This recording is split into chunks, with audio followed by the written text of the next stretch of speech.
All right, welcome back to day 2 of the Core TCG Los Angeles Regionals for the end of the OP15 meta of the One Piece card game. I am somehow still joined by Andrew. He came back the other day. He worked with me all day Saturday. He's like, I could do that again. There's a possibility that there was going to be someone else here. But yeah, it's we're here. Yeah, we're here. We're here, definitely. So we do have a top 32 cut. So we've got 5 rounds of best of 3 hour-long matches, and we've got some data for you guys real quick too. Looking at this top cut, we've got 10 copies of Nami, 5 copies of Mihawk, 4 copies of Enel and Lucy, 3 copies of the OP15 Luffy, 2 copies of the OP13 Luffy and Ace, and then single copies of the Crocodile and the Jewelry Bonnie. Yeah, it was the green Bonnie that we saw yesterday. Yeah. He pulled through, which is great. I just was a little disappointed that it wasn't red, yellow Bonnie. Oh, sure. I mean, we saw, we pulled an alt art of that earlier on the stream yesterday. It's also pretty surprising. Only 4 Enel in this top cut. More Mihawks in top cut than Enel too, which I would not have expected. And then 10 Namis, I kind of a little bit more understood. That's right. Yeah. 10 Namis is a little. Yeah. Imagine if it was a top 16 and 10 Namis. That'd be something. Yeah, that'd be. Well, I mean, there are some mirror matches. Maybe could. Yeah, can't help. So. Sure. And here's the full breakdown, correct? Yeah. Full breakdown?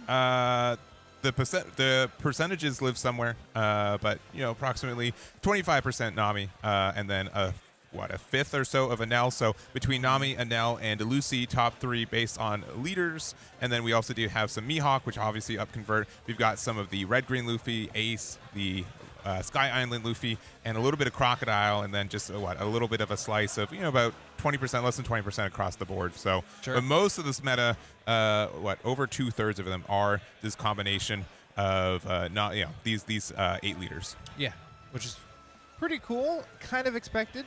End of format kind of thing. Nothing shooken up too much. But what do we have for this match for the top 32? So we've got 1 Crocodile player still at it. It is Brain. We saw them on stream yesterday. Yep. I think they did lose on stream, so hopefully we're not their bad luck charm.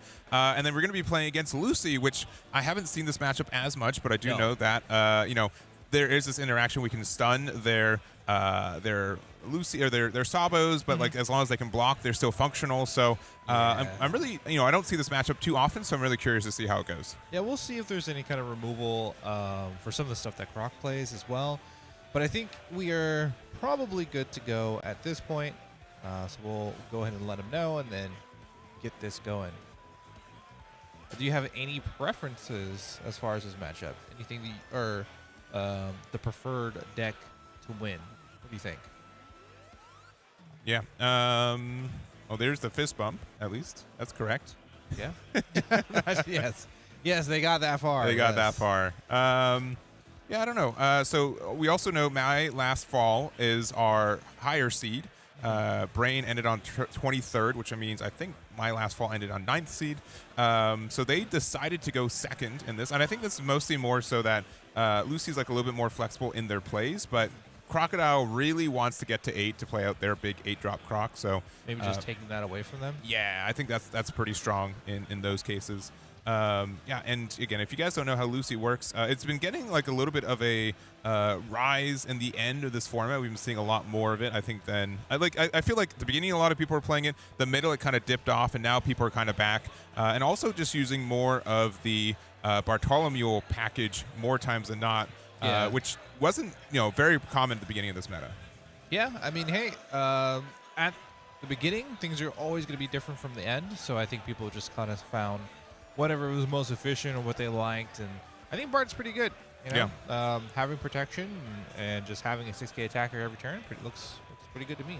Yeah, and then Crocodile, if you read just the leader itself, it is really interesting. So all of your opponent's characters cannot be removed from the field by your effects, but activate main once per turn. You can KO one of your own characters with Brokeworks in their type, and then give one of your opponent's characters -10 cost during this turn, and then you can trash 2 cards off the top. So we are going to use that on the Marianne here to be able to get the reduction to the Rebecca here. Also, this is one of the kind of interesting matchups. We do have the Miss Merry Christmas that you can also use to remove stages, which, we are a stage deck in Lucy generally. We do usually play a couple copies of the Dressrosa Kingdom, which we are playing a couple copies of in this deck. Yeah. I mean, it's pretty cool. With all the small things you can do, like this draw 2 and trash 2. It feels a little bad because it is a 2K, but we'll see if that is prevalent later on when we try to defend ourselves as we continue to search. This is the second time that we've hit disappointed a couple times. Yeah. This is our 3 Dawn play, so don't usually have that much good things to play. Uh-huh. Now, the best thing about being on the odd curve, though, for Crocodile is the Miss All Sunday that you can play on 7. Being able to play out a couple bodies and get the interactions there are very good. And we do have a trigger off the top here to get a draw 2, which is, again, pretty helpful. Going down to 3. Is this open deck list or no? It is open deck list. Oh, okay. So okay. As far as I know, I mean, I have the deck list, so I'm assuming they have them too. I hope so. We know. I guess I never 100% confirm. I just it's a little bit of assuming over here. We can double confirm. That's okay. Going into the top 16, but we are going to play our 4-cost event here. Another reason to kind of play on curve for this one is on the even curve, at least for Lucy. And no one else can have it. It's our momentum of him. So what you get to do is you get to either draw 2, trash 1, then play a Dressrosa type character at the cost of 4 from your hand, which we do. We're going to use it to play out the Bart, and then with the Bart, we're able to play off another event, which is the 3-cost. You can use a Mr. Luffy, and he gets another draw 2, and then our leader ability. Since we activated an event with a cost of 3 or more, we get another draw. So we have, I think, 5 new cards enter our hand this turn? Yeah. So a lot of consistency between both these decks. And playing bodies, it's actually kind of crazy. So being able to play the Bart into another event card just to draw more cards is pretty crazy. As we go back to Croc's turn and playing out our 5-cost. This is going to be the Mr. 5 or Gem. It's a blocker. And then on play, if there's a cost or a character cost of 0 or with a cost of 8 or more, you get to draw 2 and trash 1 from hand. So both of our players are drawing a lot and cycling through a lot of the deck. Yeah. Yeah, and that's the thing with Brain. We saw yesterday one of the kind of ads for this deck in OP15 is the 7-drop Monkey D. Luffy. It gets varying effects depending on how many cards are in your trash. So the more cards that are in your trash, you get more effects, including being able to make your leader a 7K on defense. We've seen that on leaders such as Nami. Being a 7K is pretty good when trying to stay around, and we'll see if that ends up being a card we play in this matchup. Because again, if we're on the odd curve, playing that on curve is pretty nice. Sure. Yeah. Do you think Brain should be worried about any kind of removal coming from Lucy, or do you think it is really just depending on which one? I think that's a really good question, because there is, the 7-drop Luffy does offer a lot of protection. Yeah, protection on increasing its cost, and it has some ways to increase its power a little bit. But generally speaking, it should not be enough to warrant some worry. No, so because if you can get the power low enough, you can get some solid removal. So I think the 7-drop Luffy is a little bit tough to keep around, and then I think the same thing can be used with the barrier pistol. So I think they're reading it to see how it works, and it is something that can interact with the crocodile. So barrier pistol. Place up to one of your opponent's character with 6k power less at the bottom of the owner's deck. Crocodile generally has 10k power, but if you use it in conjunction with a card such as the Fire Fist from OP15 and give it the minus 4k first, you do turn it into a 6k, and then you can bottom deck it with the barrier. So, with Red Rock leaving the game, we don't have that many ways to, remove Croc in a lot of decks, but that is still like a combination that we're able to. Yeah, it's pretty interesting that, both players are doing similar stuff, like power on Lucy's end to remove and cost on Crocs. Just kind of, showcases the different colors that were the identities of the identities. Yeah, that we're exposed to, which is nice. All right. Well, we're on 7, so unfortunately we did not have a Miss All Sunday, so we did play out the Miss Valentine. We do have the 4-drop Bond Clay, so we can use that effect to on KO with the leader ability to play something with a cost of 5 or less and Brokeworks from our trash. So could be a Daz Bones. It's a possibility, but we have probably over 20 cards in our trash at this point, or close to it. Yeah. So we got options. Yeah. So we're gonna use the effect, give the minus to the Cavendish, which is probably a good target since it's gonna be a problem throughout the day. The game for sure. And also, by the way, this is best of 3. Yeah. I don't know if we mentioned it before, but this is best of 3, so this is game 1.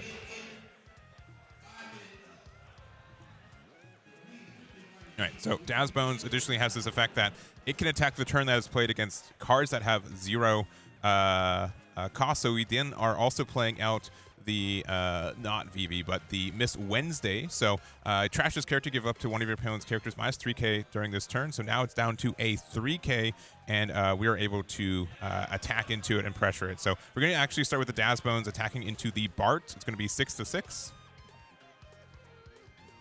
Because again, let me double check on the wording specifically. I think it's Daz Bones specifically. If there's a character with 0 cost, it can attack characters on the turn's play. So it doesn't have to be the character with 0 cost. No. There just has to be one that exists. And so just to meet the requirement. I mean, technically you can swing into anything. Yeah. The Bart or the Cavendish. But I think we're going to attack our leader into their Cavendish. So we want to It's a lot better and a lot easier. Yeah, if we feel like we're going to get the removal anyways, we want to make sure to get the pressure first. Yeah, see if we can get a card out of hand. It looks like we did. We're actually just using the stage, which is basically the same thing. We swing 5 to our 3. Yeah, and it's kind of worth it to defend this Cavendish because not only is it another attack for next turn, but it will offer a another attack, another recycle. So keeping it around is not the worst thing, but deciding, you know what, they probably have a way to interact with it, or or something else. Cavendish already getting 1 draw 2, discard 1 is above average at times, so we'll just take it as we were. So we got big 7 going into the Bart now. Yeah, I think that was the other thing. I was like, you're going to swing with this guy anyway, so it's fine. Yeah. So just asking for a 2K, and we do get it. It goes right back to Lucy's turn. Yeah, and one other thing, too, is that sometimes defending your cards on board is a little bit tougher for Lucy. So the when attacking and honor your opponent's effect is only for Lucy. So the stage is helpful because it can defend the cards on your board, but the leader effect can only protect itself. Right. So first Sabo of the day here, 7-drop. And then if you are a Dressrosa type, you are able to play out a Dressrosa event from your hand with a cost of, I guess it's just any cost. Yeah, okay, yeah. 7 or less is, I think, the max for it anyways. But yeah.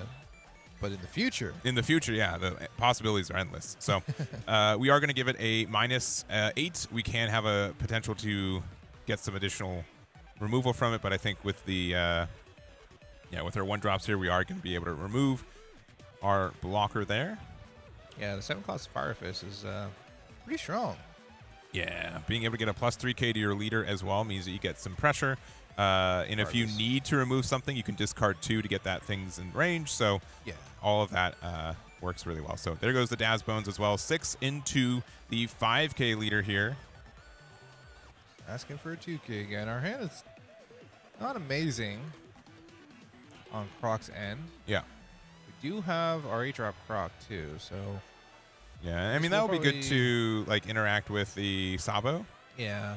But I'm just going to take it. We know our hand size is not great. We're going to put our Dawn underneath the Rebecca, make it a blocker. I don't think there's anything else, so we're going to go ahead and pass. yeah, and, you know, that makes our Rebecca a blocker currently. Looks like we're immediately going to 7 play out our Miss All Sunday. So being able to play out a 4-cost and 2 or less from our trash. That includes the Brokeworks, so again, the Bond Clay, and the Miss Wednesday once again. Yep. This is also a 1-of, I believe. So probably that art, yeah. I think they did do the. they have another one? Yeah. I think there's a standard art for it next to Oh, it. I see Yeah, it now. yeah. I see it now. They don't have the SP yet. That just came out this that weekend. That one is a 1-of. Yeah. That art. That art. That one Yeah. is a 1-of.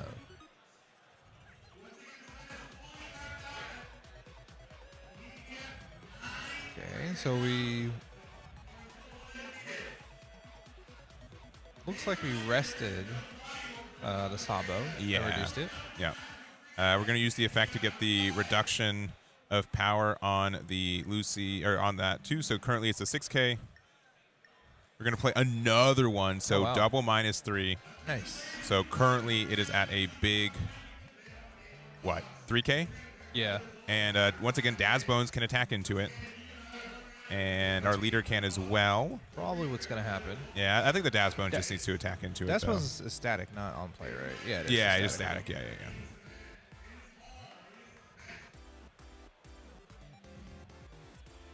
Just deciding what we want to do. Looks like Daz Bones will be swinging into that Sabo. It's 3K to 5 or 5K to 3. Actually, 6. Sorry, 6 to 3. So I don't think this is going to be surviving, but we do have our blocker. So I think we're going to opt in to do that. Now we have a 6K swing coming in right back. It's the same situation. No blocker this time. Oh, but we are going to save it. So that's 2. That's 4. 4. So that gets us to 7 to their 6K. And that means our Sabo survives. And the minus for it is not, a full turn cycle. It's just only for the turn. So you get your blocker back 9K.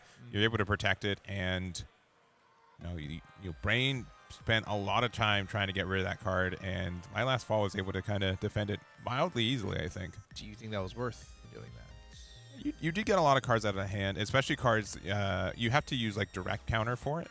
I think the fact that My Last Fall was able to get out the stage and keep it around, I think, was strong. I don't know if there was a Miss Merry Christmas in the trash, but there might have been if we wanted to try to get rid of that, like maybe earlier in the game. But the other issue is that like you only get one of your own KO effects for this deck per turn. So usually you want to KO the bigger card, which can be 8-drop Croc, can be like the 4-drop Bon Cray to be able to get that. So sometimes you just don't have time for it. But we're going to start off with big 7. Be either into Daz Bones or the Crocodile, or I guess the Miss Valentine, but I'd be a little bit surprised if it was that one. No.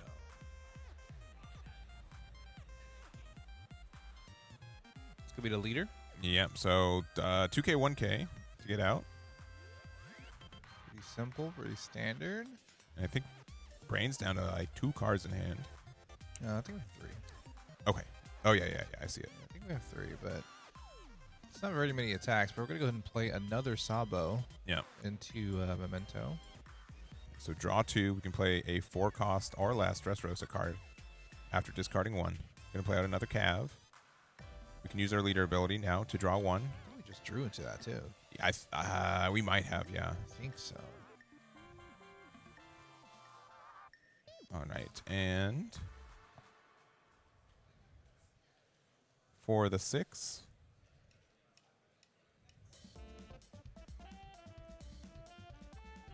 and a pass.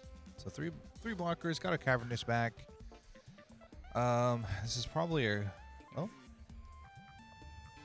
we could attack with one of our Sabos if we want, yeah. Yeah, okay. Yeah, I mean, we're so far ahead, too. I think that's fine. We are ahead on board in life. Crocodile did not see Miss All Sunday on curve and then did not play an 8-drop Croc, so looks like it's just a little bit unfortunate for Brain on this one. Yeah, this one's This is getting a little unfortunate. We probably will have a Croc turn here, but we'll see. Getting around one of the Sabos and as well as this blocker just to get through the 3 life does feel a little bit bad. But at least we have a couple attackers. Like I said, we might see a Croc turn, but it looks like we're just going to swing 5. Might be just to face. Yeah, we've got 2 blockers up, 1 Rebecca and the Sabo. Thinking about just using the leader effect. Yeah. So we do.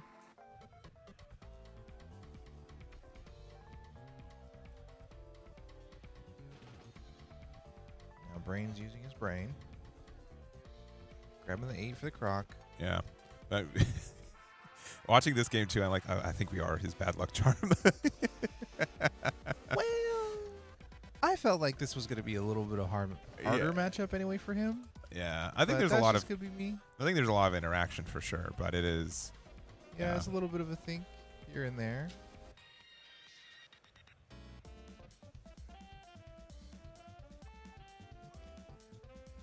Okay, we are just using the A-drop clock effect.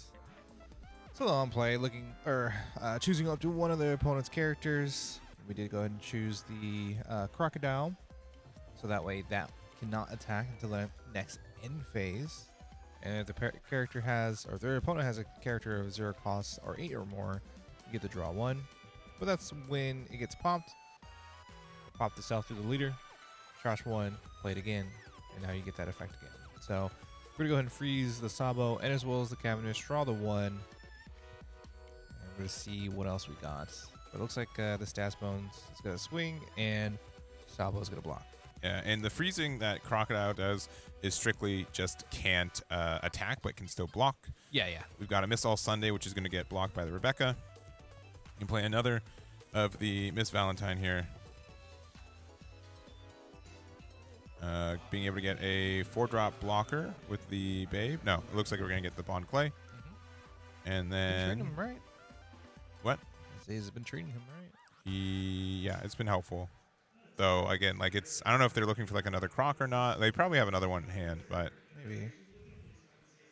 Yeah, this is again with the tempo of being able to get like your Sabos out. This has been really good for Lucy, I think. Yeah. We drew a lot of cards. We got 2 Sabos out. These guys might be, or one of them might be frozen, but it can still block, so that's good. Yeah, most of the time you usually just want to keep one active anyways for blocking, so yeah, they just chose which one for you. Yeah, pretty much. You can just attack with the other one. That's fine. Surely. What does Lucy have to take care of here, do you think? Or do we just kind of get a little more aggressive since... I mean, with them at 1 life, they have no blockers up. We can just go here and now... Yeah, I think that's probably the case. Yeah.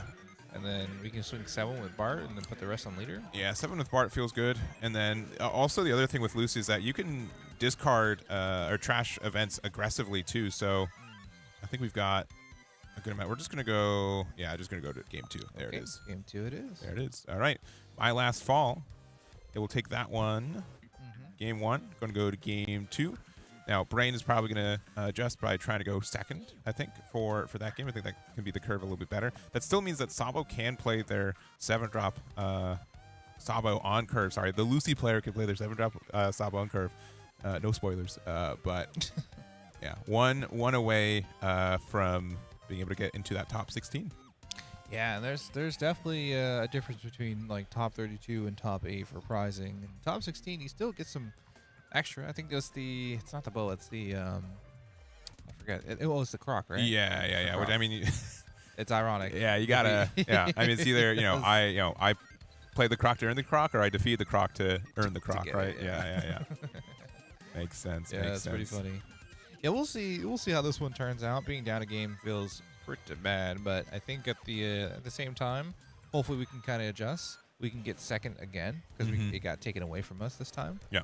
And we'll just work from there, have a little positivity. What do you think the adjustments are when going second for a Brain?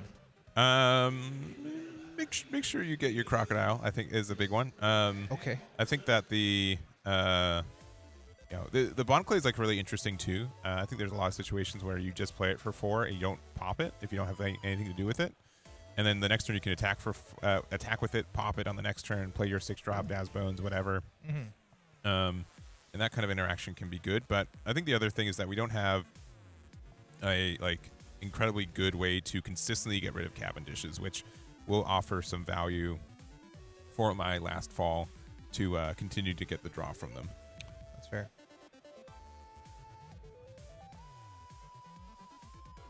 Yeah, and since we are in Top Cut, it is 1 hour best of 3. We're a little bit behind the rest of the top 32, so they just hit the 30-minute mark. We're at the 38 and change, so yeah, not too far away. I don't know some of these other matchups. I mean, with 10 Namis, a lot of them are going to have a Nami against it. Yeah, I know that there's a couple mirror matches. I was talking to Jonas earlier, one of our only 4 purple and L players making the top 32. Round 1, he has to play against an OP15 Sky Luffy, which is a pretty like tough matchup, I think, for Nell at times. They can interact with you very interesting and uniquely than other decks. And then if he ends up winning, the next matchup is a Nami mirror match. So he will have to play Nami, which is traditionally a really tough matchup for an L2. So a real gauntlet for him. And I'm sure there's other players with that similar gauntlet of just, man, I was able to dodge my bad matchup to get here, but now I'm surrounded by him. I mean, that seems to be the theme, right? Like it's a gauntlet of an L today, or at least this weekend. Yeah, but I mean, again, I think Nami's shown itself as the slightly more consistent, slightly more favorable deck in this meta right now. But we'll see. We're gonna start off with a disappointment though. Look, top 3. I see a searcher, so generally I grab a searcher if I don't have one. Yeah, probably grab the one cost. Yeah, the issue is that like Bond Clay is kind of our best play for next turn, so we might just take that and give up the 1-drop. Yeah. This makes sense going second since you have that option. Yep, and maybe playing out the Marianne. Oh, okay. The Miss Merry Christmas, which this allows you to search. just allows us to draw 1 essentially. So yeah, on KO. So he just gets like a pay 1 to discard 1, draw 1. It's a 2K you have to discard. Obviously, it can get rid of a stage, so I don't know. Maybe save that until they do play the stage, but yeah, might have another one too. But I feel like there's a again, like since you have to KO like your 4-drop Bond Clay, and then you have to KO your 8, like there might not just be a chance for you to KO on your own card to get that effect when there's other effects that you could be using. Yeah, I mean we're also thinking like curve wise, but I don't know. I'm not sure. We're gonna play our own searchers on our side. We're gonna grab the Bart. Yep.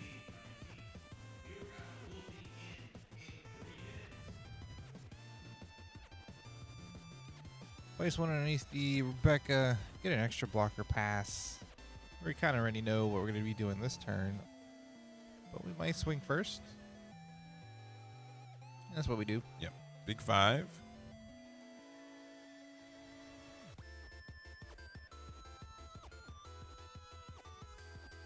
All right, taking it. And then for 4, going to be the Bond Clay.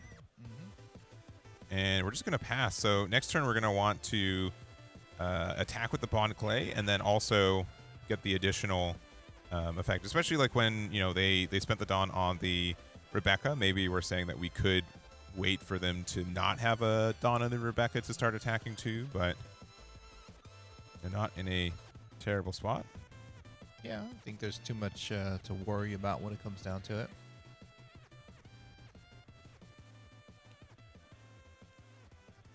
All right, we're at 5 for my last fall here. So I think we did get the Memento event, which would be pretty good here. We did do a quick 5 into lead, going down to 4 life for the Crocodile, and yeah, draw 2, discard 1, play a 4 or less. I think I see at least a Bart in hand too. Yep, there's the Bart, and then we're just going to use it to use a Mr. Luffy to get an additional draw 1, and then a last draw off of our leader effect. You love it. Yeah, a lot of draws. Once again, we drove Yeah, for turn. Yep. 2 cards off the first event, 2 cards off the second event, Yep. and then 1 off our leader. So I think I said last game 5 new cards in hand, but it's six including draw for turn. Yeah, a lot of you've essentially just a mulligan of cards. Yeah. Yeah. I mean, it's one of those things of like, if you want to play a deck that you're almost guaranteed to see most of your deck almost every game that you play, you build towards that, and I guess Lucy's like that. Yeah. We look at the top of our deck. We've got another Bon Clay. We're gonna get out the Disappointed. So, it's kind of weird, but like you can get on like this kind of weird cycle where, Bon Clays, they can't KO these either, because then they get their effects when they KO it too. Yeah. You're so used to KOing it yourself, but you can get these interesting interactions.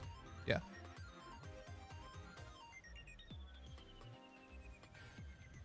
Probably also matchup dependent. Of course, this is game 2, so you kind of know how your opponent plays too. So yeah. It's one of those things you have to kind of keep in mind of. Looks like we are just going to discard just to defend against it. Now we're going to go ahead and KO our own and reduce the Rebecca. Is that what it looks like? Yeah. And use the effects. Now we're going to use the Bon Clay effect. All right, playing the gem. So this will offer us a draw 2, trash 1 off of having a 0 cost on the other side. So a little bit of card advantage that we probably appreciate. And then we still have 5 to work with, so maybe playing a Dazbone straight from hand.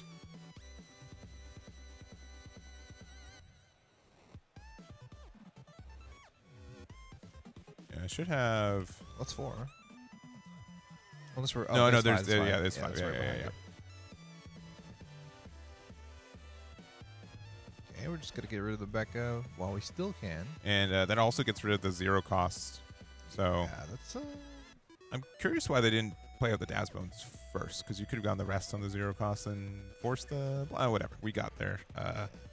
Anyways, I guess like this point too is that like the Dazbone stays active, so it's harder for them to interact with, and it's still the same result more or less. So the only difference is that like they could have attacked leader into their leader after Dazbones attacked into the Rebecca, but maybe just asking for having more cards to attack on the next turn.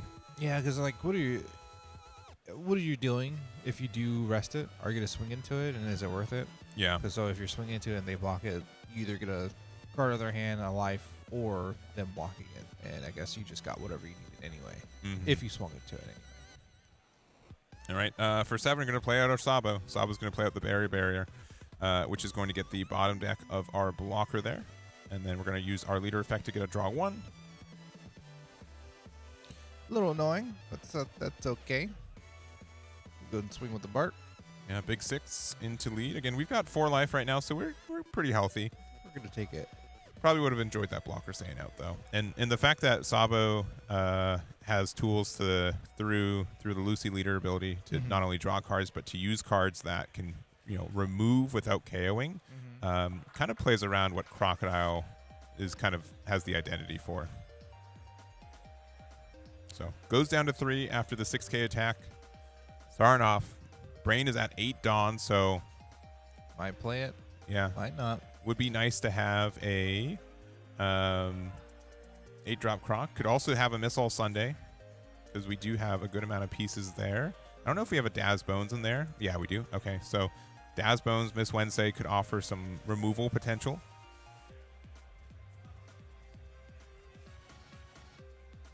Yeah, it looks like it is going to be 7 for the Miss All Sunday. There it is. So, once again, being able to play a 4 cost and a 2 or less from our trash. Going to be the Valentine there. Look at the top 3 of our deck. I think it's 3. Is it 4? It's 4. Okay, it's 4. 3 is the Disappointed, I think, and put in the trash. We have access to Ground Death or a Babe. I think he already has a Ground Death in hand. Yeah. But it doesn't hurt to have another one. It does not. It is a good card. It is more expensive than some SRs from this newest set right now. It is. Oh, really? Yeah, I think it's over $10 right now for that rare. Just the standard version of it. Kind of crazy.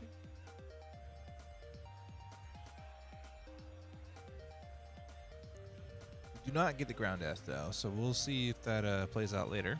Yep. We're going to use the reduction on the Rebecca. Okay. Yeah. Put 2 cards into our trash.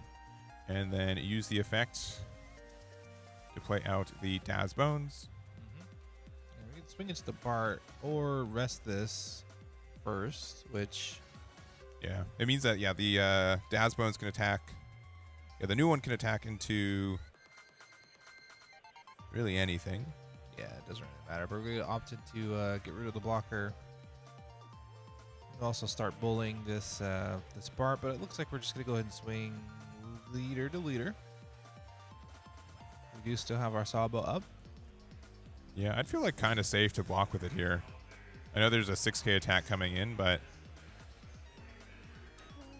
You can just pitch a card and get a 1k and then block after. I think that's better. Decent amount of cards in hand. Yeah, just So we're using just the Leo there. We're just going to pass. Or I'm going to swing. Yeah, Daz Bones. The other one could attack here, but knowing it could just get blocked anyways. Nope. Not worth keeping it rested and passing it back. I think my last fall has another Sabo, though. It's going to be pretty strong, especially since I do think we do have a Fire Fist, which could get some removal. Yeah, so we can get rid of this Daz Bones, the one that's rested. I don't think we have enough removal for the Missile Sunday, right? No, the Fire Fist can do Yeah. it. Yeah, we might. We'd have to discard 2 cards from our hand, though, which is a little expensive, but... Yeah. Because otherwise we could just get the reduction on Daz Bones and then use our 1-drop to attack into it and likely get the removal of a card. Yeah. Yeah, I think the amount of cards we remove is probably a little bit more important than the size of the cards that we remove. Yeah, that's fair.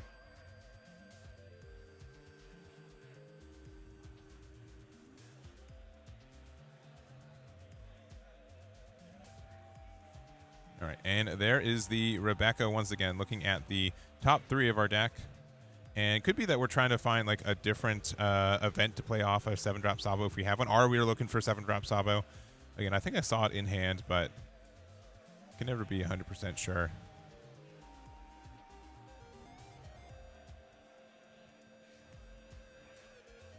We're going to find out pretty soon if he does tap down 7. Looks like that is the case. Yeah, playing over the Viola. So I'm going to use it to play out. I'll activate one of many event cards in our hand. Guessing it's going to be Fire Fist, but oh no. It's going to be Memento. Drawing. Yeah, so no Fire Fist. A little unfortunate. That's okay. So discard 1 now off there.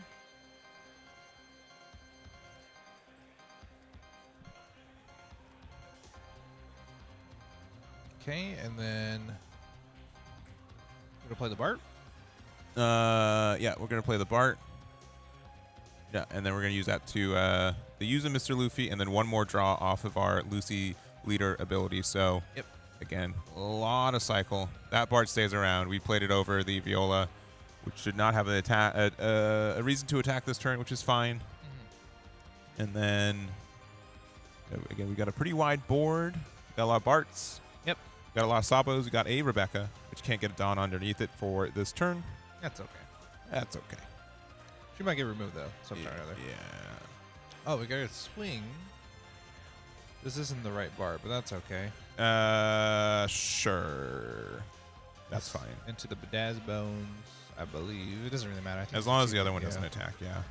There is, if someone puts Dawn on the wrong card, though, I will call that out, though. That usually is a point where, like, you played the card this turn. You should know which one you played, so. Wow. Should. Okay, just going to go ahead and pass the turn. Yeah, but honestly, like, not getting really any removal this turn is good for Brain. I think this is the first time where I think my last fall had a, like, mildly substandard turn. Just wasn't able, like, if we had Fire Fist to get removal here, I think we'd be in a really good spot. But since we've still got a wide board, we feel kind of safe to play out an 8-drop Croc if we have it. We could play out another Missile Sunday, too. I wouldn't mind that either. There's a lot of tools I think that Brain can use this turn and maybe start getting a little bit of momentum. My thing is that like Brain does have to progress the game somewhat because we are in game 2 with only 27 minutes left. So if we are going to get a game 3, we do need to be in a place where we're comfortable to win that game 3. Yeah. So like if we're staring down 2 Sabos and we're both at 3 life and we haven't, progressed the game enough, I don't know. It's a little concerning for me, but this game can change pretty quickly.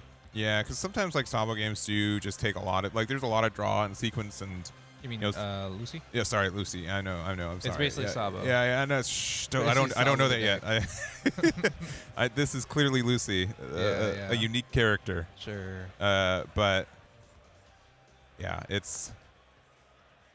we'll see what Brain decides to. I don't know if he has an 8-drop Croc, and even if he does, maybe there might be a better play again with the 7-drop. This whole Sunday, because maybe there is a good chance that going wider just is better. Maybe.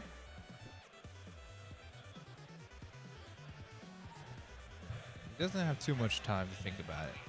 Oh, and bad news for you, Brian. What's up? Fernando, our Bonnie players, they've been prized out, so no Bonnie in top 16 today. But well, that's okay. We saw him yesterday. Although he did lose. Yeah, he did lose on stream. Yeah, yes. He sure did. Yeah, unfortunate, but that's okay. So if we did get him on stream, he would have lost on stream too. So just would have. It's okay. What if he had a stream buff? I mean, it should not. You keep talking about the stream debuff. I don't know. If there was a stream buff, it was for that Nami yesterday. They drew very well in that game. That's okay though. Good to see this match. This one's probably gonna go the length. Yeah, even without it going to game 3, we're already kind of starting to press into a little bit of. That's what I'm saying, man. End of match procedures, but we gotta get it going. Doing a big 6 into either the Bart or leader. Bart does have the effect too of if this character would be KO'd, and this could be by battle as well, you may trash one event from your hand instead. So it does have protection where you could swing a big 10k into. You're like, cool, I discard 1, and he's still around. But we're gonna block the 9k with our one of our Sabo blockers. I imagine we're going to swing at least 9k with our Miss All Sunday if we can. We're doing some math. It looks like we're going a little higher. It's actually going to be 10. Yeah, and it could be 10. No, sorry, this is 3. So 11. 11. Could be 11 into one of the Sabos. Yeah, because this would offer one.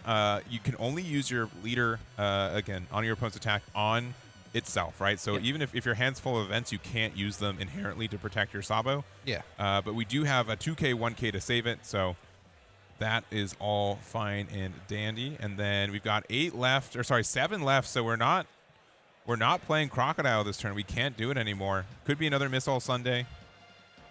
That's a possibility.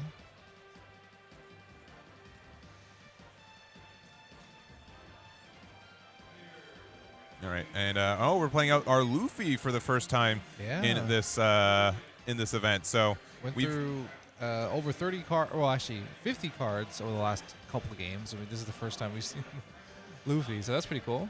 A lot of effects on this one. We saw it yesterday and how it played a part.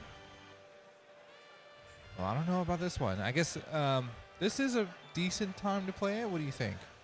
This is fine. I think we just hit 20, so. For funsies, they popped the Miss Wednesday to give them minus. So that was they had 19 cards in trash. Now they have 20. So it's the plus 2k, and then the additional cost, which does not matter as much in this matchup. And then we are a 7k leader on defense, so it's good. It's happy that we established it. And they didn't play Fire Fist last turn, so you have to say, well, either they did not have it or they were saving it for this guy, but. I mean, it's a possibility. Yeah, but currently a 9k body due to having 20 cards in our trash right now. Right.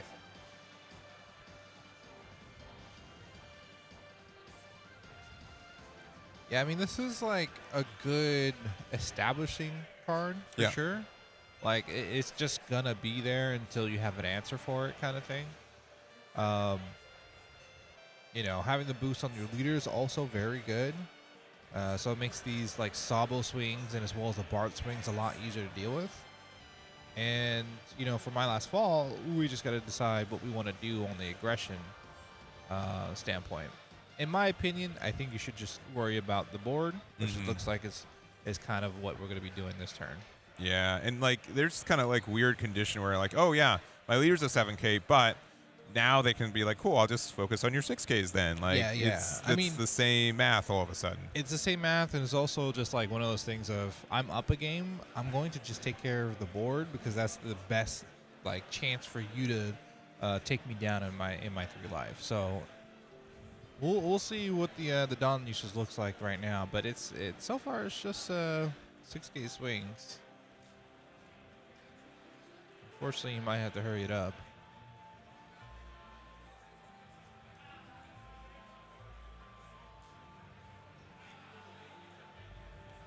Gonna swing a 7 and 6.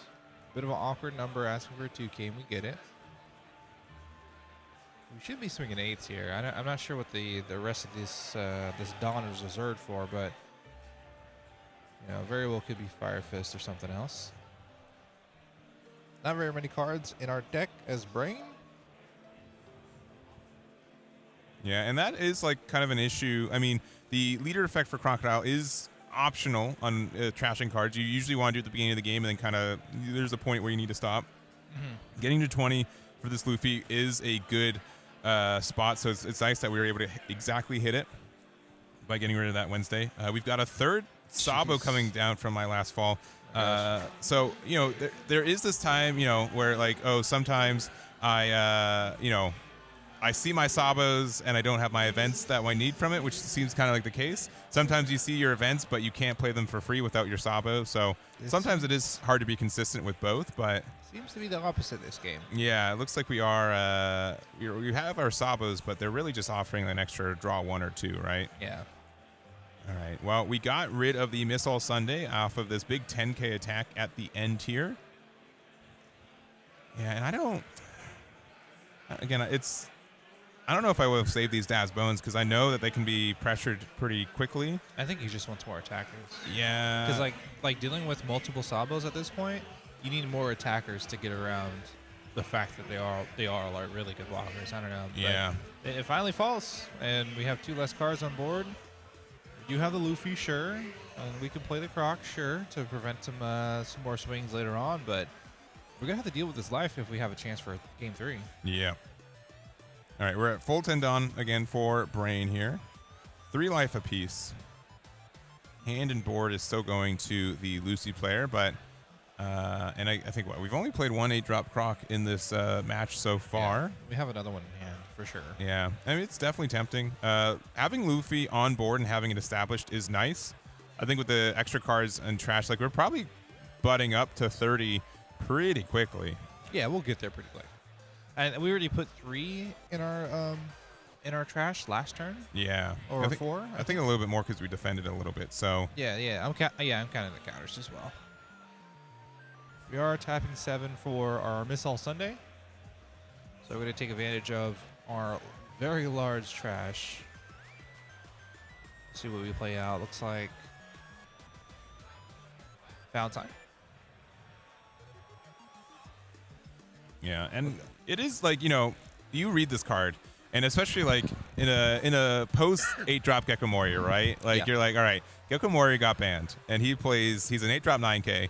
Who plays at a 4-drop and a 2-drop, right? Oh, you're talking about Miss All Sunday. Yeah, and you look at Miss All Sunday, you're like, all right, well, it's a 7 cost.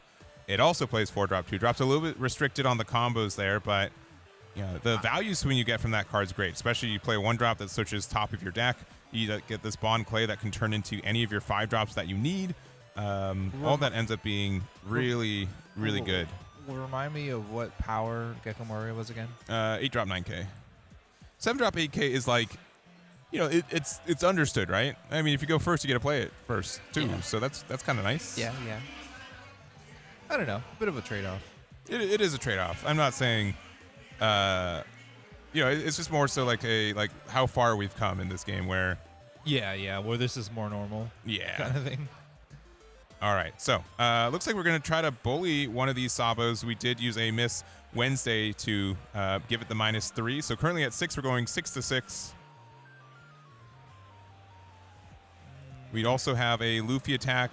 I don't know how many cards we have in trash. There is a chance that the 7-cost Luffy is a 10k. Yep. Let me get rid of a Sabo there. Very nice. Yeah, I mean, we don't have like too many cards as Lucy. So I think this is one of the things that Brain is thinking of. Is like, you know what, let me reduce where I can and start swinging because I know there's not very much you can do about it. Yeah, and About 5 we're cards. low on cards in deck. Yep.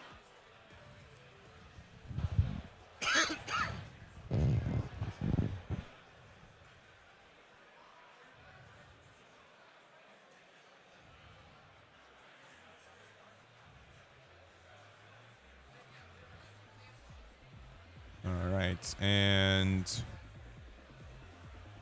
looks like it was at the leader, and we discarded a Fire Fist to get out of it. Yeah, that was simple. I'm really just trying to figure out what we want to do for the rest.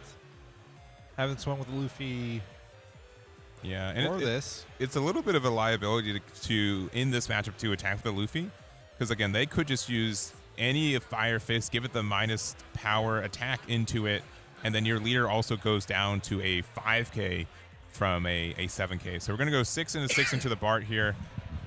I mean, I do agree, but what's the use of playing it if you're not going to swing with it? Yeah. You know? Yeah, and real quick, they're not using the leader effect for discarding the barrier pistol. It is a situation of I can discard an event from hand to prevent it from being KO'd, which includes battle. So that's why that was the case. Yeah, these Barts are actually pretty tricky to get rid of in some matchups. Yeah, which is fine. Which is why I think swinging 6 at them is pretty much the same as swinging like anything else at them. Yeah, and I do think that there is a chance that I would want to recount cards in trash because we must be really close to 30. I think we put a lot in there, but it looks like we're going to go big 9 into likely one of the Sabos. Yeah, definitely. Yeah. We got 2 Dawn. Yeah, just get the guaranteed remove there. Make it 11. We don't have any Dawn left for defense, but there's removal and back to my last fall. Guess that's something. 2 less Lucy's on board, or 2 less Sabos on board. Yeah, so removing 2 is great, and knowing that there's only the potential of 1 more left. And I think, gonna make sure cards in trash. Or I guess that, just putting the 2k. Only 3 cards in hand, though. Yeah, there's the Fire Fist. Give it the -5. Yeah. Or -4, rather. So it's a -2 instead of a +2. Down to a 5k. Definitely got to take care of this Luffy. Yeah, and then not that only makes for the it 7k leader, but also just like it's got to be a menace Yeah. if we don't. So this is a 5k Luffy. We're just double checking the amount of cards in trash. Yeah, because also you could be at like 29 cards in trash here, and then discarding, using a counter would add a 30th card in there, and then you get there. So looks like 20, 5, and then 3. So if 2 more cards enter the trash, it does become an additional +1k. So we're just going to go 7 into Luffy.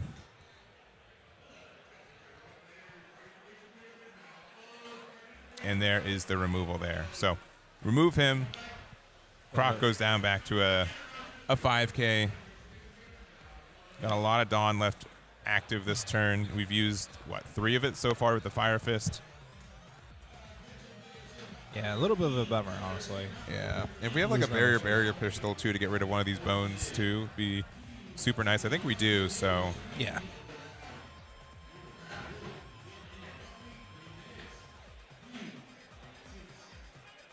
All right, going 6 into the life here. Okay. Being a little aggressive. And then, Sabo into the barrier. Okay. Yep. Use the effect of the leader to draw 1. And then... I think this might be it. Yeah, this might be... The last Sabo, removing that. And now we're probably swinging to face to get rid of a card. And now we're swinging right back into face with a 9k. So I think that turn may have done it. Yeah, the additional Sabo, I mean, this is, the 4th and final copy of it. So Hey, if you remove these two, you know you're gone. They're gone, but it's I mean, the only bright It's side tough. is that we only have 3 cards in hand. That's my last fall. yeah. So I guess that's something. Thinking about swinging 9K here. I'm happy to take a life if I was my last fall here. But we're just gonna swing 5. We can probably Take get one rid of a card. Yeah, I mean, like Yeah, these I events. think you protect yourself against this one. That's fine, I guess. Going down to 2. Yeah, I think we'd rather keep these bards around, I guess, but it Yeah, is tough. yeah, definitely. The Barts are putting a lot of value out.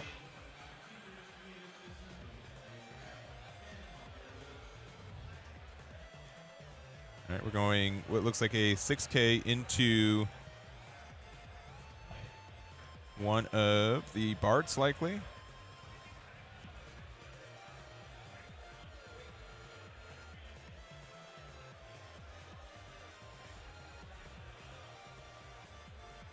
Yeah, Oliver Don still available to us. We were thinking, you missed it, I think, to as we take it, go down to 1. Wow. That's interesting. I mean, our hand is not great, so I don't blame him. All right, we're going to freeze. One of the Barts, I guess, doesn't matter which one. Yeah, probably one of the Sabos, I guess. I mean, we're but- gonna freeze something else too, right? So yeah, and then use the effect.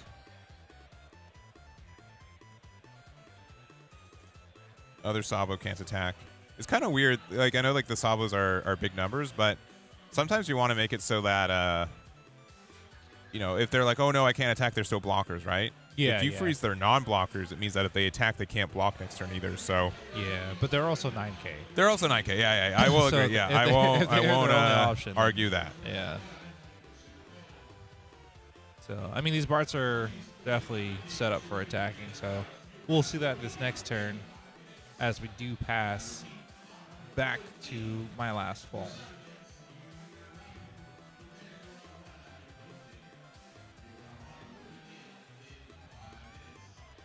Only 4 cards in hand for Brain. A handful for my last fall after taking 2 and drawing the 1. Gonna double check our trash probably for the 6th time. Yeah, I'm kind of surprised we didn't attack Missile Sunday. It was because they can block it. That's why. Yes. Yeah. Yes. So they didn't want to put any a Dawn underneath her. I think we have 2 Ground Deaths in hand. Yeah, so that's why we kept the 2 Dawn open. Yep. Tracks. Now we got to figure out what we want to do. I think being at 1. I think you just put some Dawn underneath these Bards and just go to town. If you have an option to reduce the Daz Bones, so you go for that as well. Yeah. But this is just going to be a simple 7. Could just use one of these ground, and yes, we are doing that. Another 7. Ground Death number 2. Yeah, got both of them in hand. 2 cards in hand, so likely cannot win this turn. But we are going to use the Fire Fist Yeah. to get the minus on the Miss All Sunday, and then I'd be pretty inclined to discard 2 here to just get rid of it fully. Yeah. I don't hate it. But at the same time, I mean, it's not attacking this turn. We get a plus 3K off the Fire Fist, which is going to be an 8-6, and we're good to go. Yeah, you know, we're going to win next turn, right? So we're just good to. Sure. So you got these freezes. For the other effect for Ground Death, to disable the effects as Yeah. far as blocker, do you think that was going to be a play, or was it just be better to? It's only for cost 5 or less. I know, So but I'm that's- saying like if they reduce, But like one of the, like let's say they swung, they block with one of them, you reduce the other, and then you oh, I see what you disable mean. it? Yeah, that's a Because play. I Yeah, mean, yeah, being at 1 and only having 3 cards in hand, yeah. or 4 cards actually. I don't No. know. I don't. Maybe they just didn't have enough for that. Yeah. So 10 drop Croc or 10K Croc, still a good number. Yeah, it's pretty crazy that the Firefish just lasts. So you basically only have this one attacker. Yeah, and yeah, there is a day 2 for regionals now have treasure cups moving forward for the Bandai card game too. So we have a pretty big treasure cup of I think 768 players. I think that's the cap for this event. So Basically half the room. Yeah, half a room. So it's like essentially a mini regional after the first regional for again some pretty exclusive prizing. People love treasure cups. They're great. It's like every event that people play in treasure cups the next day. Yeah. No, kind of crazy. I'm a big fan of this new system. I think it helps. You know, it just makes the being here for 2 days just really worth it for a lot of people. Yeah, a lot of people just want to get out after the X3 drop. So yeah, it's good for them. But also, like, there's so many times, like, you know, day 1 you play the deck that you feel like you should do and play with, and then day 2 you're like, all right, this is the deck I want to play for the regional. You know, and I get to, your more experimental deck could come down. Yeah, definitely.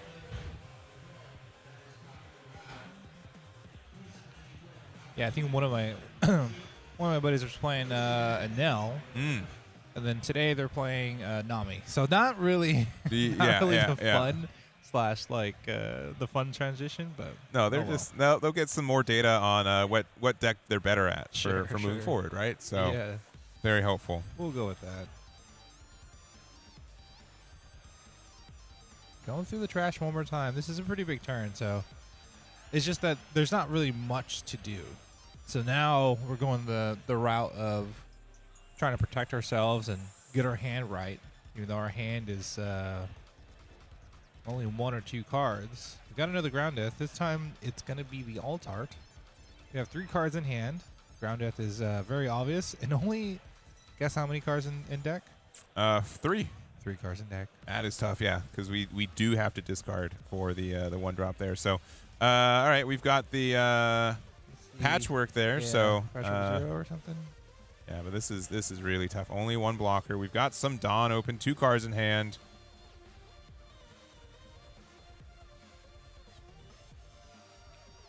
I mean, at this point, My Last Fall just has to survive. Yeah. Right? I mean, you're going to go into turns. There's not really too many things. Okay. There goes the Barrier Pistol. Get the draw 1. Hey, you got a card back. You got 4 instead of 3 now. Yeah. No, that's true. hey. You're right. Hey. Every card counts, baby. Let me remind you. The Nami, where the mill at Nami, right? Like, the matches where you could bottom deck cards from into their deck. Like, that's one more card they got to mill again. So you made me lose because of that 1 card. All right, so we're going big 7. 4 Dawn open. And we've got cards in hand. So again, Lucy can attack aggressively and discard cards from trash. So getting a 3rd Ground Death, 1 card left in hand. It's just like, how many Ground Deaths? 1, 2, 3. Okay, so 40. So if you play another Ground Death, then we have a different issue. So yeah. We can go big 7 here.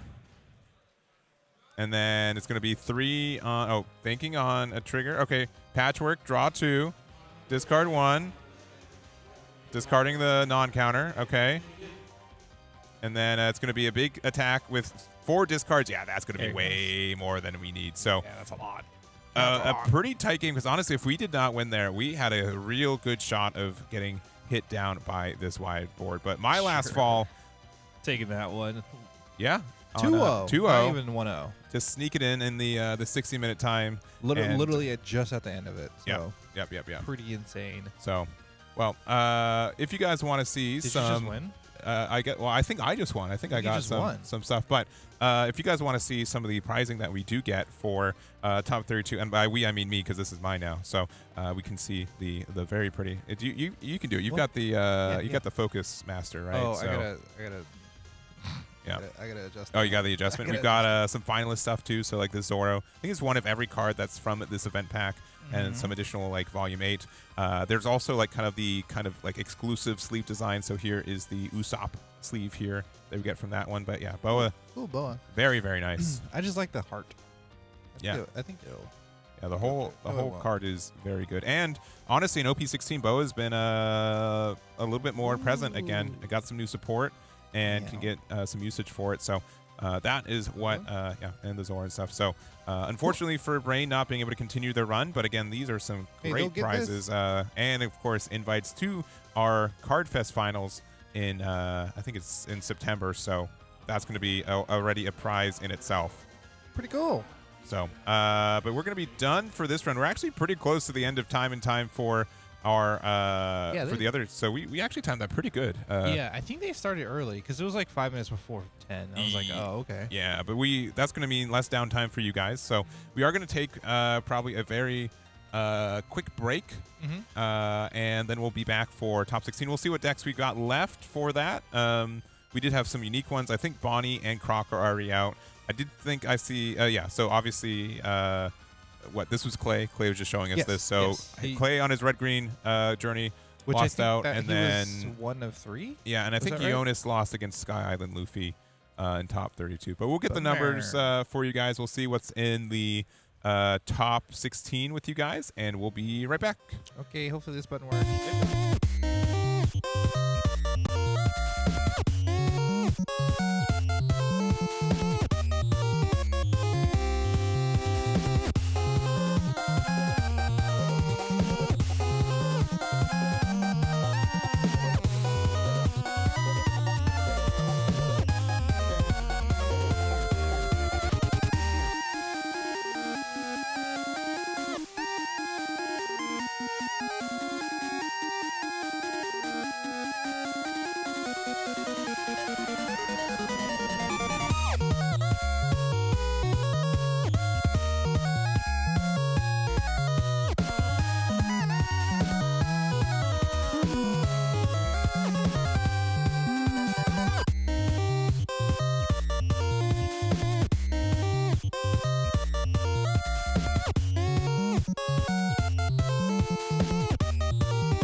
So, welcome back.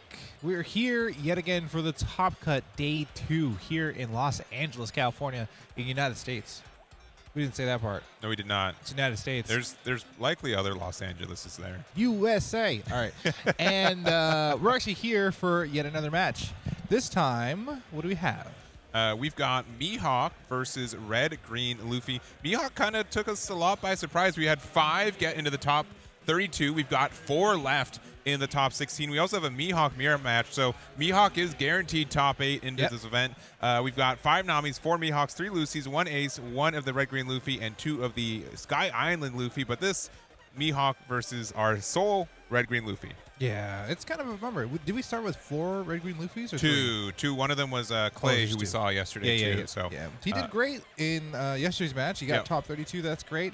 This time, we're going to see if we're going to get a Red Green Luffy into the top 8 as we go ahead and let these guys start. Yep, and we get them over there, and there we go. And we did have Red Green Luffy win our big regional last week in Europe, so has been very present in this meta.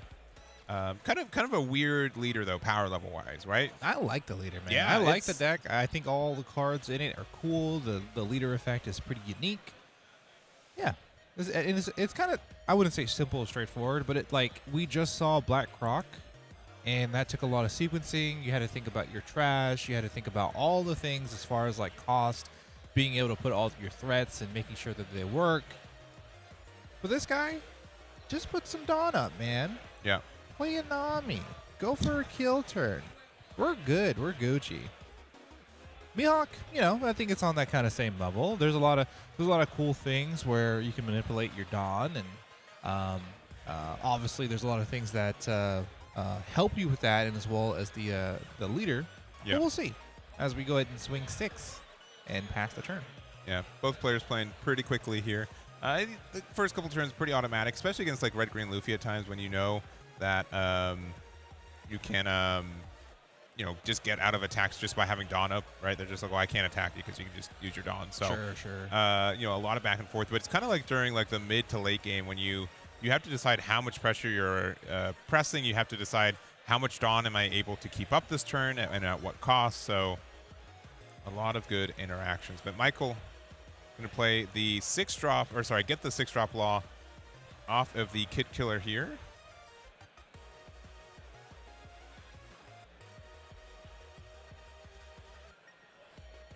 And then another Kid Killer.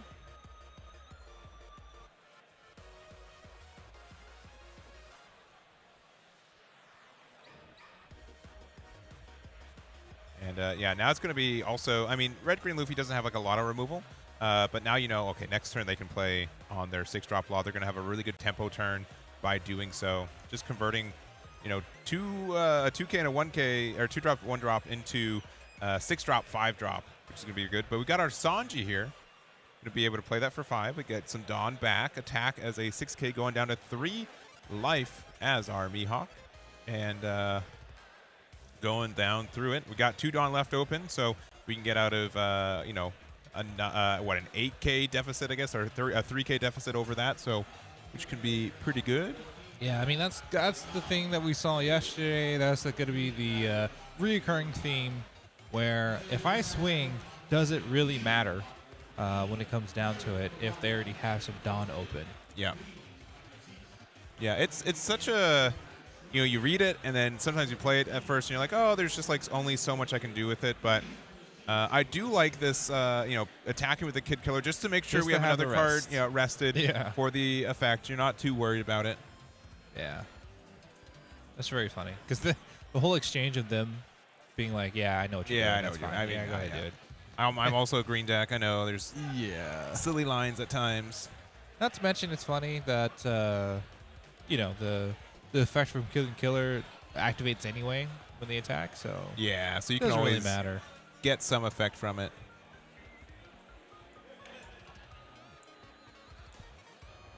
Yeah, pretty progressive turn. Pretty nice to have. The Law on the field with Bonnie, getting the draw too. We're gonna get the Perona search and grab this from the top of the deck. We're gonna use our stage card. We actually didn't see this yesterday, right? Not The really. Coffin Boat? No, and we're gonna see it twice. Yeah. Coffin Boat play over Coffin Boat just to get another draw. Yeah. And Pretty then, nice. yeah, that's going to help us also keep more Dawn defensive too, which is nice. And sometimes we just need to have a stable card to keep open, but we're going to use the effect to get all of the Dawn tapped there and passing from there.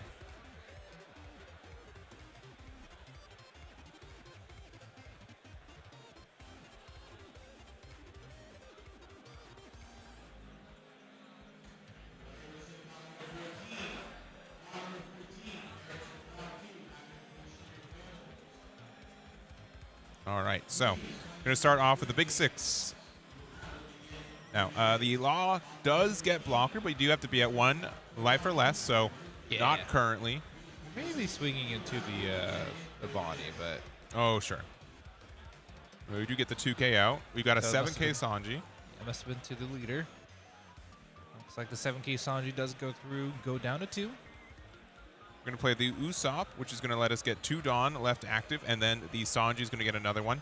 The leader effect for Luffy is capped at having 5 or less active Dawn. So if we had the option to do, if we could just end the turn with 10 Dawn open and just get out of everything, that'd be pretty crazy. So Yeah, it's funny how the similarities between these two decks are manipulating our Dawn at the end of the turn and for different reasons. yeah. Yeah, we're definitely more defensive on the Luffy side and more aggressive on the Mihawk side. Yeah, it just kind of shows the identity of the two decks, which is cool.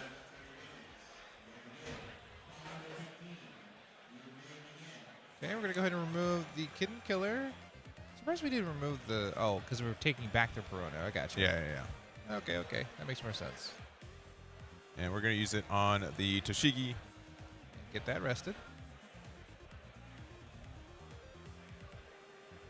Yeah, and this is kind of a more recent add for the deck, I would say. This is a card that is supposed to be for the Zoro? Yeah, Zoro deck, right? But just on play, rest something with base cost 6 or less is good. Also against decks such as Enel, you can just rest their Enel and then you can electrical Luna their board afterwards. So that in itself, and also being a 5-drop 7K, it's just good stats that you can kind of afford to run, but it can be stuck in hands at times, so you do have to be careful. Has no counter, and you don't get the 3 rested Dawn, which feels really good in Zoro, but Yeah. that's okay, I guess.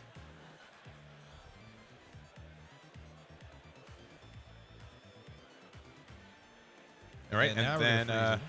yeah, the I know you're strong, so we'll go out. I'll go all out from the very start. Choose 2 of these characters that have a 7 cost or less, and they cannot untap at the start of the next end phase. So Sanji and Usopp will not be able to attack, and then you can attack into them next turn too if you want to try to get rid of their board. But Luffy's leader effect also just works for any Straw Hat character, so not only itself, but can help you with the Usopp and Sanji, and you still get their end of turns effects, which are great. Yeah, a lot of stuff working for our Mihawk player.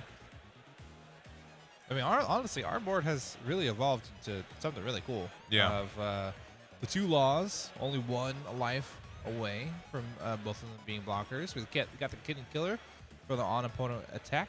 And the 5/7 through the Toshigi. And of course, we have the Bonnie on board as well. It's just a lot of stuff to deal with 2 frozen characters on board as Luffy. Yeah, Just currently, 9 Dawn to work with, right? Yeah. Only 1 into our Dawn deck, so I'd assume so, yeah. We're going to start with a 9 to the leader. Going to just get the block for the Bonnie. Likely needing to find a little bit more room to play cards anyways.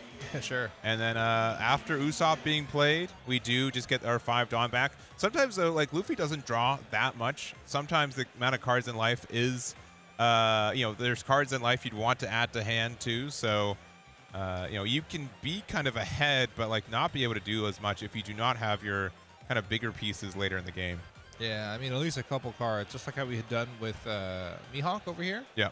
We've seen 3 additional cards where our Luffy player has not. And I talked about it yesterday as far as like the good trade-off where your leader effect is all cards you could have been countering with and reducing your hand size. So, I mean, that is the upside. But when they're not attacking your life, you're not getting those cards. It's going to feel a little bad over time. So we're going to swing Tashigi. Yep. Gonna go 7 to 5. Gonna use 2 Dawn to get out of that attack. I feel like we could have took that one, though. I think we're just going through the motions of at least making sure that we use our Dawn when we do. Yeah. Sometimes it is just more useful for them to have rested cards as well, because we also run the I Know You're Strongs and Electrical Lunas, so being able to stun their board back is still very good for us. Yeah, it's a possibility that'll happen, but we'll see. Grab a, looks like Beppo. Beppo. Yep. Can't play it this turn, but we'll be able to play it the next. This might be a Mihawk coming down. Yeah, it is. And Secret Rare Mihawk, we don't see it as often nowadays, as in usually it's around 1 or 2 copies per deck. I think playing 2 for our player here, but being able to really just interact with every card for Zerisumo's deck here. So using the effect to get the rest, so the Sanji cannot be switched to rested until the end of your opponent's next end phase, so that means attacking, defending, what have you. We're likely going to be pressuring the Usopp 7 to 5. Yeah, we'll get the other 2 Dawn tapped there. Might see another 7K swing. Yep, it's going to come from leader. Right back into the Usopp. This time we don't have enough Dawn for 2 of them, but we might be able to use this one plus a 1K, but looks like we're going to let him go. Yeah, when we also know that the Law can attack afterwards, we'd be a little bit, we just kind of have to let it go. Like Frozen. Yeah.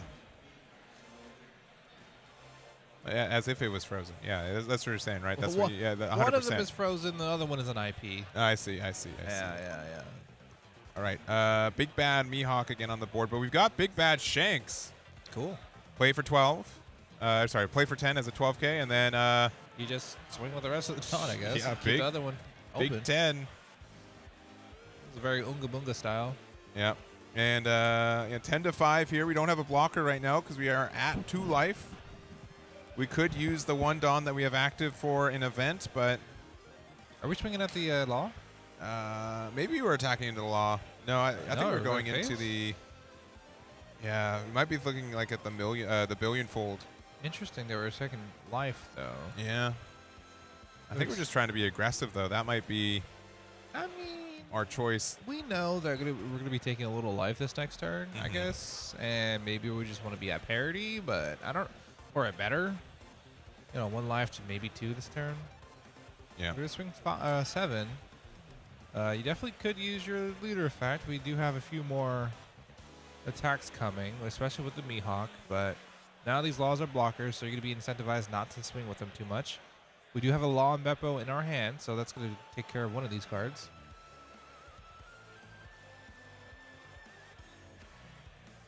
And there it is. So, unfortunately, we will not be able to get the plus 2K, though, from Law Beppo. You have to have 2 rested cards for us to be able to get this effect. And, kind of like working against this, the fact that we've stunned a lot of these other cards means that, Sanji didn't get to attack last turn. Usopp didn't really find the need to attack, and we get that. So, I think it was fine to, swing with one of the Laws first, though, right? uh, Because you're going to swing with one anyway, albeit 1 Dawn difference. yeah. But having 2 Dawn, or the plus 2K for your leader, feels like it's a better trade-off for that. Yeah. All right. Ending the attack string with the Mihawk, finally getting some damage on our Luffy here. 3 life to 1. Shanks not able to attack due to the Law Beppo, or not able to switch to active, from the Law Beppo. He's just gonna Sanji sit cannot switch to rested. Couple Dawn open. Only 5K leader though from Mihawk once again because we were not able to have 2 characters rested after we played it. Yeah, I think it was worth it. I think it was worth to swing with the Law first and not have the 7K swing.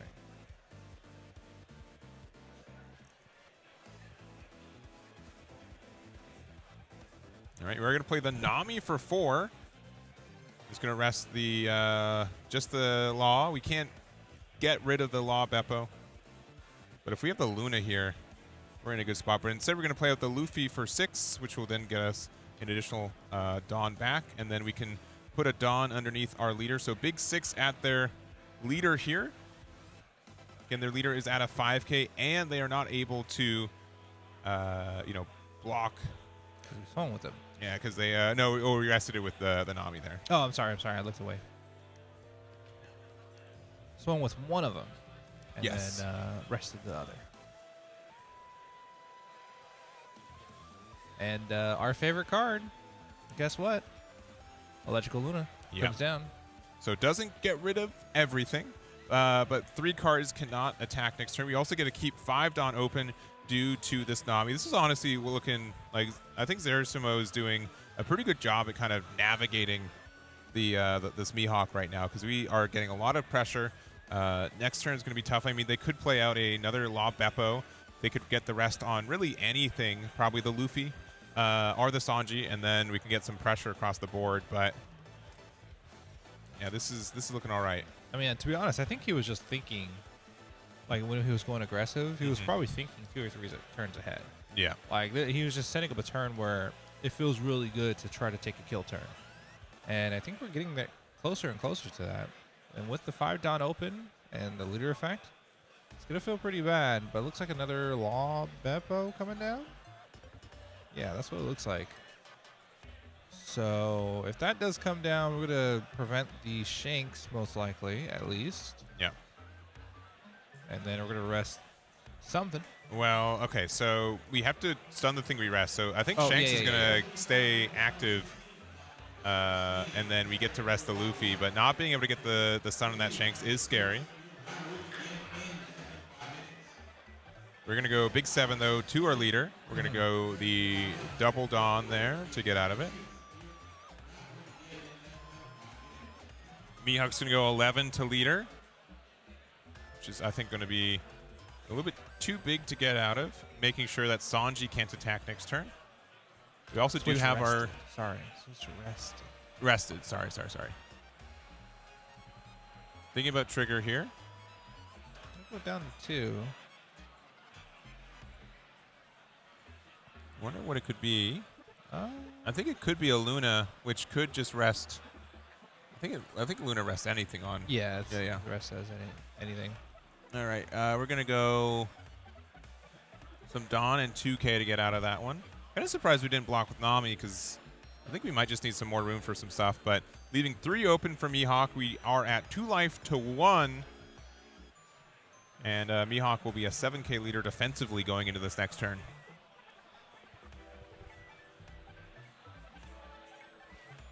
Yeah, I think this has changed a little bit.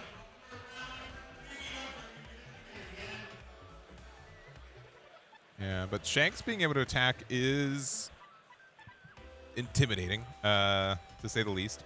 That is a big 12K. Does not matter that you are a 7K leader. You do have to respond to this. Yeah, I mean, we have 3 Dawn open now.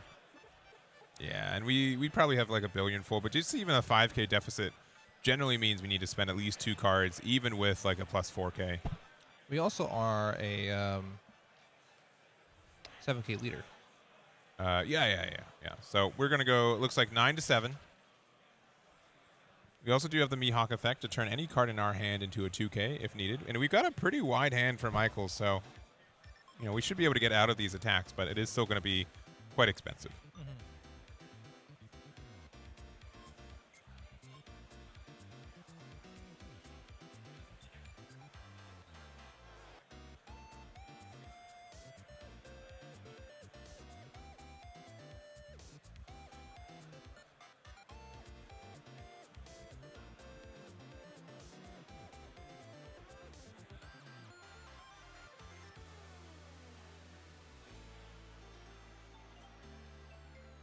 Just in the think tank. Thankfully, almost over 40 minutes left. We've been playing at a pretty good pace. Just like these next few turns are going to be what decides us for game 1.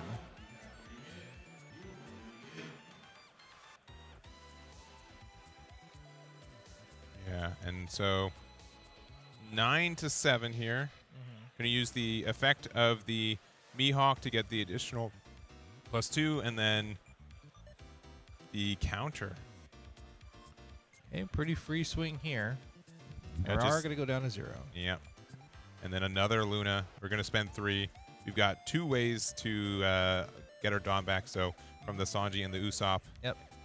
And if we don't interact with this Shanks next turn, it is going to do so much pressure. It also means that the Laws cannot block since they were rested or stunned from the Luna. Zero Sumo's, offering just the right amount of pressure for this matchup, and even though Michael's got so many cards in hand, we are in a tough spot. Yeah, I don't think there's a way to interact with the Shanks, right? I mean, Am I missing something? It'd have to be another Lob Eppo, and so this is a good spot here where we are able to use the effect of Lob Eppo. Since something else was already rested, we can now stun the Shanks, which is nice. But it was specifically this Lob Eppo, and we've already played 2, so third copy is a little not guaranteed. 3 in a row there, and then looks like we're gonna go 7 into leader here. Here's the 2. We're gonna go 10, making sure Sanji's just says untap 2, and that's it. That is his purpose. Very unfortunate. And we got a blocker still. We got 2 Lob Eppos that can attack this turn. But this is pretty impressive here. 3 Mihawk into Lob Eppo, Lob Eppo, Lob Eppo in a deck that we're also able to essentially keep 3 Dawn open defensively is a lot of pressure. Well, you might be right. We don't have any other Dawn as we go down to 0 as Luffy. I think we're taking this next one unless we do block. I'm okay with the block here. Yeah, being a 7K leader is going to be a problem next turn. Both these players definitely feeling the pressure of both decks. Go down to 0. Which is fine. We're just going to block the last one. We can probably get out of it. Yeah, that's 3-6. Or 6 plus a 2K. Yep, and then the Aluna here just to make sure the Luffy can't attack. So, here's the thing. Like, all right, well, if they got to this part, they're like, okay, clearly 15K they can get out of, right? 1 Dawn open, so we can say like probably have the Billion Fold. So we go to the 11K, and then like after that we just spend we just need an additional 5K worth of counter. So not really outrageous. Yeah. And again, when one of the we still have the 8-drop Mihawk, which can convert any card into a 2K. We really only need 3K counter. Right. Yeah, that 7K lead, it's gonna be a problem. Even if he is at 0 life. But what do you think? Being at 0 life yourself, looking down this this board, is this the turn to go in? At this point, I think so. Yeah, you don't have a choice, right? Oh, but this is nice. So. Oh. Okay, and additionally too. So we can put everything on Usopp. We attack as a 9K, and then we can restand and attack with 9K again. Yeah, so, because of the Brook. Yeah. Does the Brook say any Straw Hat? 8 cost or less, actually, so even better than that. So. Oh, really? Yeah. So we did 9K. Yes. Nice. Okay. Pop the Brook, restand it, another 9, and another 2-1, and that is it. So game 1. There it is. But very, I think that was the case. Looked like in hand we had a Dead Man's Game and some extra counter. So I don't think 15 would have gone there anyways. So yeah, there was a chance to have that go through. But I think Mihawk was set up. I think things were good, but that third Lob Eppo I think really was able to set up a good position for, and now we're just 1 game away from getting top 8.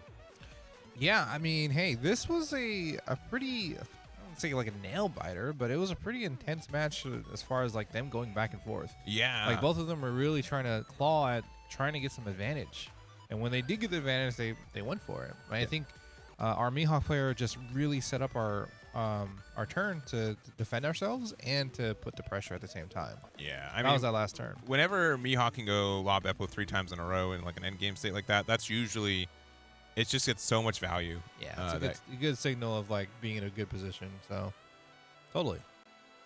Yeah. So that was game 1 of game 3. Or of our best of 3. Best of 3.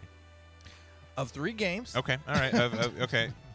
You best of 3. in your mind, Luffy's already winning game 2. Is that what you're saying? Yeah, Just yeah. I guaranteed, want to. guaranteed. Okay. Okay. All right. Okay. I want a game 3. I want a game. Yeah. So we're going through our mulligans. Also, if you're just joining us, so again, we're in top 16. We had a top 32 cut into day 2. We've got a couple players still playing too. So some other tables, we got Nami versus Lucy.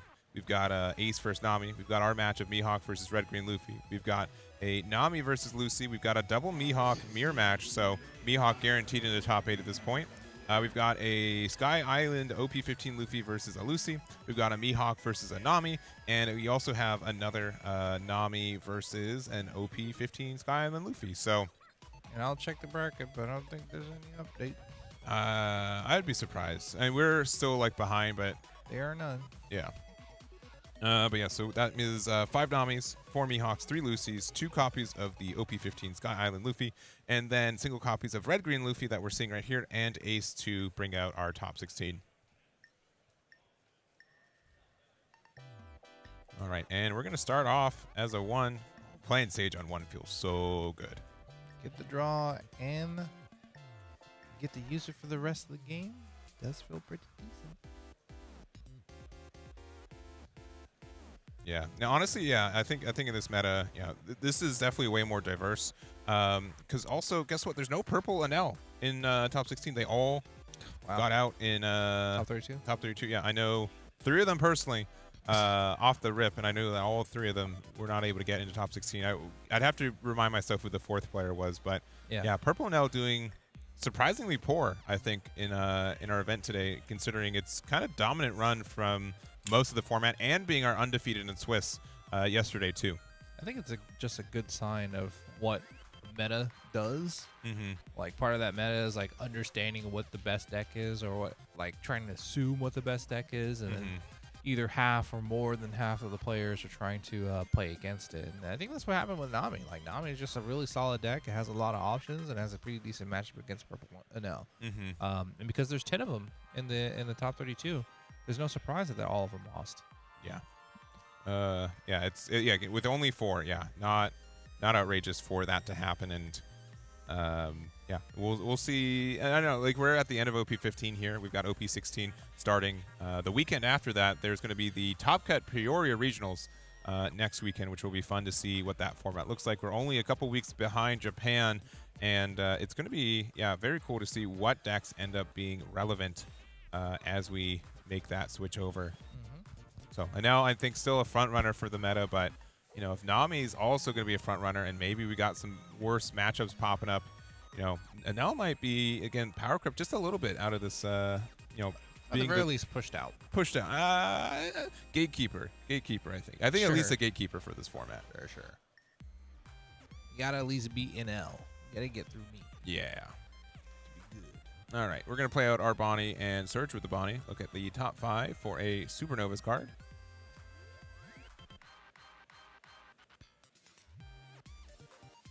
Could be another Bonnie here. Yeah, I do like Zerusimo being able to take second. I think like you're pretty flexible, I think, for what you want to see as Red Green Luffy.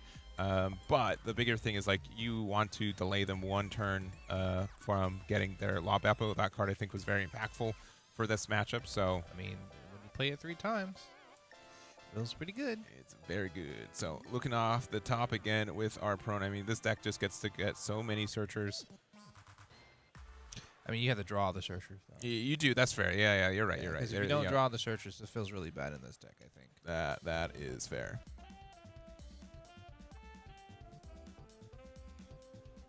Looks like we're going to do a quick 7. Immediately go down 2. Not worried about anything else. Still have the Dawn open, but we chose not to use it. Yeah. Last game, we couldn't even get down to 3 until like much later into the game. So getting the extra 2 cards, going down to 2 for Luffy, not being stuck at 4 probably feels a little bit better. Yeah. There's also like this kind of weird thing for Red Green Luffy is that since you're so good at defending sometimes, you don't mind taking the first life or 2 to do that. Also, we did not have a Dawn on our leader, which is why we didn't just have the 2 Dawn. Yeah. Just making sure. I've been on the bad end of forgetting that it needs a Dawn sometimes. Oh, so, sure. But yeah, being able to now have like 2 extra cards and like making it easier to defend on 2 at times could be could be the difference. So I know there's like a lot of thought on like when you actually do take damage with this deck. Yeah, I don't think it's too much of a big deal to take damage early because you are able to defend against so well. Yeah. And we are taking the 6 on Michael's end to go down to 3. And let's see what we can do with this search. Bonnie's going to find the Sanji, which would be a good play next turn. Yeah. And then we're going to be able to use the Usopp to keep 2 more Dawn open. We're going to see if we want to play anything. Yeah, we're going to attack actually with the Usopp. So we go down to 3. We're going to go 7 into 5. Do you want to give me another card, or do you want to go down to 2 with me? It's interesting he's swinging with the Usopp. Yeah, I think at this point we know that it can't be pressured too much. Sure. Because again, we're going to end the turn with 2 Dawn open. So yeah, we can protect it. Plus, there's not very many things outside of their leader. So yeah, that makes sense. This is probably the only swing we'll ever see from him, ever. yeah. Ever. And it looks like we are going to do the I know you're strong. So go all out from the very start. A very flexible card, but that also means like, man, sure I get out of this attack, but this could have also stunned 2 things next turn and gotten out of 2 attacks. Sure. In that sense. So understood like why there's some hesitancy of using it or not. But Kid Killer, you know, it's the weenie, attack and weenie, back and forth. We're going to use the effect to get Perona back into our hand. We're going to play out the Bonnie, Yep. play the Perona again, search, and use it for the leader effect. Yep. I mean, we can use the stage too. Yeah, but we also, I think, needed another card rested for the Bonnie draw 2, trash 1. Sure. So able to do that. Yeah, that law is just so good. It's crazy to me it's only a rare because it is so flexible. That's nice. It's a simple card, though. Maybe that's why it's a rare. That's very simple text. But it does a lot for you. And be able to play a Bonnie out and get something back that you can use for a draw, it is very good. Yeah, it's fantastic. We're going to play out the Perona again that we added back to hand with the law. So again, it's just like, what, 7 Dawn. We got a draw 2, trash 1, and A new body. top 5, and like you got to get the body out. We're getting the, I think that's the secret rare Mihawk to hand, which we can play next turn. As we enter 9 Dawn, we're going to use the effect of our leader to rest our stage to get 3 Dawn back active, currently 4. And we're going to go big 9 into the Usopp, so spend the 2 Dawn and asking for a 1K, keep him around. And there's the Bonnie there. So pass him back.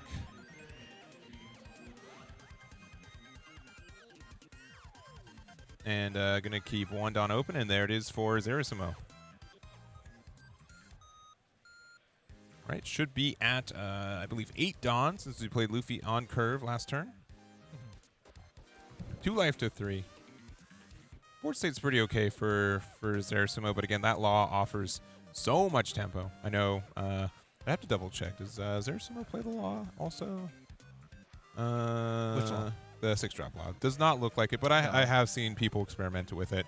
You can use it to then play out Sanji afterwards, right? Which is a different, you know, you get the Dawn back for it too, which is just such a good value. Gonna go big 6, get a 2K out of hand. There are currently no blockers up, so like this 8K double attack is a little terrifying. Couldn't hit you down to 1 pretty quickly. Yeah.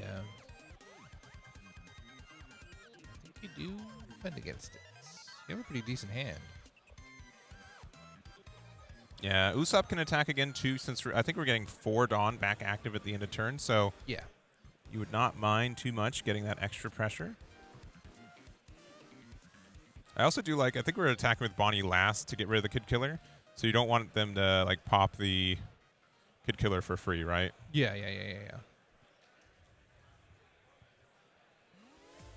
All right, we're going to get a double 2K to get out of it.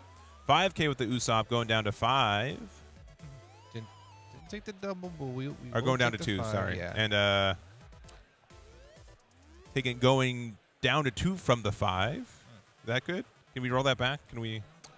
You said words. We can fix it in post, right? I don't think so. We live? We No. live. Oh, No AI will help you here. dang. Here comes All a right. Mihawk. Big old 9 cost. Playing it for 9. using the effect here to get 3 Dawn back active and preventing one of these Sanjis from attacking. He really did not like that Sanji. You could have picked any Sanji. You picked that one. He really didn't Yeah, like it. the one on the far right. Looking at me sideways too much. We're going to play Electrical Luna. Is that what that is? I believe it is. So we're going to use it for essentially just preventing the Luffy from attacking at this point. I mean, And then valid. yeah, just keeping everything active after that. So we've got one blocker inherently. We've got the Law, which can turn into another blocker once we're at 2 life, and sorry, less than 2 life, so we're at 1 away from that. We're going to play out the 10 cost Shanks for 10 here. Yep. And I have to say that because it gets 10 Dom back, so you gotta, Yes. you blink and you miss it. Yes. It's like he never played it, but he actually did. He very much did. So we're going to go big 8 at the leader here.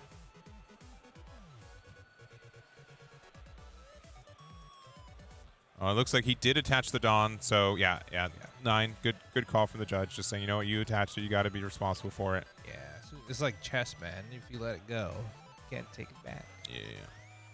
It's probably going to put him down to 1. Yeah, because I think if the spread could have been 8 then 9, but we're doing 9 then 8. Still don't like to see it. Yeah. We're going to just block with Bonnie and let it go. We need some room to be able to play out our La Beppo, I'm sure. And passing it with 5. But this is a really good spot for Michael K for the La Beppo, because now we can comfortably rest the Shanks and stun the Shanks. And that is going to be huge for the amount of interaction we're going to have for this board. Right. I think that's going to be pretty cool. We have our own Electrical Luna. We already used one of them. We can use Leader Effect and then use it again. That would be pretty cool, but I think we don't have it in hand. But I could be wrong. Let's see what we can do with swings first. This is going to be a 7k swing due to Law and Beppo's effect.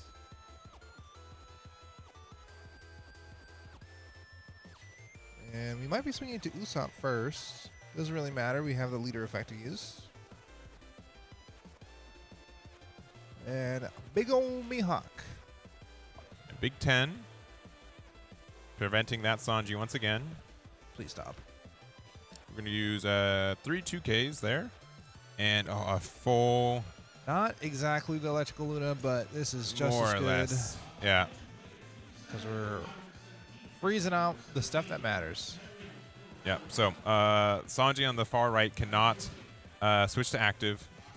The rest just can't switch to active here. So, I mean, we could do some stuff like what we did with the Brook to get some like cool interactions, but there's a blocker from the Law. There's also a 7k leader across the other side that we need to somehow get 2 damage. I don't think we need to do it this next turn. We can probably defend another turn, but this is a real good setup for Mike, who's really navigating this matchup well. Yeah, this is smelling like a 2-0.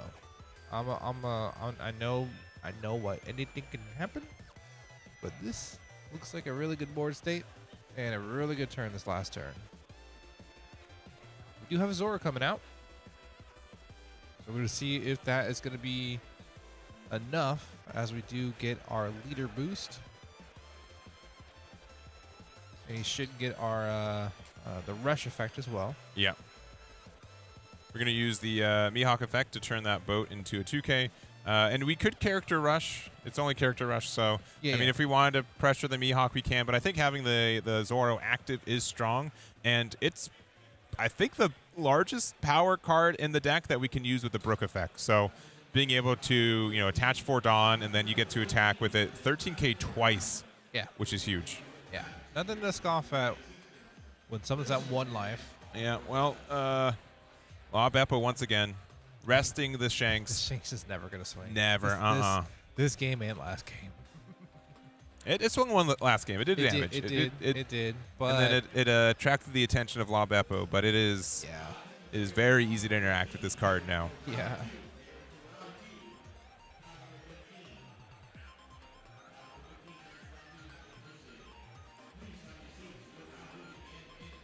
All right, 7. Going to use 2 cards to get out. Asking for cards in hand. Going to go 11, it looks like into leader, which you hate to see because that means they probably have a Luna in hand as well.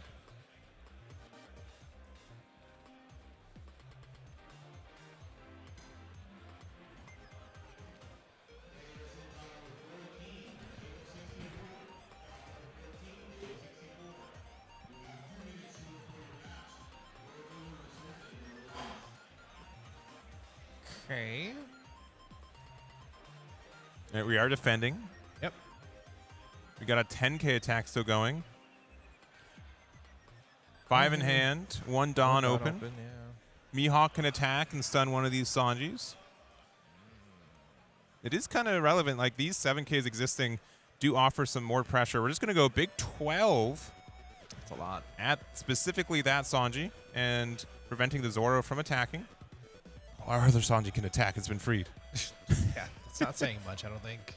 And then we get an additional Dawn back from our Coffin Boat, but, you know, a lot of pressure. Now, again, I don't think we're necessarily in danger of losing necessarily next turn for Red Green Luffy. Still up 2 life. I don't think it's more of a losing thing. It's more of just like, wow, what do I do to get out of this? Yeah, well, it looks like we're going to start with a Garp here. I do think 6 Cost Brook could be a helpful card, and I think that was the last card off the top there, but we're actually going to play with the 4-drop Nami, which additionally good here. That's We'll offer a chance to rest the law. Yeah. But we have 2 open. We still have a pretty healthy hand. I think it's 5 to 6 cards. We're going to go ahead and rest the law and as well as the Kid Killer. Should have plenty of Dawn to use. Yeah, and we're going to get 5 Dawn back at the end of turn, so we'll be pretty free about this.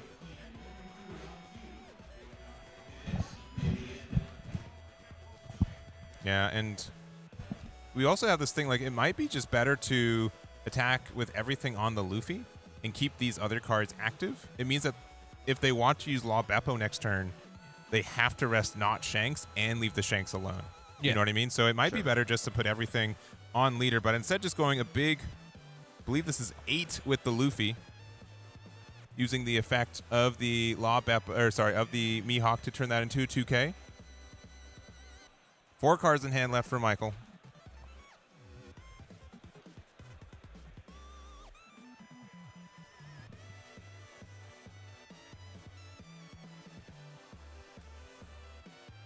Keeping the 4 here. Yeah, I don't know. Like, again, a good 10K, it would have meant, like it feels bad that, like, a billion fold gets out of it. Mm-hmm. But yeah, we're going to go big 7 to 7. Yeah, being a 7K leader is just... Oh, taking it.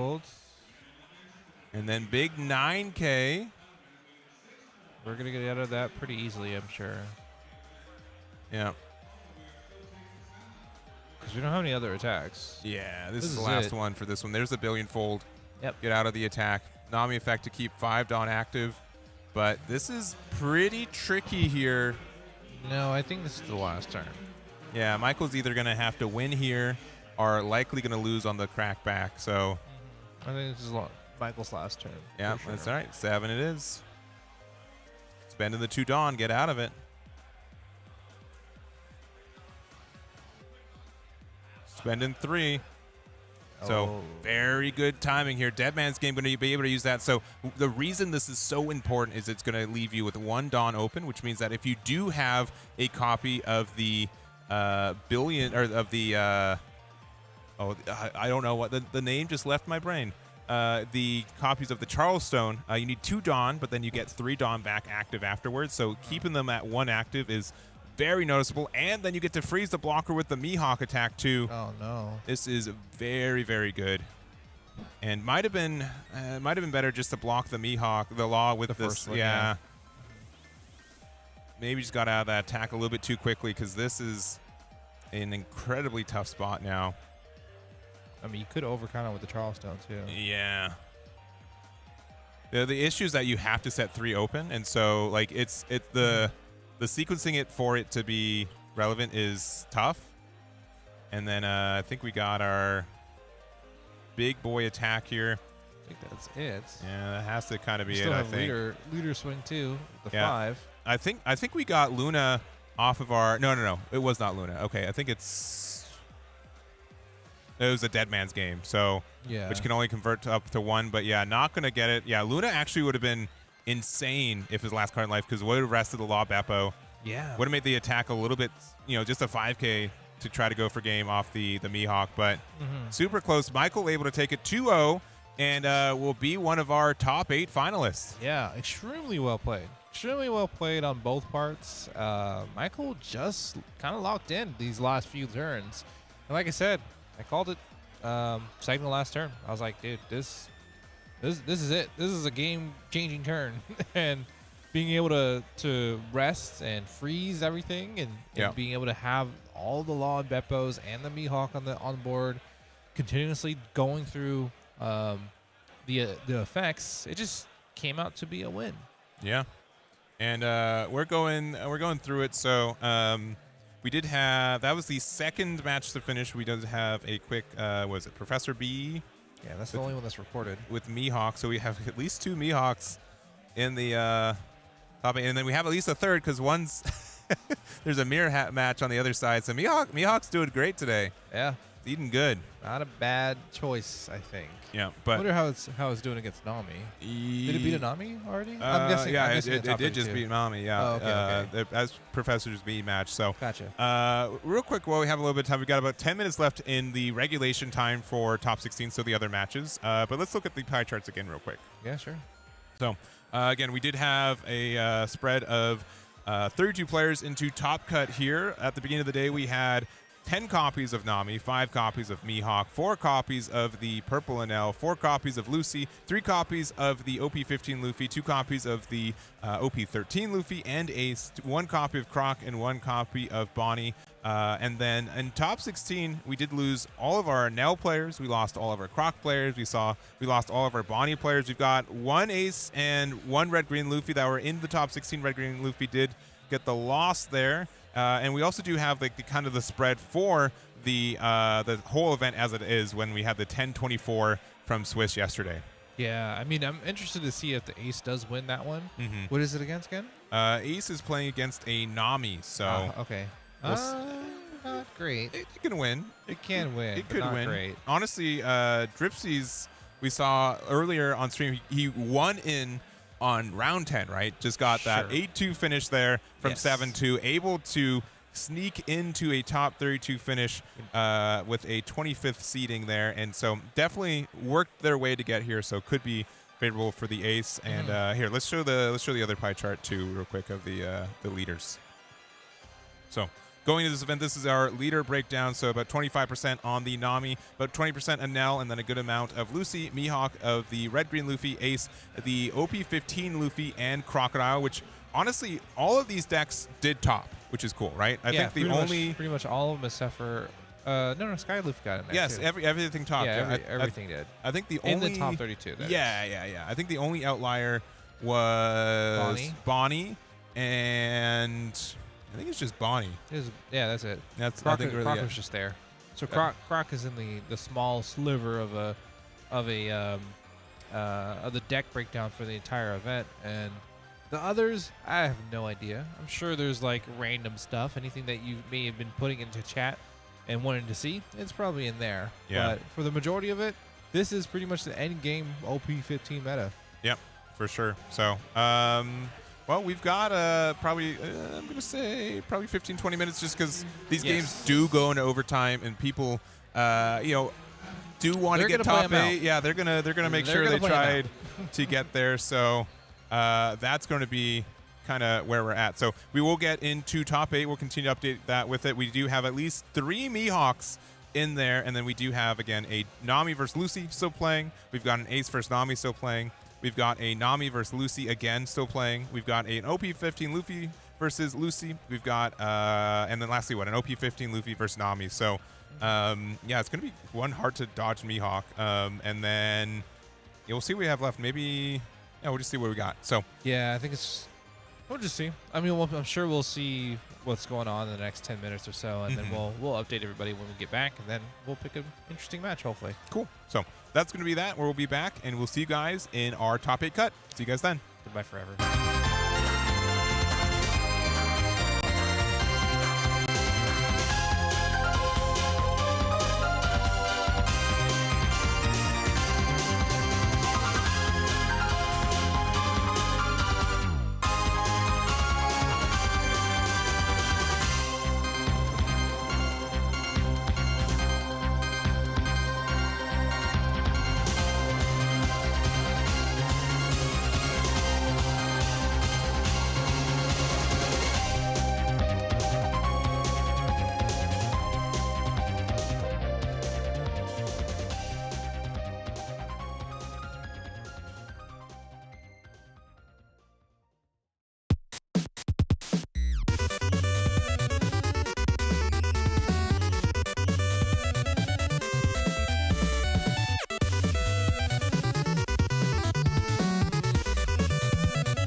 right, thank you guys for being patient. We're back with our top 8 of our One Piece card game regionals here in LA, hosted by Core TCG. We do now have 3 serial owners in this top 8, and very exciting finish for all these players. Yeah, I mean, hey, it's kind of funny how this is turning out. Yeah. Because now we only have one Nami. We only have one Nami. In the top 8. We lost all of our now going to top 16, right? Yeah. It's like things are just shaping up.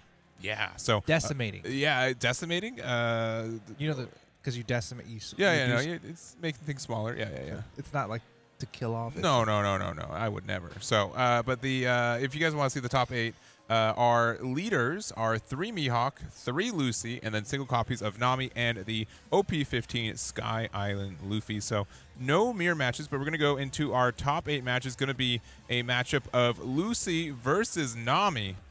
Yes, the only Nami that we have. Yeah, we had, what was it? We had 5 Nami going into last round. Yeah. 4 of them lost. Yeah, so half of them got cut off. More than. No. Oh, from 10 to 5. Yeah. And then more than half of them got cut off, only leaving 1. Yeah, 80%, I think.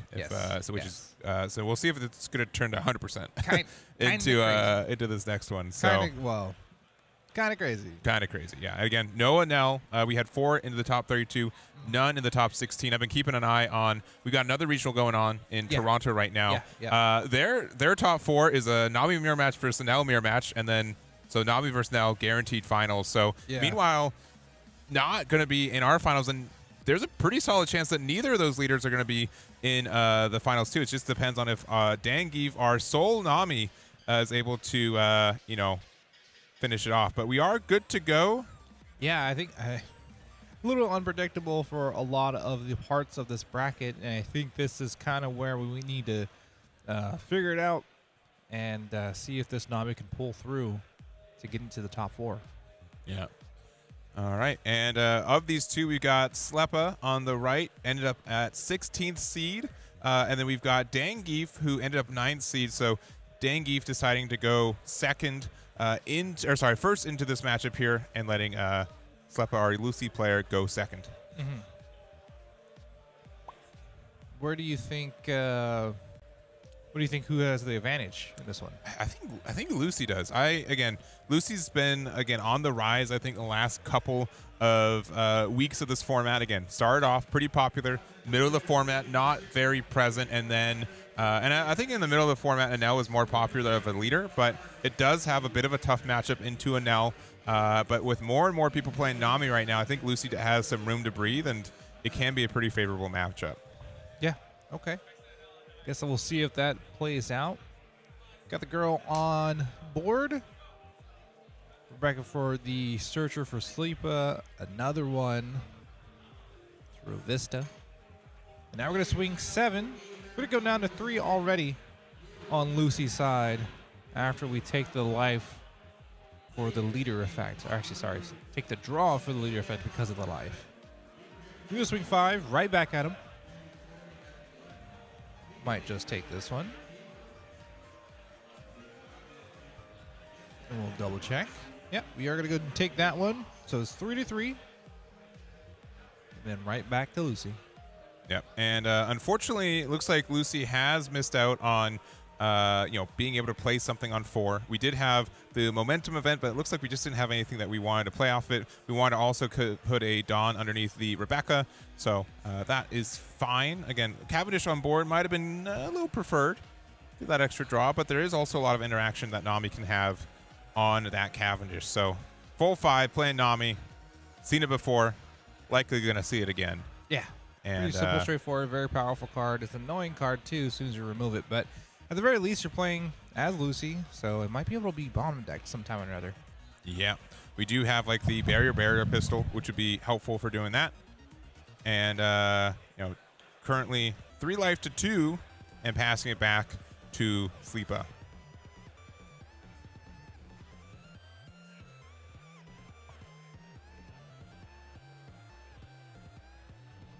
All right, so going into the leader, just a simple 5.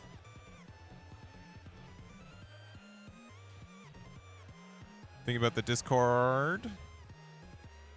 Looks like we are going to be using the Nami leader effect to maybe for the girl. We'll see.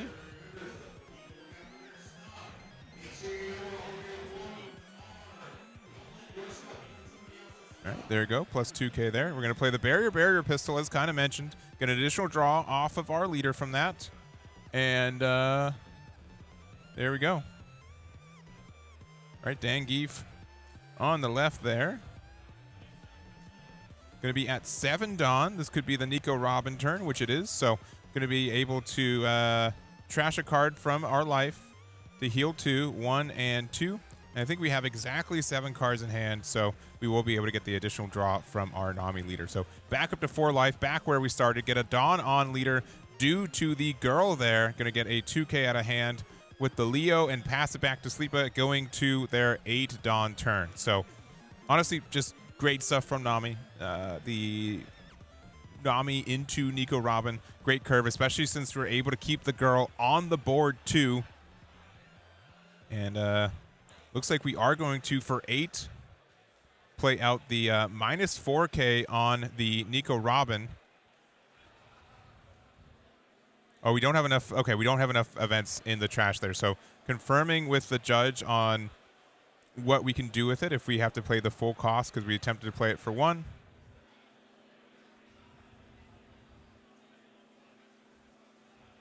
Oh, and so we did say we were going to activate it. So judge is ruling that we do have to give it the full minus there. A little bit unfortunate. You also got a warning. Yeah. Brian was over there helping adjust the camera there. But yeah, you know, that card is a 1 cost most situations, right? But in the early game here, you need to make sure that you do have enough of these there. So that's a bit of a tough move here for Sleepa, because now I don't know what we can do to interact with this this Nico Robin here. Cry. That's it. Looks like we're going to swing 7. Yeah, there's the 7. Go down to 3.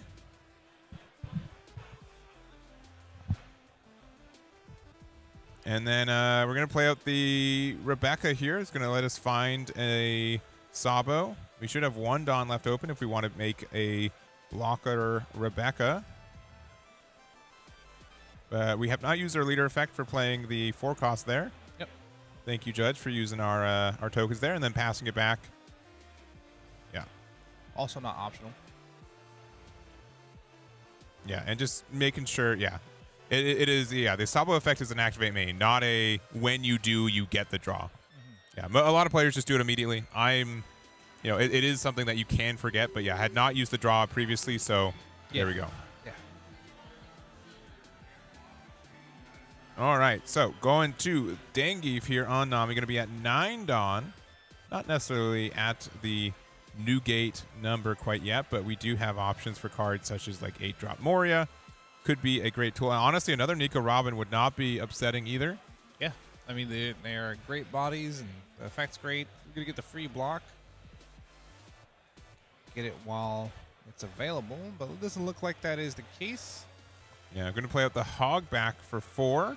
Going to have 5 Dawn left available and still having our girl effect. So for 5, looks like we're going to play out the Nami. They do have a little bit too much life for that to be doing an effect, but we do get to get 2 Dawn on it with the girl and Nami effect. So we're going to go 7 into 5, discarding 1 off that and then additional 1.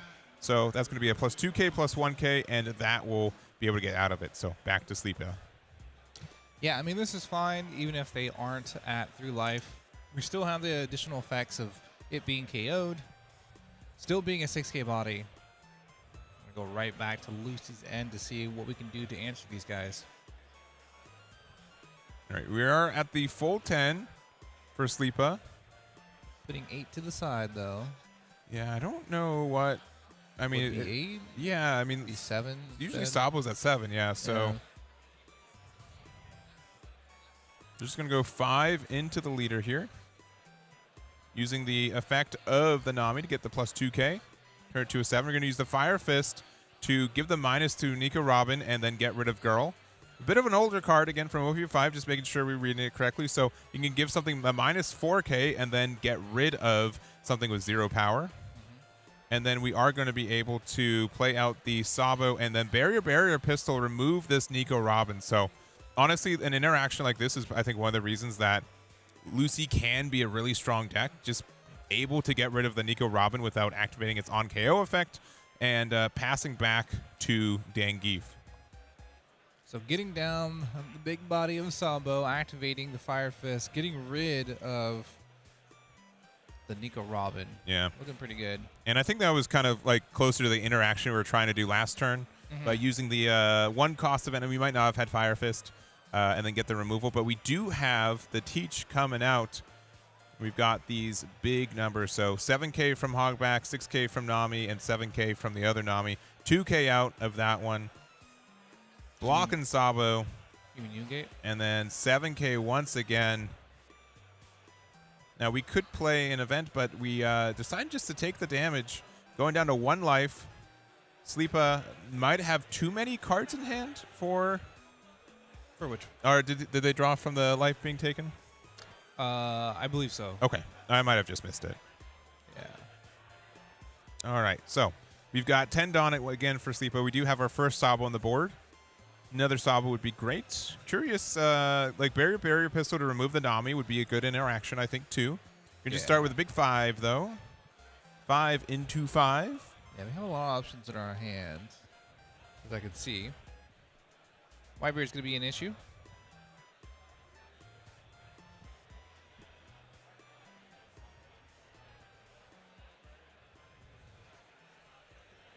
All right, we are going to play out the use it, Mr. Luffy, so get a draw 2, which will also allow us to get another draw off of our leader effect. Yeah, look at the hand. Yeah, this deck gets to draw so much. Happen 7, playing out the Sabo. From it, we're going to be playing out the Barrier once again to get the removal from the Nami. Got to get around all of those effects, those KO effects. Yep. And we know Newgate can safely block our 9K, so we're just going to leave our blocker up. Yep. Yeah, getting a little rough because we are just being taken away of all the cool stuff. No life burn. No nothing. All right, we're going to start with a 6. Get a quick block there. Got another 6, another block, and I'm saying if you want to swing with Newgate, you can. Newgate's big. Do you swing with Newgate here? I mean, we are tapped out, but we have a huge hand. But we do have a Gecko Morris, so we're going to go ahead and play. Looks like Hodge back. Yep. From our trash. And we could put this in either life or into our, on the board like we did. Since Lucy is a base 5K leader, we are able to just, like, these 5Ks do add up, I think, pretty easily. Yeah. Why do you think we played it instead of putting on our life? Because I think, like, we're kind of on the offensive is the biggest thing. And, like, we've already seen, I think, is it 2 or 3 barrier pistols? 2. So that means that we're less afraid of it being removed, I'm sure. Okay. And then, yeah, if it gets KO'd, we just get to recycle back into, another body. So pretty good for us. Yeah, I mean, Sleepa is at 1 life. Huge hand, but still. We're going to go ahead and use this to minus. Yeah, we got enough event cards in our trash now, so we are able to play Just Watch Me Ace. Give it the -1. A second one. That's -6K. I mean, do you have another barrier pistol? I mean, all right. We're looking for it. We're looking for it, I guess. Okay, well, there it is. Okay. That was easy. Maybe we should have started with that. I don't know. Yeah, you're probably right. Maybe sometimes you're just in tune, man. We're going to play Sabo, barrier pistol, get rid of it. I feel like he just had a bunch of different options, and he was like, you know what, let me just double check it. I don't need to do that, but I'm going to do it anyway. Well, removal of a Newgate is a strong interaction. We are also going to be using the draw from our leader effect too. Judge has been really good at keeping that effect used active too, which is nice to see. Yeah, because it's netted us at least 4 or 5 cards at this point. Maybe 3. Yeah, and all right, we're becoming a 7K, but we can kind of, I mean, I don't know. I'd definitely be kind of Persuade. No, well, persuaded to attack with one of these Sabas because putting them down to 2 could be good, but we also get a bunch of free blocks, so. Yeah.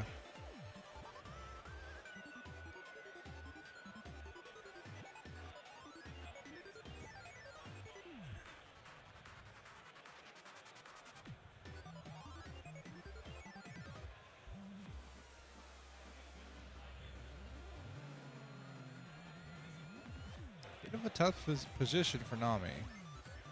We lost our new gate. We lost our Nico Robin. We lost our Nami.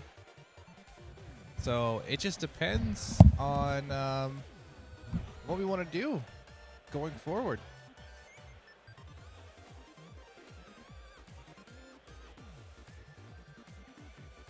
Looks like there was an extra draw here, but I think Caden is confirming that now. And we'll see what's going on. Are they paused? Yeah. Okay, Yeah. we'll pause. There was an extra draw off the leader effect. The first activation was in track, so we're going to get the head judge to get over to get for that, so we're going to be a pause for that one. It was for which draw? So after the first event was played, there was a draw from it. Okay. And then they drew after the 5-cost event was played. It wasn't for any other draw? Yeah, because the 5-cost doesn't allow it for a draw. Oh, you mean... Yeah, from leader effect. Yeah. Yeah, okay. Yeah, so... That was on Lucy's end? Yeah, because the judge didn't put the effect use token on the... On that one. Yeah, I so... see. All right, So go ahead and yeah. So we're gonna have the head judge come over and make sure that it gets resolved correctly on that one. All right. Yeah, it must have been missed because there are so many triggers to draw. And we can double check with that too. Yeah, that's what I'm looking at right now. Do you know when it was? It would have been off the first one. Which one? Which event? I'm saying. The 4-cost event. Yeah. This one. Yeah. No. No, way before. Oh, Yeah, way it would've before. been- yeah. Was it the same turn? Yeah, it was the same turn. So we did 4-cost event for the -3K, 4-cost event again for the -3K, and then the Viola. What did we bomb deck the first time? No. It was that turn. It was that turn with the Viola. So we did. We did okay. 2 4-costs. Gotcha. Okay. I got you. Let me see if I can see it. Because they're gonna figure it out. It Yeah, was this one, right? No, not that turn yet. Oh, okay. Yeah, wait, Okay, yeah. let me go. Keep going. Let me keep going. So we're just going to review the footage. We're going to make sure that it's done correctly on there. So -4K. Yeah. That's a 4-cost, right? Yep, that is a And then 4-cost. we're Yep. drawing here. Yeah, there's a draw. Okay. Yeah. Now I see. Get the then- timestamp for the Then judge it's on this that one. one too. Yeah, I got you. So after the 5 draw was played. Yeah. Let me see first on the second one. And okay, yeah, I see it now. Okay, Yep. so let me get this one, and then I'll do this, and then I will do the second.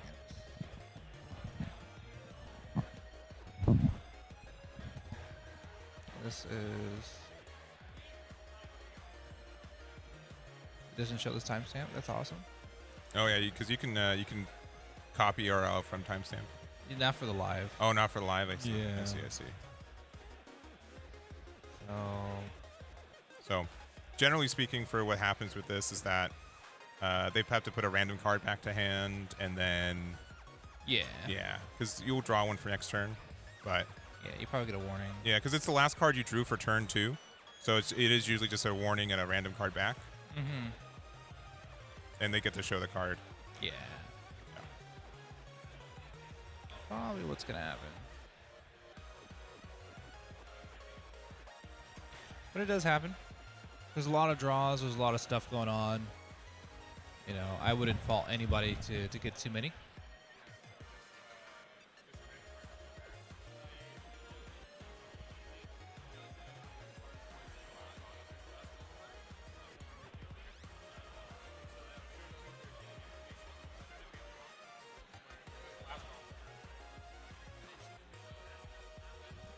We're just testing with the judge real quick. Sorry, guys. I do believe they're starting, or at least continuing. So continue the timer there.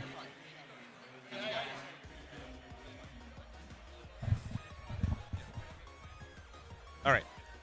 just confirm with head judge there. So yeah, the stream judge did catch the card that was drawn, so we were able to confirm it, put it back into the deck, and play will continue there. Yeah. That is the benefit of being on the side of the person who did draw. Yeah. Yeah, and I think definitely for finals, I think we'll have a judge on each side. I'm not sure if they have the, because we're also running the Treasure Cup too. It's hard. Like, yeah. It's not like there's a lot of judges here today, but they're keeping present on that for sure. But this is why the counters and everything for used effect and keeping track of everything is really important. So hopefully they continue to do that as we play another Sabo. Another Sabo, yeah. All our tarts. I'll say that too. And the Fire Fist. So gonna get the draw there.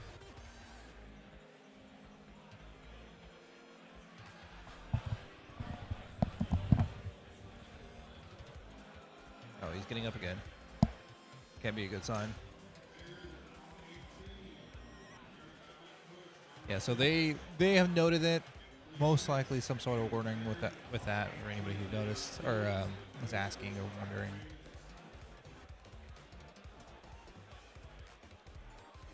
And most likely just asking them to use the use effect token. I didn't want to have to rewind all that and then it happened again. Oh, the thing? Yeah. Yeah, because he did Fire Pistol and then, I mean, like, it's understood, right? Yeah, you got to put a lot of Dawn on, like the minuses on the thing. You're drawing right afterwards, too.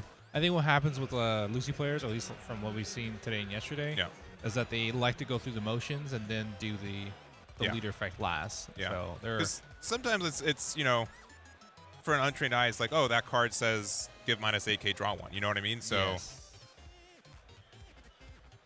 Now we have a sea.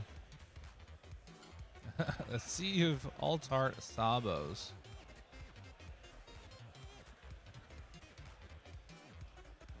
Yeah, but this is I mean, there've been a couple of turns where I think we could have done a little bit more for Lucy, but this is still like kind of where we're at. We have these removal effects. We have removal effects that get around on KOs. Two things that I think Nami's kind of known for taking advantage of, and now like 9K is also just a really good number to attack into a 7K leader. Just due to, the fact that they have to spend at least 2 additional cards when they're a 7K to get out of it. So we're going to play Rebecca. We're going to get Fire Fist to our hand here. We're going to put likely a Dawn underneath it. But 2 life to 1. And the momentum's definitely on Lucy's side here. Yeah, I think so. I would probably say that because of all the Sabos are on board. That's one factor. I mean, and then seeing all 4 is nice. Agreed. I mean, it's beyond nice. This is a little wild, at least in comparison to the board. I think the other part of it is just every time that our Nami player plays something, there's an answer for it. Yeah.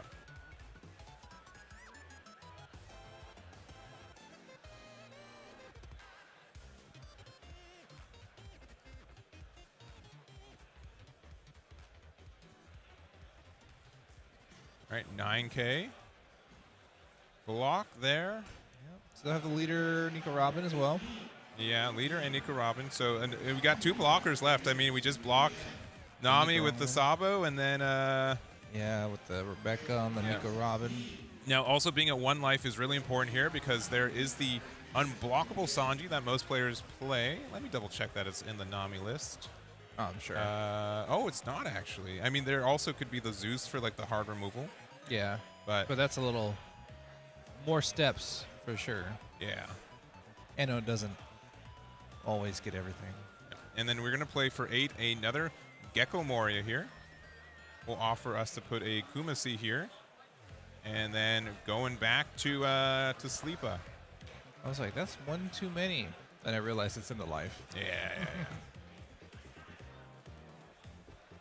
Okay, the Army of Sabos restand.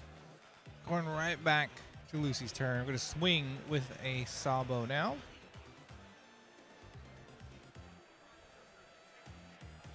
And just deciding what we want to do.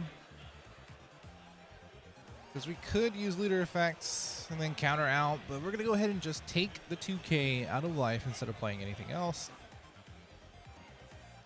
Now we're going to use Memento. Memento, yeah. So get a draw there. We hardcasted it too. Obviously, we can't do it anymore without the Sabos, but Yeah. But just wanted a couple more cards in hand. it's still, being able to get that draw too. And we have double attack, which is kind of relevant. So plus 3k double attack. When they're at 2 life, right, we can just do a huge attack here, try to push them down to 0. We're currently at 8k. And then with 3, we're able to push it to 11k. And we were thinking about using our leader effect as well. So 3 more cards out of hand. This is a huge attack to try to go double attack into it. So it's 3 plus 3 plus 3. So 9 plus 5, 14 to 7, I think. Yeah. I'm sorry. This is Would You Let Me Eat the Flame Fruit? Yes. My bad. Yeah. I said Memento. That one and the Momentum, it's, I mean, They both have.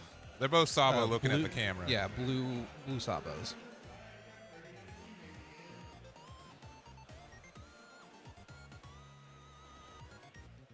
This is a big one. Yeah. Because, like, now then you have to worry about these 9k swings. Obviously, you're not going to swing with all the Sabos.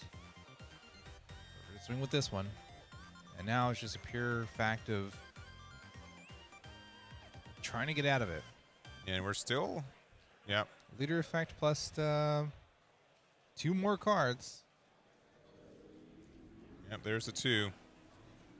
I feel like we went too big on that attack, though. Like, we could have had extra Dawn With the leader attack? and 2-1, and you're just scooping it up. All right, Dangif.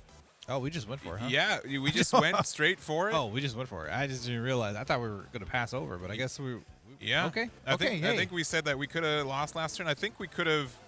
We definitely could have gone. What did we go? 14k? Yeah. Yeah. Might have been a little bit too big. It's hard to say. With the leader swing?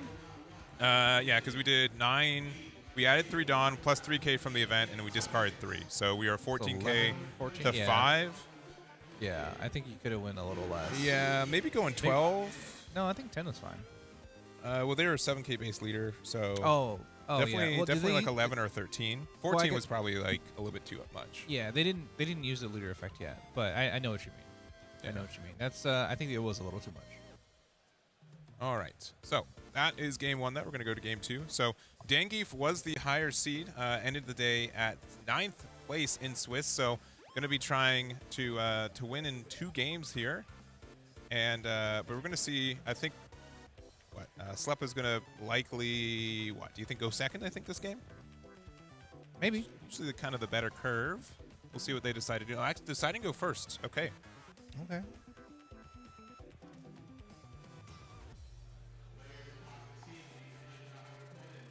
The fist bump starts off on the 1. We do have the Kingdom and passing it back to our Nami player. Oops. That was an update for Dingy. Because he scooped, right? The Our Lucy player? yeah, just know they used all their cards to try to go for game there. Yeah. This was not able to. Let me make sure judge is saying. Yeah, okay. We're just gonna go 5 into leader here.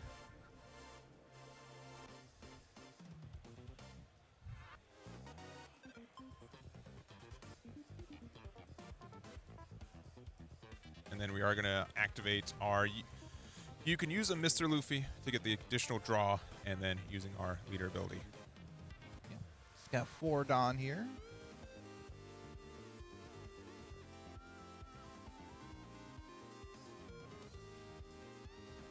Just the 5k, and then we're going to play the Kiku Nojo.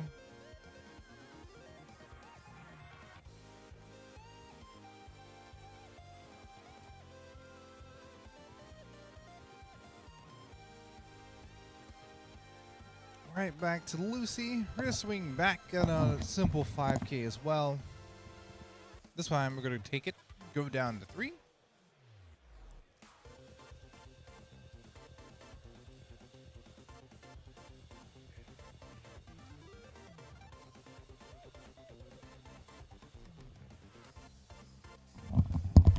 Sorry, just because it's so close, I just wanted to triple check. Yeah, Nami did win that one. Just wanted to double check. Cool. I did stand up in the Lucy player like, oh no, what do I do this time?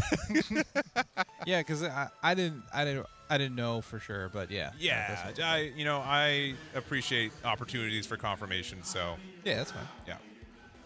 We are gonna play at Nami, burning a life, putting 1 underneath our leader, and then swinging for 7.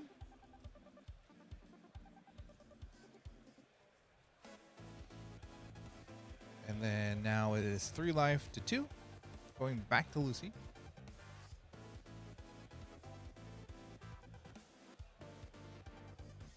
Swinging the 5.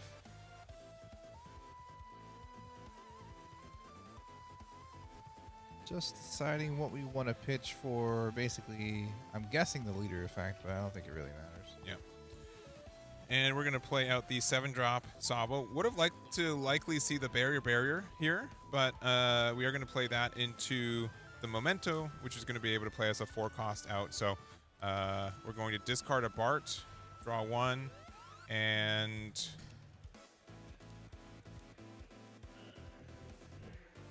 we will be able to play something.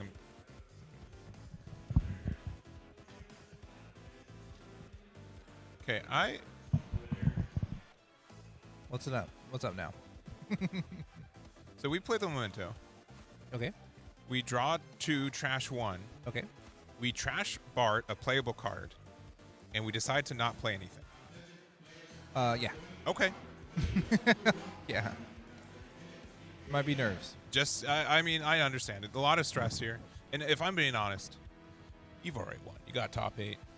Oh yeah. You're snoozing. You're good. This is more for bragging rights. You definitely want to continue, but I can imagine, probably the most watched game of your life, right? Like just it's a lot of pressure, a lot of nerves. Game 1 was a little bit tricky. There's making sure you keep everything. So I understand the pressure that you're under here. Yeah. But for sure. Very surprised.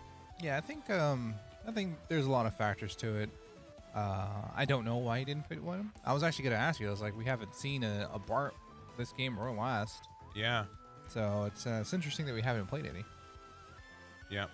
We will do the -3, get the draw there for the leader.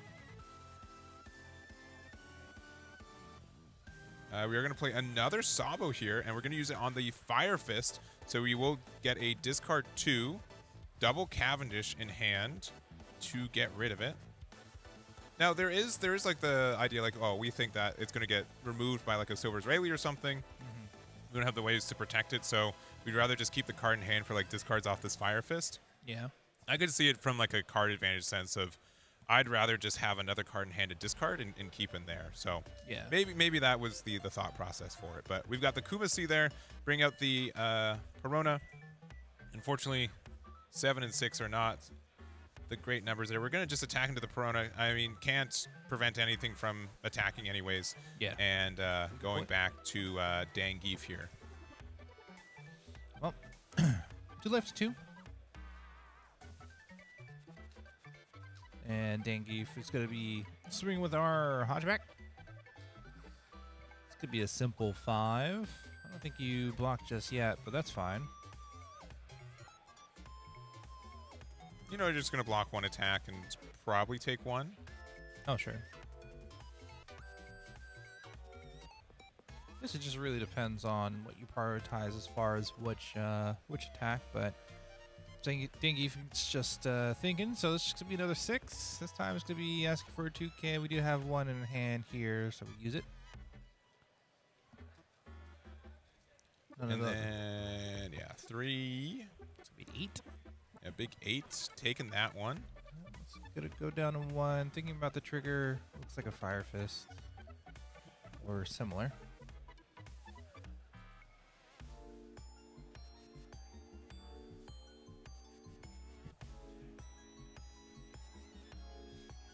Okay. Nico Robin comes down. Trashes something.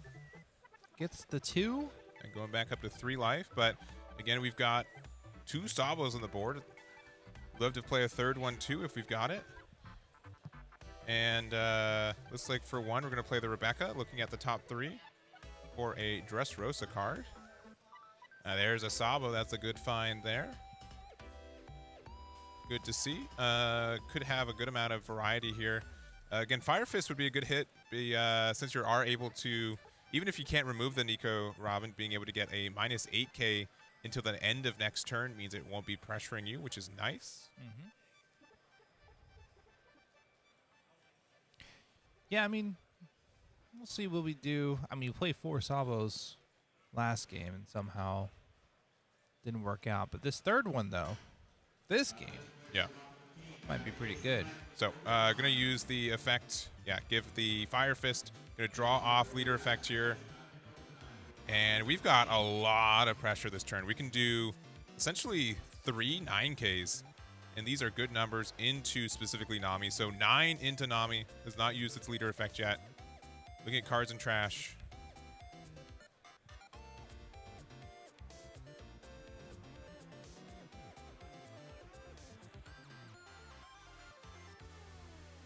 Down to 2. Another 9. Looks like we pulled a Zeus.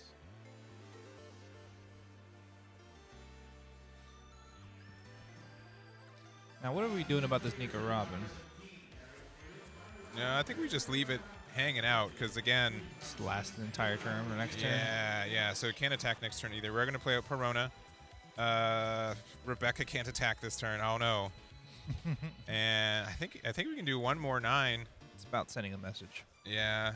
We should be like a little bit nervous, right? I think, which is fine. But going 9 into the Perona. Okay, yeah, Rebecca. It's about sending a message. Yeah. But passing it back. 1 life apiece. And again, Nico Robin minus 8k, so not attacking likely this next turn. Yeah.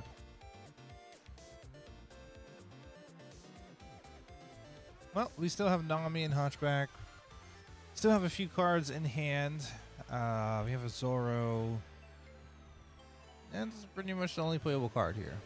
Actually, now that I see. Yeah, we've got Zoro. I think we've got Borsalino too, which would be a good add there too. Yeah, I think that might be the play.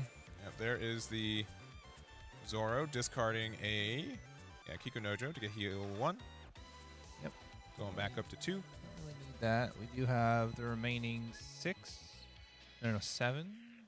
No, 6. 5 in the lead. We use our leader on opponent's attack effect. Yep. Gonna attack with Nami. This could be an easy 6.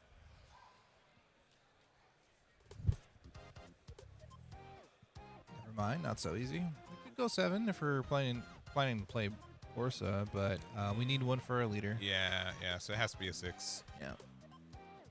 Kind of. I think this is you're pretty okay to block with Sabo here. Yeah. Why not? I mean, it's gonna be 2 6s basically. Yeah.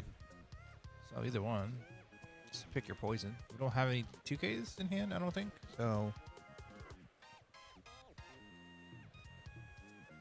might be a Viola. I'm just gonna use our stage effect, get the plus 2k. That's fine.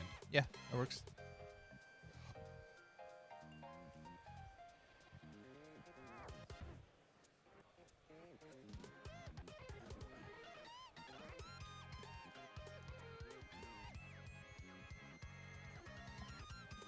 Yeah, 5 cards in hand, just making sure, keeping the numbers right. I mean, there is like a decision. Like I could just attack big number with Nami, right? We could put 5 on there and just go a big, what is it, 10k? Force some interaction still. Yeah. Yeah. No, I think Borsling is fine. Yeah. Yeah, I think Borsling is fine. So going back to 3, passing it back. And so many times I play against Nami, I'm like, oh, cool. I hit them down to 1. What are they going to do? And then They go to 3. They go back up to the... With any yellow deck, unfortunately. Like, did I even damage them last turn? They're exactly the same amount of health there. So Somehow they have 2 more bodies. we're going to look at... I mean, one, we could establish another... Sabo if we find one. Which would be nice.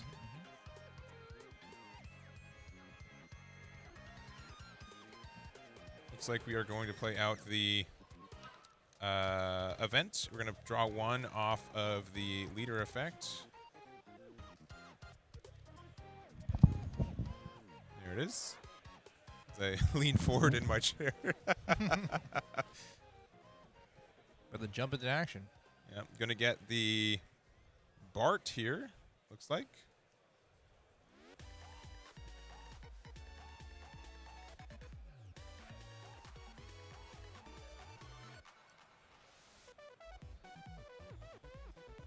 Going our first 9. Into leader, probably. Yep, just taking the block while we can. Yeah, that's going to be an easy target to be bottom decked. Yep, another 9. No blockers up. Also, you want to block early in case you hit something to play off a life, so you have room for it.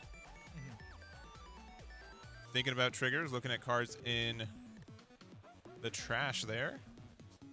We're thinking like this could be a Kumasi. So maybe the 2K in hand is going to be a little bit more valuable than a body on board.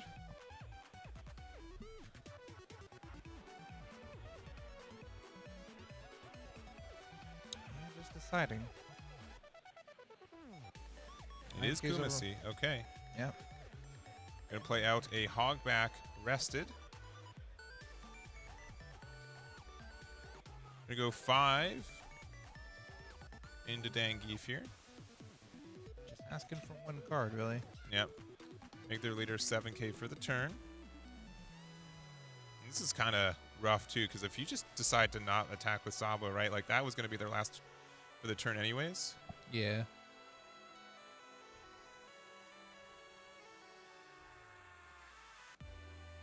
And pass.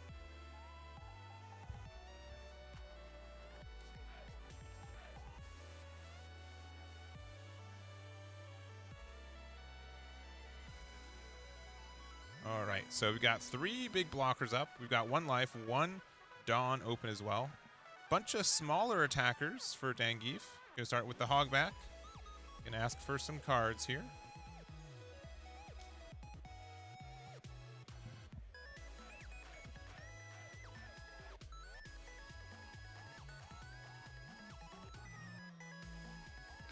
That's 1. There's another 5 coming in. Our hand is kind of dwindling as Lucy. It is.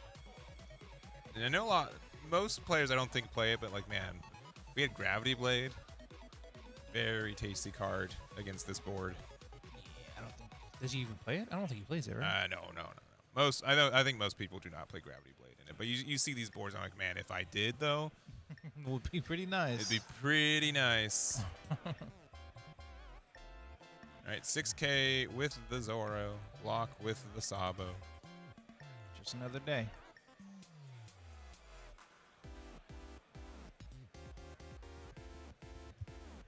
Yeah, I mean, board state wise, hey, Sabo's looking great. But Yeah. I think like both of these guys are kind of grasping at straws a little bit.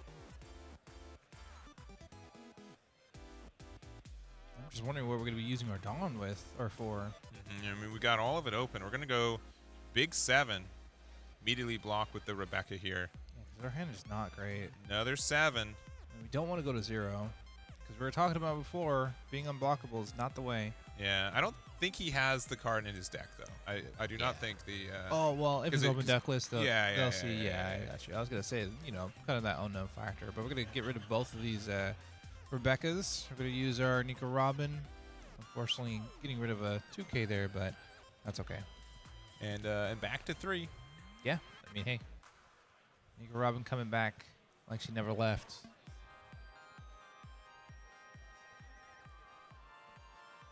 All right, so 3 Sabos here. Another Rebecca. Jeez, we can see all Rebeccas, all Sabos. Trying to find our 4th one. Oh, I mean, that's pretty cool. Unfortunately, we can't get it, but it is a tempting card. Yeah. Let's go look at it one more time. Well, I mean, okay, here's the thing. Like, we're kind of got not tricked last game, but, we kind of got punished a little bit for overextending, right? But this is kind of the same situation. We can go overextend again. Yes, exactly. Is that what we're doing? I mean, draw 2, 8K, and make it a draw 3. Asking for the card we just added. I mean, yeah, we could swing Sabo, take him down to 2. then double attack and take him down to 0. But Yeah, I mean, you're giving him a lot of cards. You have no idea what they have in hand right now. yeah. I think it's easier to start swinging at this board maybe. Yeah, it looks like we're going to use the Bart, though. We're going to use the... you can use a Mr. Luffy to draw 2. Leader effect to draw 1. Immediately coming in with the Got token. 5 Dawn left. I mean, I think we could probably... Yeah, attack into the Zoro a little bit. It's going to go 6 into there.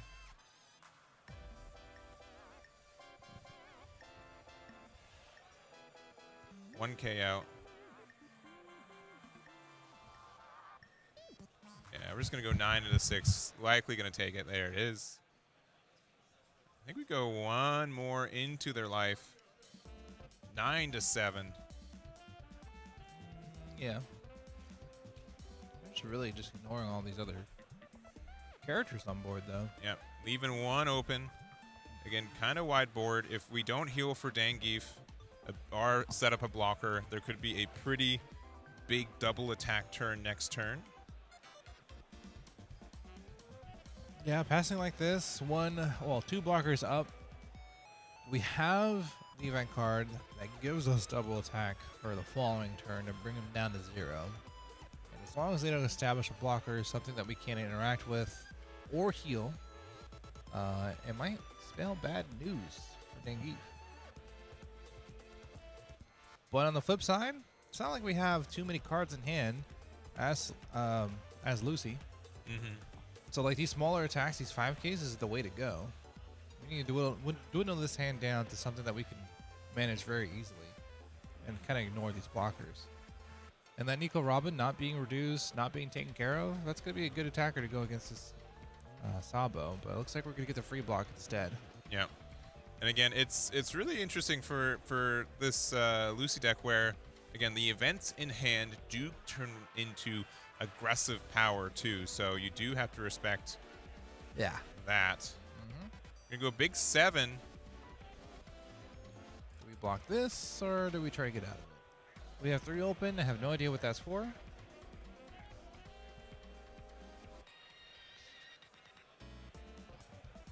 We're just going to block with the Rebecca here.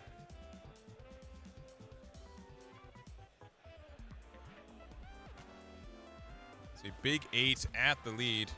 Taking it, going to 0. Drawing a card off the Nami. But 2K is pretty nice there. Playing for 8. The Moria probably putting another Kumasi here. And this is going to be real tough to try to go for game right now. We're at 0 life for Sleepa. And then, yeah, back up to 3 for Zangief. You know, just trying to put ourselves in the best position that we can versus, you know, looking at these 3 Sabos. We're going to do it anyway, man. Yeah, I mean, I think at this point it's pretty clear we're going to likely lose on the next turn, so we got to do it. Yeah, Plus 3K. We drew into, I think, 2 more events, so we can go some kind of big numbers. Yeah, I mean, this is good to try to get this this double attack through. This first attack is probably not going to be the leader. So I think we kind of have to make it the leader, though, because... Are we at 3 or 2? Because I mean, I feel like it's better to do this way. Yeah. And then pump up our leader with our event cards.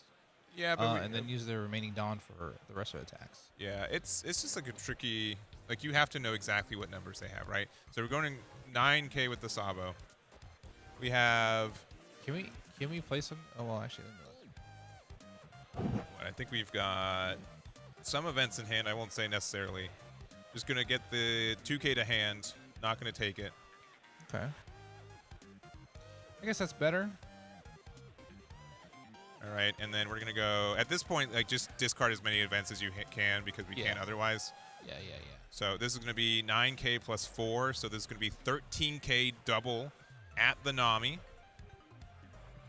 And then for game, they've got a 9K and 11K to get out of it. So And the Bart.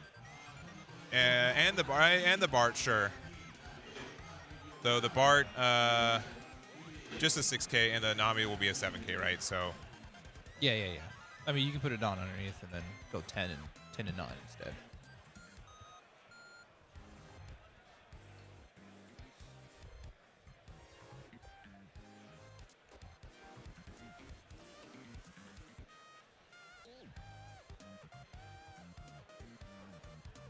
Right, and thinking about, I mean, we've got so much counter in hand. That is Yeah. absurd. Yeah. And the thing is that if we don't take the, like, yeah, if we do take this, okay, 1 and 2. Oh, those are some pretty good. Those are good. Those are good picks. Yeah. 7K. So we need a 2K 1. We get out of it, and big 11. And we've got, yeah, 2K, 2K, 1K, and that's going to be a Dangeef remains in this tournament. Our only Nami left. Single Nami. In the top 8 now into the top 4, and that is it. Nice. Yeah, really pulled through on that one. Don't worry about his serious face. I'm sure he is relieved and happy. Both of these guys got incredible prizing for top 8. So congratulations to both of them. The Nami will move on to the top 4 again as our only one from the 10 that we had in top 32. So pretty incredible either way. Now they're kind of laughing it off. Yeah. So I mean, again, like a lot of people in chat have never played, I think, at a top 8 match, let alone in live stream, right? And so there are a lot of nerves for these. There's a lot of pressure. I think Sabo's also Lucy. Lucy is a very, difficult sequencing deck too. So, I think both these hasn't done a lot of things. Yeah, that's fair. But I will say that I've commentated and been to enough events and played enough events to know that like not every game is going to be like the same. Yeah. Not every stream game is going to be the same, and like the really, really good players aren't good because they are good at the game. They're really good because they're very consistent. They're very good because their mental is very good. And sometimes, those are the things that you have to work on. Not to say that this is what it was for this or for this these pair, but in general, this is what it is. It's real prizing, and there is money. We can say it. Yeah. And there's a lot of people. There's over 1,000 people, and these guys are the only 2 of the top 8 that got this far. Yeah. So again, congratulations to them both. Definitely. So we have that on one side. So Dangeef on Nami making it in top 4. The other tables, I'm going to double check if they've finished here. We've only got a couple more minutes left in. I've got less than 5 in regulation for top 8 right now. So the other table, we've got Michael on Mihawk, who we saw previously beat Zurismo on Red Green Luffy. They're playing against another Lucy. So Dangeef might be playing another Lucy or Mihawk. And then on the other half, we've got James on Mihawk versus My Last Fall, who we saw at the beginning of the day on Lucy. So Mihawk versus Lucy there. And then the winner of that would play the winner of Mihawk versus OP15 Luffy. 1 Luffy left. So in the beginning of the day of this top 8, we had 3 Mihawks, 3 Lucys, 1 Nami, and 1 OP15 Luffy. We've got a guaranteed Nami in top 4, and then the other 3 also have a chance to get in or not get into the top 4. Love that. Yep. Hopefully. Cool. Yeah. We'll see. We'll see. But that's going to be it, I think, for this one. I'm going to say probably 15 minutes before, just because, again, there's other matches finishing for the top 8. We can't move them halfway through. So, no. But there's also the big Treasure Cup going on right now. I think they're probably approaching round 5-ish. 6? Yeah, it doesn't say over there, but I'm sure they're like at least 4 or 5 rounds in. Yeah, they've been going pretty fast. I don't even know. I think I'm not sure what table's in front of us. Oh, do you guys finish the round? Oh, cool. All right, we were the last ones. All right. So we had Nobu win with Lucy. So Dangeef will be playing another Lucy. And then on the other side, we have James, our Mihawk, versus Professor Bay on also Mihawk. So I guess probably Dangeef and Nobu. So it's the same matchup, but is that better than a Mihawk mirror match? No. It's Lucy versus Nami. Yeah, it's the same. It's the same thing. Yeah. We just saw that one, but it's probably. And you just saw Dangeef play. We did just see him play. I just don't know if it's better than a Mihawk mirror match. Can we get a vote in the chat? Maybe? Yeah, if you guys have like 2 seconds. Let us know if you guys want Lucy Nami again with Dangeef on Nami or a Mihawk mirror match for top 4. Can we get like a 1 for Lucy? Yeah, 1 for Lucy Nami and then 2 for double Mihawk because there's 2. 2 for double Mihawk. Yeah. 1 for Nami. Put it in the chat. We're gonna Either take chat. either chat, wherever it is, wherever you guys roam. Do that. We'll be back in like 5 minutes, I guess, when you figure that out. And one for Nami, One two for- for the Mihawk mirror. Yeah. Okay, put it in the chat right now. We'll do it based on what you guys say. all right. Saying mirrors does not help us. Give us a number. Just put in the chat and we'll decide it. And then when we come back, we'll tell you which one we pick. Yeah. All How right. about that? Well, that's You guys will find out when we find out. All right. We'll be back. Okay. Right back. Bye bye.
Welcome back.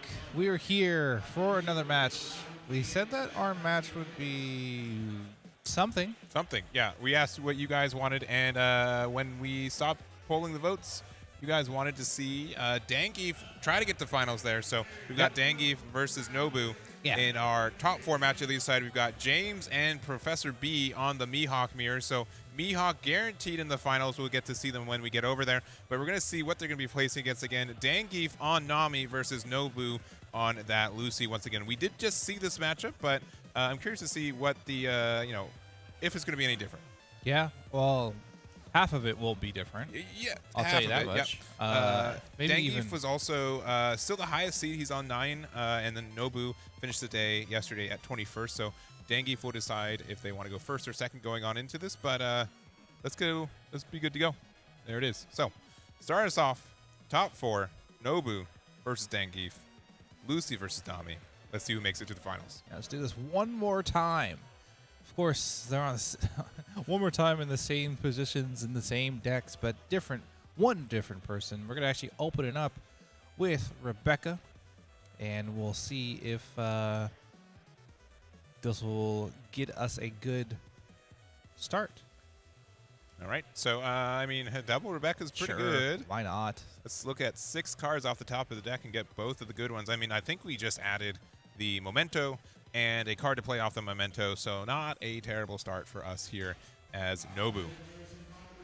No, not at all. We're going to swing pretty big. Good old 8 going into face. Use the leader effect as well to get the draw. And Nobu going down to 3. These first few turns are pretty simple, but the feel-good turn is playing those 2 Rebeccas for the searches. But we're going to see what we do next. We're going to actually draw 2 more and pitch 1 more. This time the Memento, and playing out Cavendish. Yep, and then using our leader ability there, get the draw 1, and Nobu passing back. We get Cavendish. Fantastic card in this deck. Nami does have some ways to remove it. We've been seeing a lot of Silver's Rayleigh. Zeus is another card here, though. On 5, we know what we're doing. We're playing Nami. We're playing it for 5. Pretty easy. Taking the damage once again, all the way down to 2 life as Nobu, our going quick. Sabo player, or our Lucy player here, and then discarding a 2K to get out of the 6K attack. Yep. I would like to see these guys as like matchups too. How many Lucy players that the Nami has played, and how many Nami players that the Lucy's played. And, yeah. Well, I have some guaranteed information. Michael has at least the or one. Dangeef has at least a 1-0 against or 2-0 against Lucy this weekend. I don't know the full stats, but well, we'll find out this next one. We'll add it to the stat chart. All right, we use the leader effect to get the plus 2K on the Cavendish attack. 5 Dawn open. If you got the barrier pistol, could be very good. But another Cavendish. Oh no! Can't be too upset about having those on the board. Putting 1 Dawn underneath the Rebecca to help keep the Cavendishes alive. But man, these are offering a lot of draw potential for Nobu here. Yeah, totally.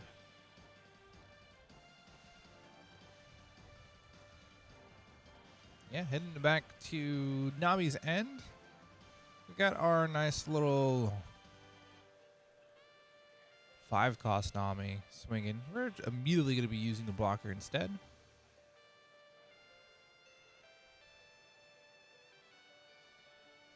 And then we've got another 6K attack coming in, using the 2K off the Viola.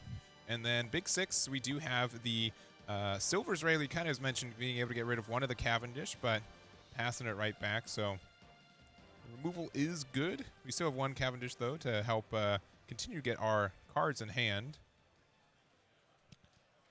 And we'll see. Pretty interesting. We didn't see many of these, and now we popped one, both on end. So we didn't see a Silver's last game. We didn't see a Cavendish last game, and now we've seen both. Yeah, and it looks like we're actually going to be attacking into the Nami, get the draw 2, discard 1. And I kind of like this because, you know, right now, like one of the more scarier cards is like a Borsalino. But if there's another Silver's Rayleigh to be able to get rid of that, that is tough, which that ends up being the case. Crazy. That's crazy work, man. Yeah. But I think it's just like, you know, that you're going to get that removed anyways, so might as Yeah, well. You also yeah. get the knowledge of, you're going to be giving them a 4-drop. But now on 8, Dawn, looking at the top 3 with Viola here with Nobu.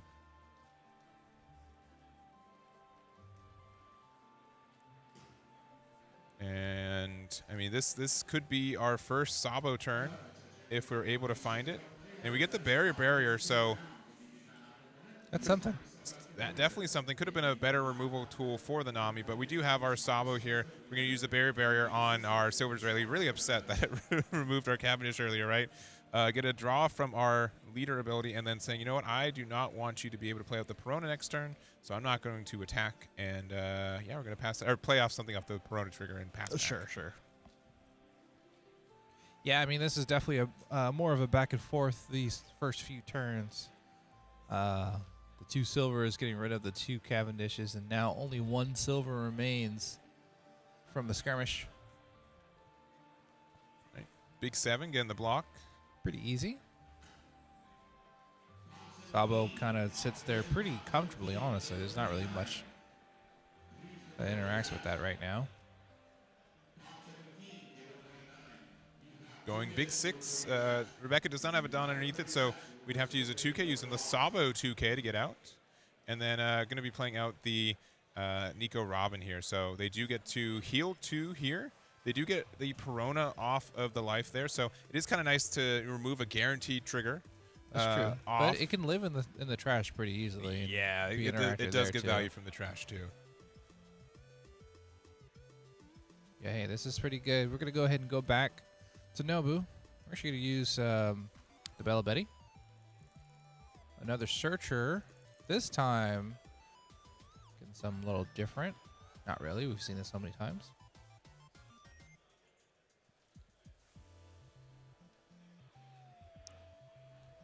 Go from there. All right, and we are going to get the 7 cost right there. Be able to get the plus. Would you let me eat the flame flute? So be able to be an 8K with the +3. Can offer, again, a good amount of double attack pressure. Going to start, though, with the Sabo into the Silver Israeli. Getting the removal there. And then kind of be nice, yeah, a big 9K. They healed 2, so we're going to unheal them 2 with this double attack potential. It's actually just making them draw 2. Yeah, I mean, it's still drawing 2, yeah. But hey, we drew 2. We used their leader ability to draw, so it's fair is fair. I suppose.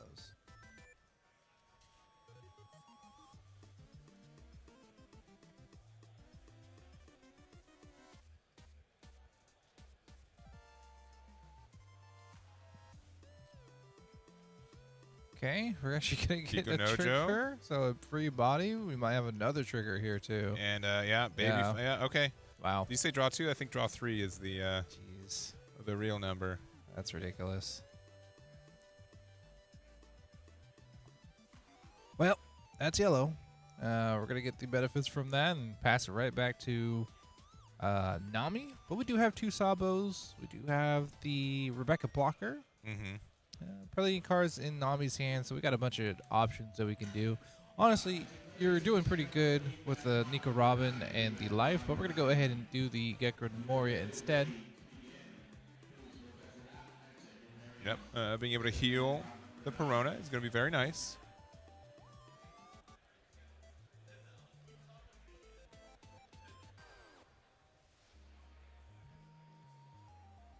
Yep. Oh no, actually, we're going to play it out. That's fair too. I mean that Bella Betty was ferocious. Didn't want that attacking next turn. Staring at me funny. Got a 2K out. So 7. This might see a block. Yep. And big 8. I mean, you just get likely the Rebecca block here. Yeah, that's fine. Yep, there it is. Get the block. And 3-2 going back to Nobu. All Okay. right. We're at 10 Dawn. Mm-hmm. Sabo number 3. Come on. Bring All it right. in. Did we draw for turn? I believe we did. Okay. All right. Another Bello Biddy. Could get a Sabo here, but looks like we whiffed. Yeah, but it looks like we got another Rebecca potential. Oh, no, it has to be. Dress yeah, Rush, yeah, right? just no, it has to be Revolution Army. Sorry. Yeah. Sorry. Yep. Yep. Yeah. Betty being able to find Sabo and some of these events is good, but is an optional searcher in the deck because it doesn't have as many targets, but we do just have a Sabo anyway. Okay, whatever, man. There it is. Whatever, dude. Maybe trying to find like a Fire Fist, but okay, we already had the Fire Whatever, Fist too. dude. Whatever, dude. I don't. Whatever, dude. Whatever, dude. All right. Well, big numbers there. We are actually going to go 2-0 on this Nico Robin, saying, you know what? I'd rather just take it off and take this life now on the on KO ability. Yeah. Doesn't that's fine. Let's go to 1. Give me the extra card. It's fine. I have 3 Sabos on board. I'm gonna be fine. Yeah. So we're gonna go 9 into, I'm gonna say likely Lear. Yeah. Going down to 2. No trigger on that one. We're gonna go big 9 with our Lucy leader. Going down to 1. All right, thoughts on another? No, because then they get to heal back up, right? So Not that big of a deal, honestly. it's a little deal. It's a bit of a deal. No, one less attacker with the Gecko Mari out sounds pretty good, but Yeah, but then they get to heal back up. It looks like we're just going to do 1 more 9. Yeah, that's the one that can't attack yet. Just making sure. We did play 1 this turn. And saying, you know what? go to 0. Go down to 0.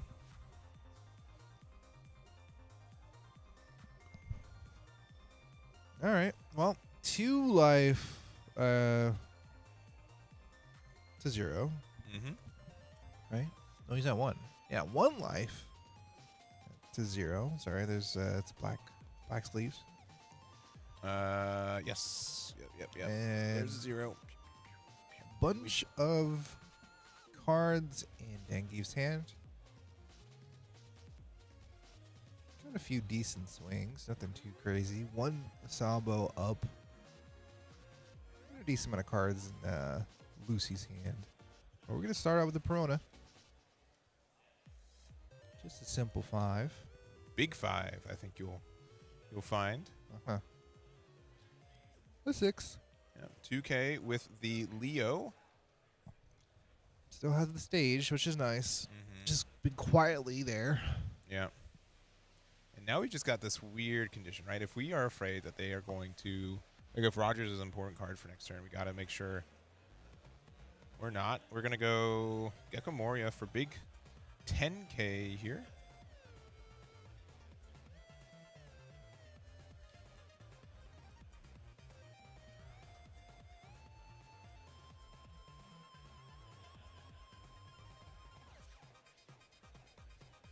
We're just swinging out everything, and we might just heal.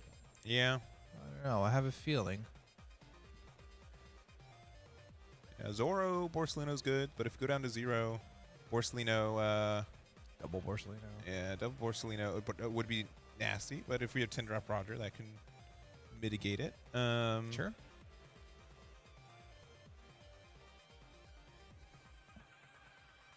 Asking to see cards in trash, get a good look at them real quick.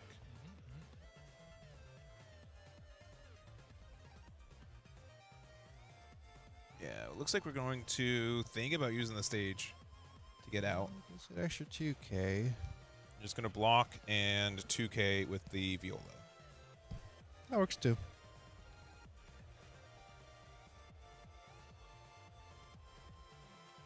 So no double Borsellino, just so we can use our leader effect. Yeah. Yeah, just going to take it. Going down to 6. No trigger. Or going down from 0. the 6K, going down to 0. Yeah. And There is a Zoro. It's actually a Borsellino. Borsellino, heal 1. Yep. For 4, Zoro. Heal a second one, discarding any card in our hand. Yep. All right. Is this a Roger play, perhaps? Roger would offer an additional way to just go for game and get around the border Solino block. Yeah, and I think I saw the 10 being spooked up, so Yeah. Oh, no. Looks like we're going to play another Sabo for 7. Okay, why not? Yep, there's the Sabo for 7. Use it on the Flame. Or, sorry, yeah, the Fire Fist. Give the boost there. Get the draw 1. Going to go 2 into there. All right. We're going to go a big 9 into Nami here.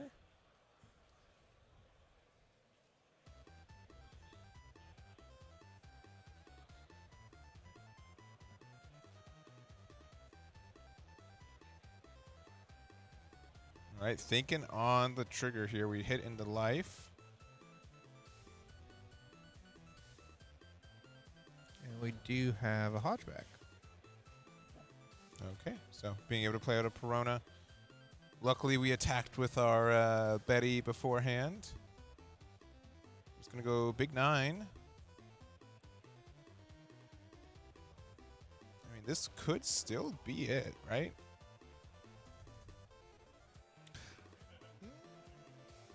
Got some good numbers. Only issues that I think you overextend if you go for it here. yeah. I don't think you go for it here. And if this is open deck list, we do also know that our Nami player doesn't play anything that has unblockable. But Yeah. And looks like we're just attacking into cards on board. So again, not attacking. I hate her. And there it goes. Only 3 attackers for Nami on the board right now. Yeah, only one Lucy up, or Yeah. Tabo up for Lucy. Yep. One life for Dengeef, 0 for Nobu. Yeah. 2 Dawn left open though, which can be important. Yeah.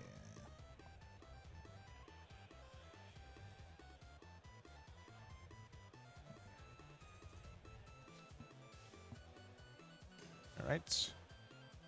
Using the stage effect for the plus 2K.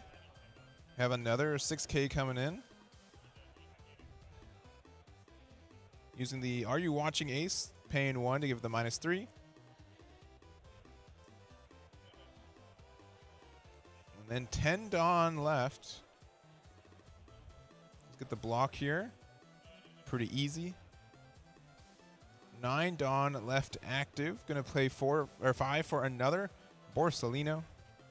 And 4 for what looks like another copy of the Zordo. So heading all the way back up to 3. That is tough. Now, kind of at this point, like I mean, we get to outvalue them, right? I think still. It's very tough for Nami to try to go for game. Oh, yeah. I might be inclined to actually attack into Kikunojo to remove it. Obviously, we have it, like the barrier, like the free removal from that is good too. Now you want to attack into it. I see how it is. Yeah, and this is, you see Nobu just thinking like, man, that is tough.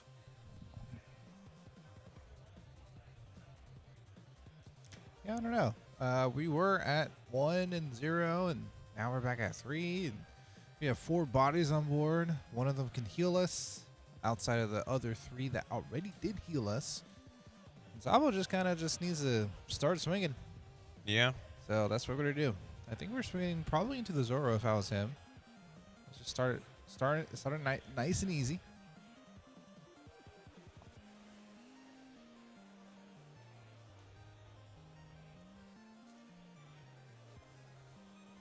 We're not. Yeah, We're going heading to into life. go to Potential face. for another trigger. Just go to face. Yep, finding the Perona. Using the effect to play out. Hogback likely would be the best target. Sure is. Sure. Okay. We could play. I mean, this is what we saw in the last Lucy game, or one of the last Lucy games, where gave us our double attack and then dumped a bit of our hand, get him down to 0, and then start swinging out. Yeah, issue with it is that Oh, we just play Roger. yeah, and I like this too because they played out the 1K. That's one less card that they would have had in hand Yeah. as well. Sure. We're going 9 into them. Borsalino's no longer really a blocker. Asking for cards in hand too because Lucy can add them to hand. We're going to use 2K, 1K, so plus 2K with leader effect, and then that. There's 3 cards left in hand. Another 9.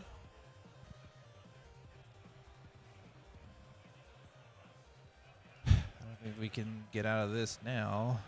Our hand is not looking good. We might have to take this one and see if it improves. Still have our big swing from Roger. But the thing is that if this doesn't work, I think we're done, right? I think we just go to game 2. Yeah, asking for cards in trash while we're thinking about it. I mean, this is going to ask for 2 cards out of your 3-card hand. Yeah.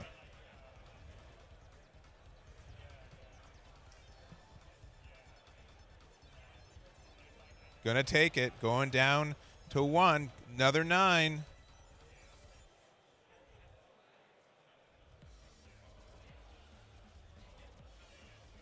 All right, 2-1 to get out of it. 1, 2, 3, 4, 5 cards. 10K going in. Needs to be exactly double 2K to get out of this. Not looking likely. 13, and looks like Nobu's taken game 1 with the Goldie Roger. I didn't expect that to work. Yeah. I'm going to be real with you.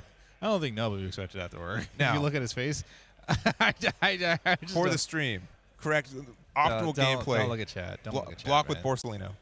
Yeah. Block with Borsalino. Yeah, block with Borsalino. Give him the game, yeah. I mean, there's a lot of, like, yeah, there's a lot of criticism everywhere. But you gotta get that. I think the point is that Nobu got there. That's true. That's true. I can attest. Yeah. I think that's kind of the main thing here. But hey, that was a pretty interesting game. Like I said in the previous matches, where it looks like it can go long, but then you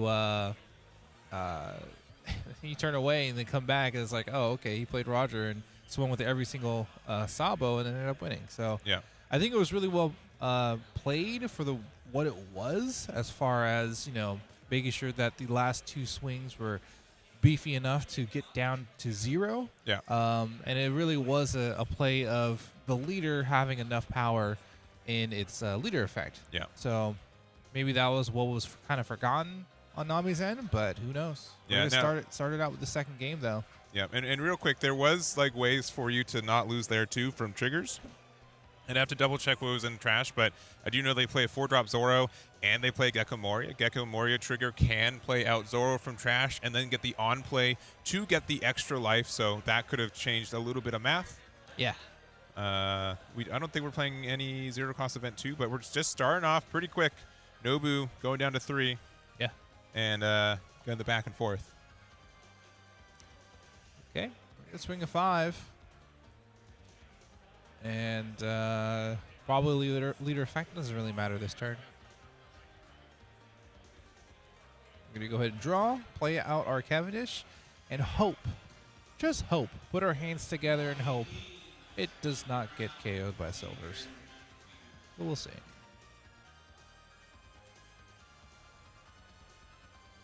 All right, we're at 5. Do we do the thing?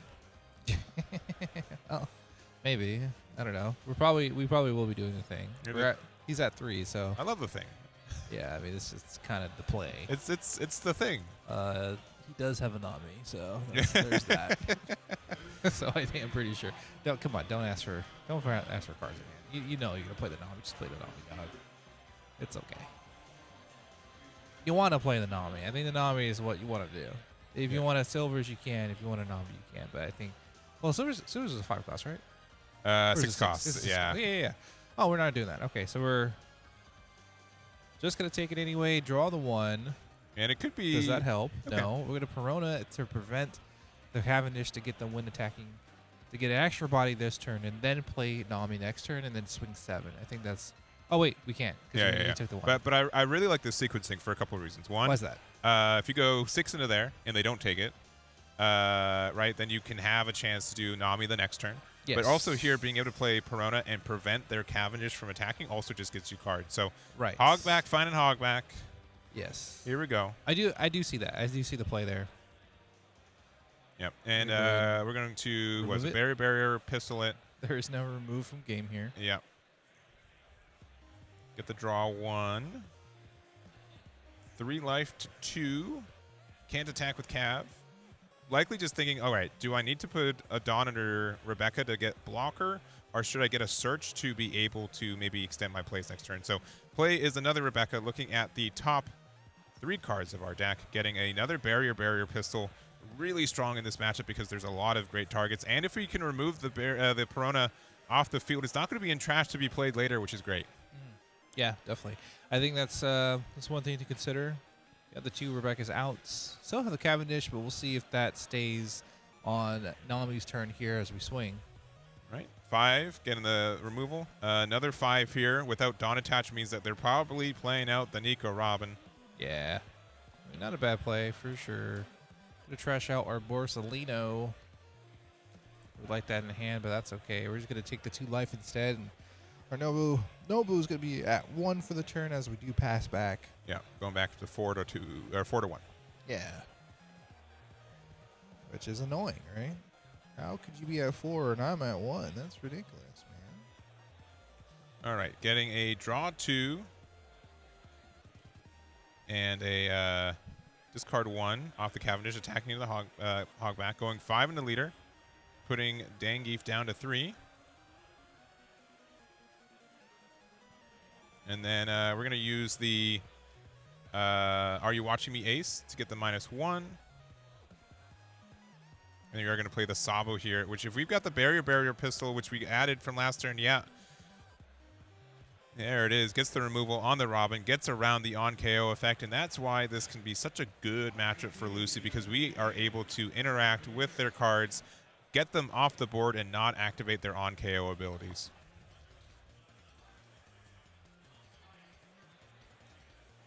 Pretty well played. We're going to swing a 6 here and immediately block with the Sabo.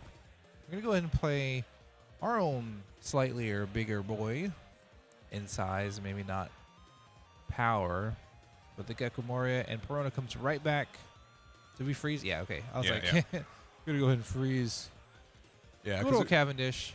Yeah, because Perona could have gone into life, but yeah, I think it is better to have that there. But we've got our own big boy. It is the addition of the Edward Newgate here. So going to get a draw 2, discard 1, and then we will be able to get 2 Dawn onto our leader, and probably putting 2 on the Rebecca here. Going to go 7 into Nami here, asking for 2 cards or putting them down to 2 life. Yep. And we're probably swinging with the Lucy, but no, we're gonna go ahead and pass. Yep. I think it was fine to swing Lucy. Are you in Sabo or? Sorry, You're good. You're good. I would never make that mistake. You did it like 10 times. No. I did it the other way. Yeah, I know. That's what I'm saying. I call Lucy Sabo. I'd never call Sabo Lucy. Right. That'd be insane. Those are completely different characters. Sure. That was funny because I was actually just looking at him. We're going to go ahead and block the 6 coming from Perona. We'll see if we have another swing coming in from the leader. It's going to be a pretty safe swing. And we still have the Rebecca to stop the big Moria attack as well. You also have big Newgate. Yeah, that's also a good threat. Sorry, I'm so forgetful that the Newgate exists. Yeah, I mean, we see in an Ace, we see in this deck, we see in Nami too. Yeah. Robin's fine, right? Yeah. Healing 1, being able to get the extra draw. It's Not okay. too bad. It's okay. I mean, he's at 1 life, so it makes it a little bit better. But yeah, I mean, we still have the Rebecca blocker, so even if we do swing with the Gecko Moria, which could happen, it'll be blocked. But we're going to go ahead and pass. I'm guessing it's because of the Edward Newgate being on board. Don't want to get swung into. All right. Going to look at the top of our deck and draw it with the stage there. Sure. Going to play the minus on the Robin, giving it the -3. I mean, man, if we've got another copy of the barrier, it's going to be very nice. We just used our leader draw as well. And then maybe one more draw. Attack on Cavendish, maybe into the Perona. Could be also into the leader too. I think into the Perona is fine. I mean, it doesn't hurt. It doesn't really target anything. Especially after now you finally got the Cavendish to use his effect. All right, discarding the Nami to get the +2. There it is. Attacking 5 into the Perona now. There it goes. That Rebecca in particular. Giving me bad vibes. Hate that one. And playing over, I mean, yeah, sure. It doesn't matter which Rebecca you keep there. Going to use the barrier on the Robin here. So much removal potential here. Going to go 9 with the Sabo. Going to be 9-7. Man, everything feels like perfect. Yep. And then I feel like Newgate. Yeah, Newgate can join the party. Yeah, let's take him down to 2. All right, thinking on this one, going to play out a Kikunojo. It's fine. We got a Dawn underneath our Rebecca, 2 blockers, and passing it back to Dangeef. But yeah, Nobu's definitely in control this match, and is showing a lot of power for this Lucy deck. Yeah, I mean, hey, we're not only drawing well, we're playing well. I think we have a little bit of momentum of the last game and taking that lethal line. Mm-hmm. And now Dangeef is just like on the back foot. You know, especially after the Edward Newegg was being played. It's not really much we can do about that. And while they are at 0, gonna have some flashbacks from Roger being played last game. So as soon as they go down to 0, it's just one of those things. Although we don't have any blockers this time, but if we do end up playing something like Borsalino, it's going to be the same thing over and over again. Yeah, just really racking our brain here.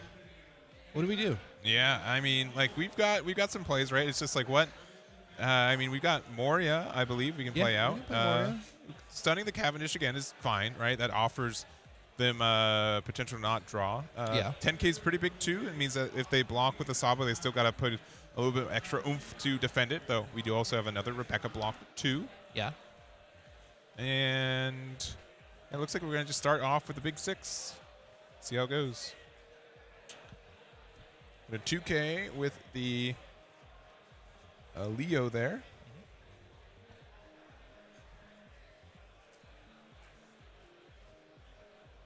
Big 7, get the block with the Sabo. I think you still got to attack with Moria. Just make them give up the Rebecca.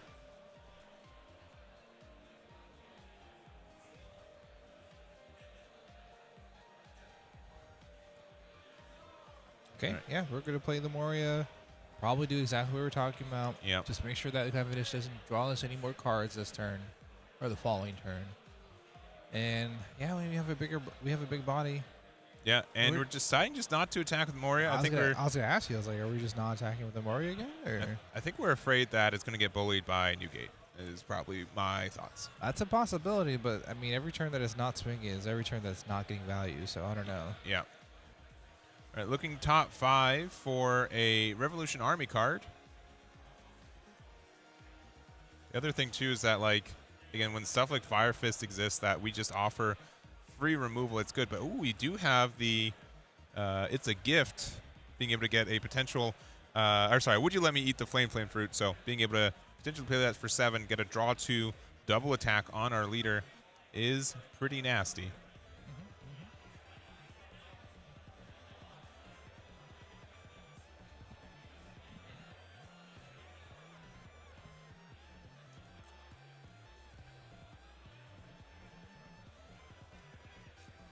All right, and we're going to use it here.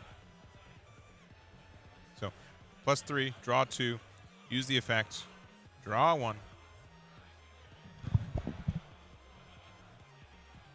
We're going to start with a big 9. Yeah, has a double attack. This is interesting, right? Like, it's just you're kind of asking them to take this one because you're like, man, if you get out of this one. I have double attack. Yeah, I have a double attack. I have double attack. Like, what are you doing? Yeah, I love this combo. You know, just gives you a little more protection and aggression at the same time, which I think that's kind of what Lucy's about.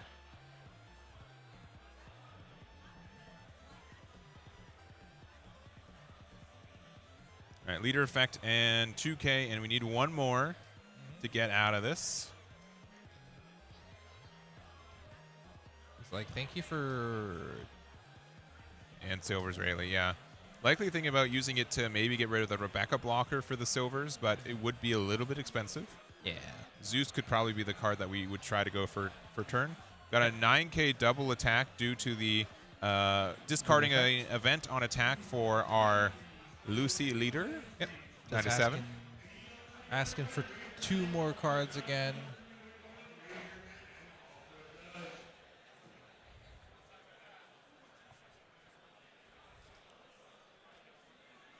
All right, 2-1 to get out of it. So 3 cards in hand, but we're not out of it for Dangeef. We still got 2 life left, so unlikely that we lose. But we are just going to play the Rebecca and block up and say, all right, I can just try pressuring you again next turn.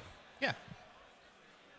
A lot of cards out of hand, though. I think that was one of the goals. If not, like, if you had a bad hand and I got you down to 0, I'm going to go for game. But, you know, being able to get so many 2Ks out, so many cards out, I think that was a really good turn. All right, going 5 into Lucy.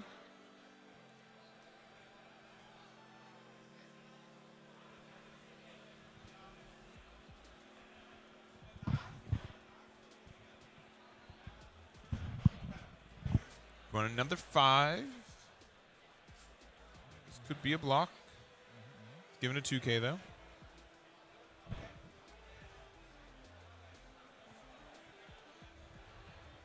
Here's a block from Newgate.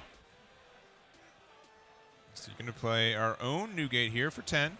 Now, this is where it gets a little tricky. But, bright side, Dangeef doesn't really have that many cards in hand. Go ahead and swing again. This time, we're going to use the Rebecca blocker to protect our Sabo. And passing it back. So back to Nobu. Full 10 Dawn, 3 Sabos and a Newgate on the board. 4 cards in hand for Dangeef, but 2 life to 1. You think we're doing another double attack attempt? I mean, that'd be good. Biggest issue is that Newgate can come to the rescue. Looks like instead we're just going to give a minus 8K to the Newgate. So if you try to block with it, you're likely going to lose it. It's quite nice. And it's also until the end of your opponent's next turn, too. So even if you don't get rid of it, even if they don't block with it, they're not going to be that offensive pressure that you're used to on the other side. Sure. 3 Dawn left open. And again, you got to be the line for Nami is so close. You can very easily overextend. Oh, yeah, totally. And I kind of like this. I'm like, you know what? Let's just get rid of some of this other stuff. These big bodies. I feel like I'm winning on the value game. Yeah. Yeah, I mean, we can swing into Perona and feel fine about it with leader. And, you know, swing into life with one of the Sabos so that you don't have to really worry about having double attack. And Yeah. There's some options. Oh, we're actually going to get rid of Newgate. Okay. Yeah. And I think that's fair. I mean, 10K over 2 turns is better than a 12K blocker over 1 turn. Sure. I mean, the trade-off here is good. But, I don't know. You would think that you would like to keep it, but maybe they have another one in hand, too. Yeah.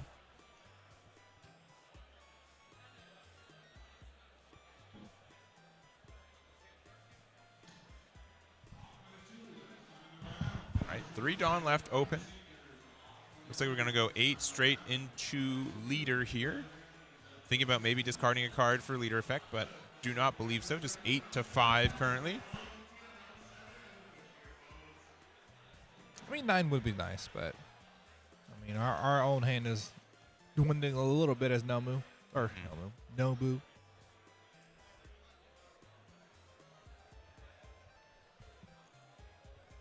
And we've just got like good number. If we take this, we kind of have to take this next 9. Right, leader effect and 2K to get out.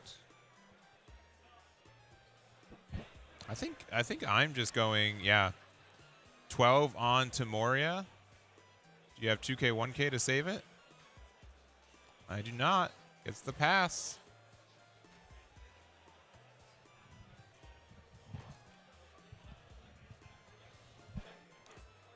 Might be a choice to attack. I mean, you can attack both these Sabos into the other cards on the board. Yeah, why not? Just get the full removal at this point. Yeah, it doesn't matter. Nothing you can. And then, yeah, Kikunojo, I do not care. You at 2 life, you at 3 life right now is approximately the same. Yeah. I just need to get rid of that. And, yeah, I think Nobu's playing really well. Yeah, this is great. Yeah. He's been playing out of his mind.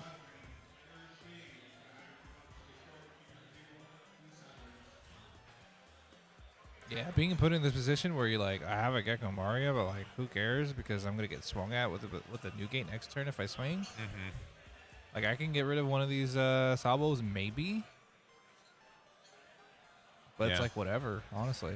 Now, and you know, this is just saying, do we go for game? I mean, 10-5 plus 10 is 12-13. Nobu's got 1 life. He's gonna have to get out of one of those. maybe.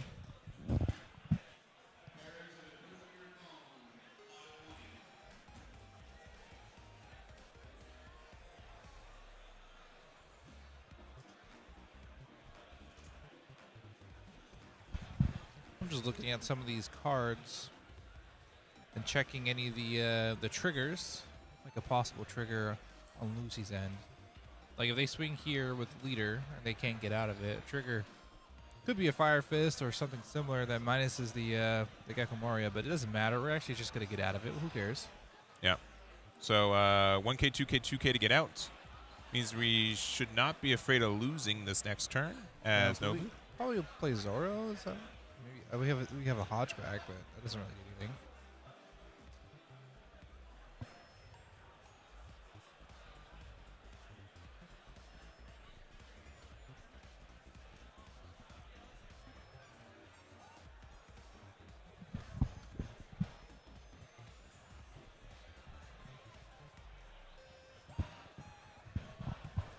Got one of the Sabos out. Pretty much what I was talking about. Okay. Okay. Okay. Double attack's kind of good. Yep.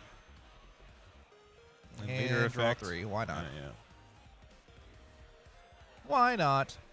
And this should be mildly solid again. There are some chances for triggers in life to allow a heal, so we do have to be aware of that.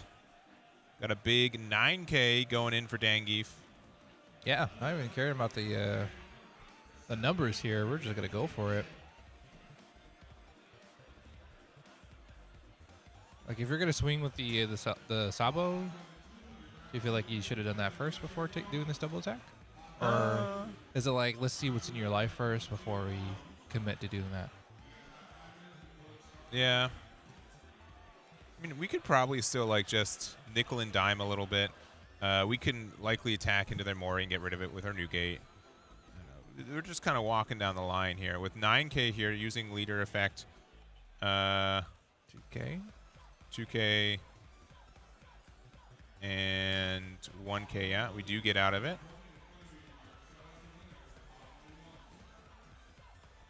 Is this a little bit of a risk? Yeah, it's probably fine. Like if this doesn't go through, you just swing with Newgate into Gecko, right? Yeah, for sure. Yeah. And then now you just swing 14 into 7. Yeah, it should be. That should be it. That should be it. All right. Nobu taking it. There it goes. Very well sequenced. Yo, Nobu's kind of cracked. Yeah, I mean that was He's kind of cracked. a great performance there. But hey, shouts to Dangeef too. I think he played to his best ability for sure. Yeah, no. It was just like being a little bit behind, like post half of the match. Yeah, for You sure. know? And like I said, as soon as that Newgate came down, it was just really difficult to kind of come back from it. Couldn't really answer it, and couldn't get that advantage. I talk about it, throughout the entire day. It's just all about getting advantage and holding on to it. And Noble did really, really well to do that. Yeah, I love to see that game, and now we just gotta wait on the results on a Mihawk mirror to see what's gonna be on there. So Mihawk finals versus Nobu. Yes, that will be our finals for today for sure. Yeah. Which insane. Lucy, you know, Lucy in the finals, man. we have I think Toronto's still playing their finals out right now. Yeah. But they have Anel versus Nami. Oh, okay. Finals for Italy last week was Rosinante versus Red Green Luffy. Rosinante not even a deck that topped 32 Weird. this deck Yeah, no, they didn't. today. Ours is a unique one too. I'd have to go back in time before that, but really, really cool. You know, a lot of people are saying, "Oh, this is a pretty solved meta." You know, Anel, Nami, very good, but clearly there's some additional decks that can evolve and do well. And here we got it. We've got Lucy versus Mihawk going to be our finals. We just got to find out which Mihawk will be the one there. Yeah, I mean, hey, we saw a good amount of Mihawk throughout the top 32. We saw some yesterday, and yeah, man, I'm pretty excited to see what actually comes out of it. Yeah, and honestly, hey, man, Nobu played it. Yeah, he's playing really super well. And if he takes it, I'd be pretty happy, honestly. I think he would be as well. Be very happy with it, and I think so too. honestly, with I think we're gonna get a pretty stacked finals for for both these decks. So Totally. real quick, we are gonna take a break in case you guys are just joining. We got a little bit of time. We'll go over the pie chart again real quick. I know. I wanted to eat my food. Yeah, I know. I'll be quick. Just while we have it. But we've got our finals coming up. If you guys want to see what we started with today in our top 32, we've got 10 Namis down to 0, 5 Mihawks down to 1, 4 Anels down to 0, 4 Lucys down to 1, and then we have 3 copies of the OP15 Luffy, 2 copies of OP13 Luffy, 2 copies of Ace, and then single copies of Croc and Bonnie into our finals of, again, the Mihawk versus Lucy. Yeah, it's pretty cool to see that. No Namis. Well, one Nami up until this point. No Anels after top 32. And then this, 2 Lucys? We had 2 Lucys, right? We had 4 Lucys. 4 Lucys. Yeah, sorry, 4 Lucys. Sorry. Yeah, you're good. I'm thinking of you're looking Red, at this Green, one. Yeah. Luffy. Yeah. From the last chart. But pretty cool. And then this is the entire deck breakdown, correct? Yeah. So these are all the leaders, at least the first 8, and then the rest are less than 5% there. Sure. But it is interesting to see, again, Lucy and Mihawk respectively the 3rd and 4th most popular leaders today, and then they're the ones in finals. So a good conversion for them, and again, a surprise for a lot of people. I would not expect that to be our finals for today at all. That's still pretty cool. I mean, I guess after looking at the top 32, I could conceive it. Oh yeah, yeah. But maybe not Friday. Should have put a Kalshi bet on it. Yeah. So. All right. Anyways, we've got our other Mihawk match going on, so unfortunately we can't jump into the middle of that game. No, we'll see. We'll see how far it is, and maybe be down. Actually, no, it's not. I see. It's I think they're like in the little corner over there. Yeah, but okay. We've got one more round. Don't go anywhere. Hit that like, subscribe, follow, whatever button you want to press, except for the report one. I don't know. Don't report us. Or We're doing our unsubscribe. best. Hey, that one. I mean, only if you hit the subscribe button right afterwards. I'll allow that one. Okay. Well, we'll go to our finals. Should be pretty soon. Thank you guys for watching, and we will be right back.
All right, we are down to it. We've got the finals of the One Piece card game regionals here in Los Angeles, hosted by Core TCG, the last event for the OP15 format. Before we switch to OP16, and Brian, What's up? what do we got in the finals today? I don't know. Oh, okay. Let's go look, though. Yep. It's actually going to be one of our players that we saw in top 4. It's going to be Nobu. I did the last time. Yeah.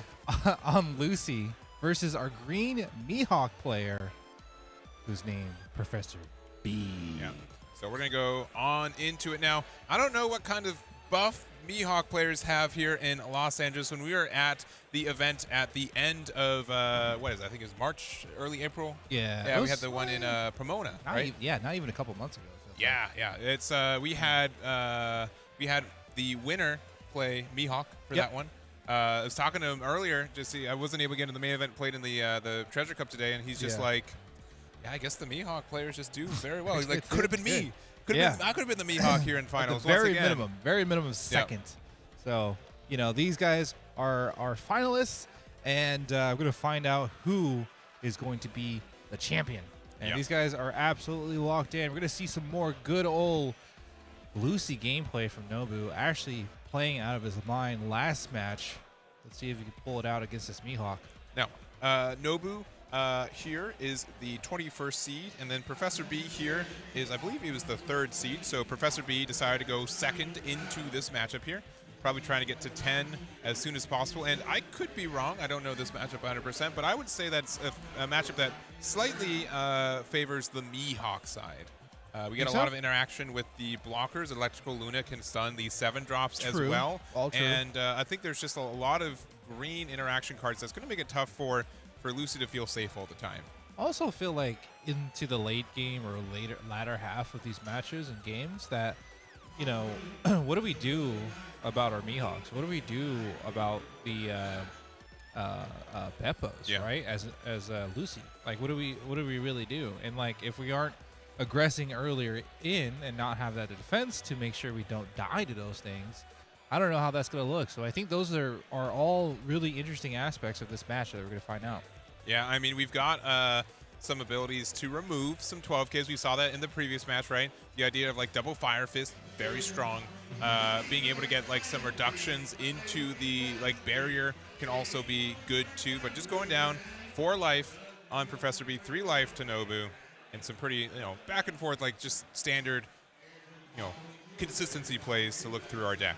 Yeah, they're going through it. I mean, as you can see, this is the finals, and it is still best of 3, but it is untimed. So these guys get plenty of time to think through their moves. These first few turns are going to be pretty quick, so don't blink as we play our second Bonnie.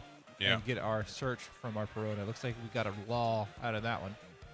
Yep, but just so much searching here, and I do like just playing out the other Bonnie for one, just to get the effect later. We are going to be able to start bullying. These 1-drop wars are pretty common. I think right now where our 1-drops trade with each other, so having the advantage of those is nice. Yep.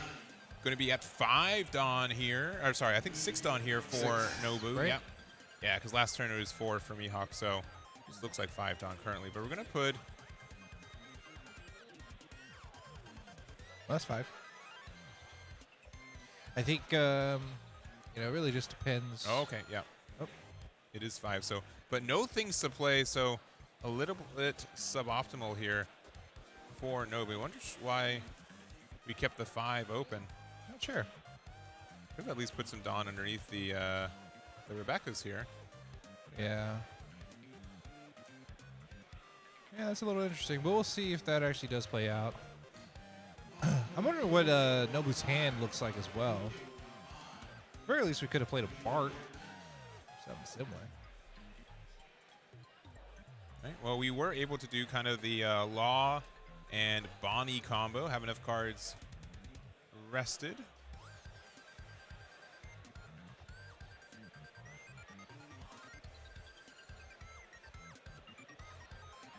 It's always funny when like Bonnie's like the 8th rested card itself off of the Law ability, but using the leader ability to get the 3 back, then another search draw from the Bonnie.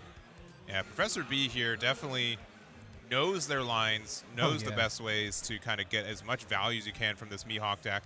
Definitely. This is And, a person who's played this deck hundreds of times, I'm sure. Yeah, I mean, they went 9-1 yesterday, again, ending as our 3rd seed, has gone through a bracket of playing against Clay Hill, who we saw earlier with the red-green Luffy, played against Peter on Nami, played against the OP15 Luffy, and a mirror match to get here. Meanwhile, Nobu ended up playing a pretty good bracket of previously playing against Dangeef on Nami, played against a Mihawk already and was able to win, so already has some experience winning the Mihawk matchup. We also do have played against Nami earlier against Philip, and then also Justin started off the day, which I'd have to remember what Justin's playing. But again, a lot of different decks that these have been able to play through, and but the fact that Nobu has played against Mihawks today, found the victory, should be a little bit concerning for Professor B. Yeah, I mean, totally. I can see that for sure. History might repeat itself, but we're going to go ahead and grab Law Beppo from that search. We're going to go ahead and grab their searcher from the Law. We're just really getting through everything that we need as we play out the Julie Bonnie and draw the cards.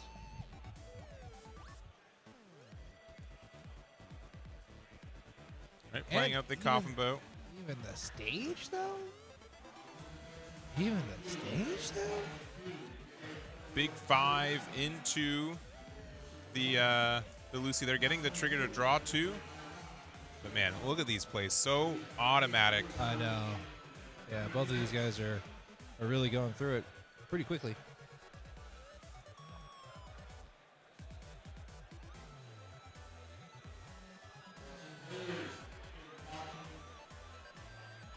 Okay, we're going to do our own little search through Bella Betty and then whiff.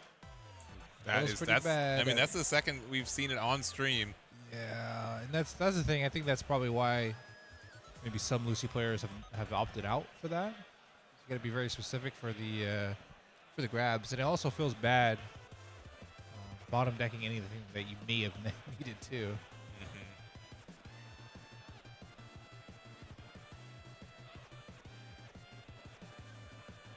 Just deciding. These first few turns have not been good for Nobu. Yeah, That's the thing. Like, man. I agree. Yeah, we watched quite a few of his games. The previous round just a little bit less consistent. This round, which is understood for a deck like this, but we do have the Fire Fist, giving the -2 to the Bonnie.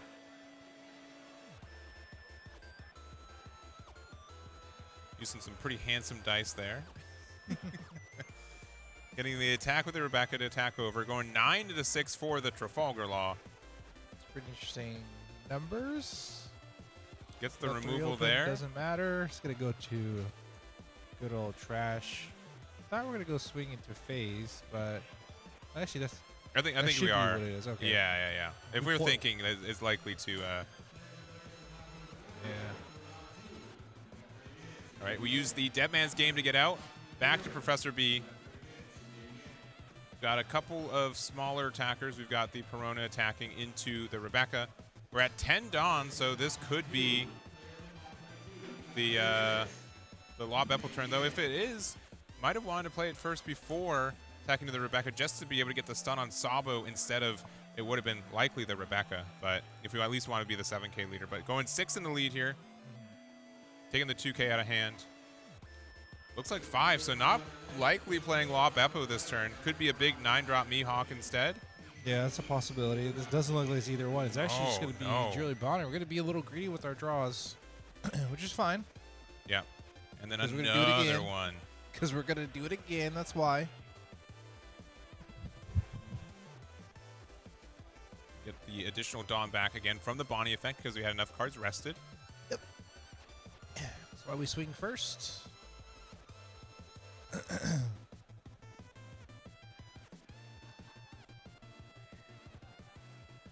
And now Perona. Replace the other Perona. We already got a Law Beppo from our last search. Let's see what we can get from this one. Professor B pretty much getting most things Yeah. if not all, of what he needs.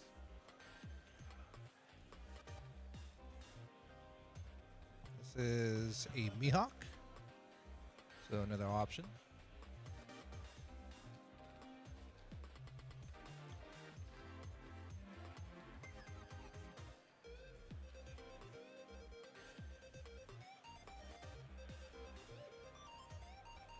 Right, and the big thing here, again, we used our leader ability, so we can't play out anything. Maybe think about going. I mean, I think Kid and Killer can attack, so maybe think about maybe you just go 5, offer a little bit of pressure. Oh, for the Kid and Killer, yeah. Yeah, we are. Okay, big 6 actually, all 4.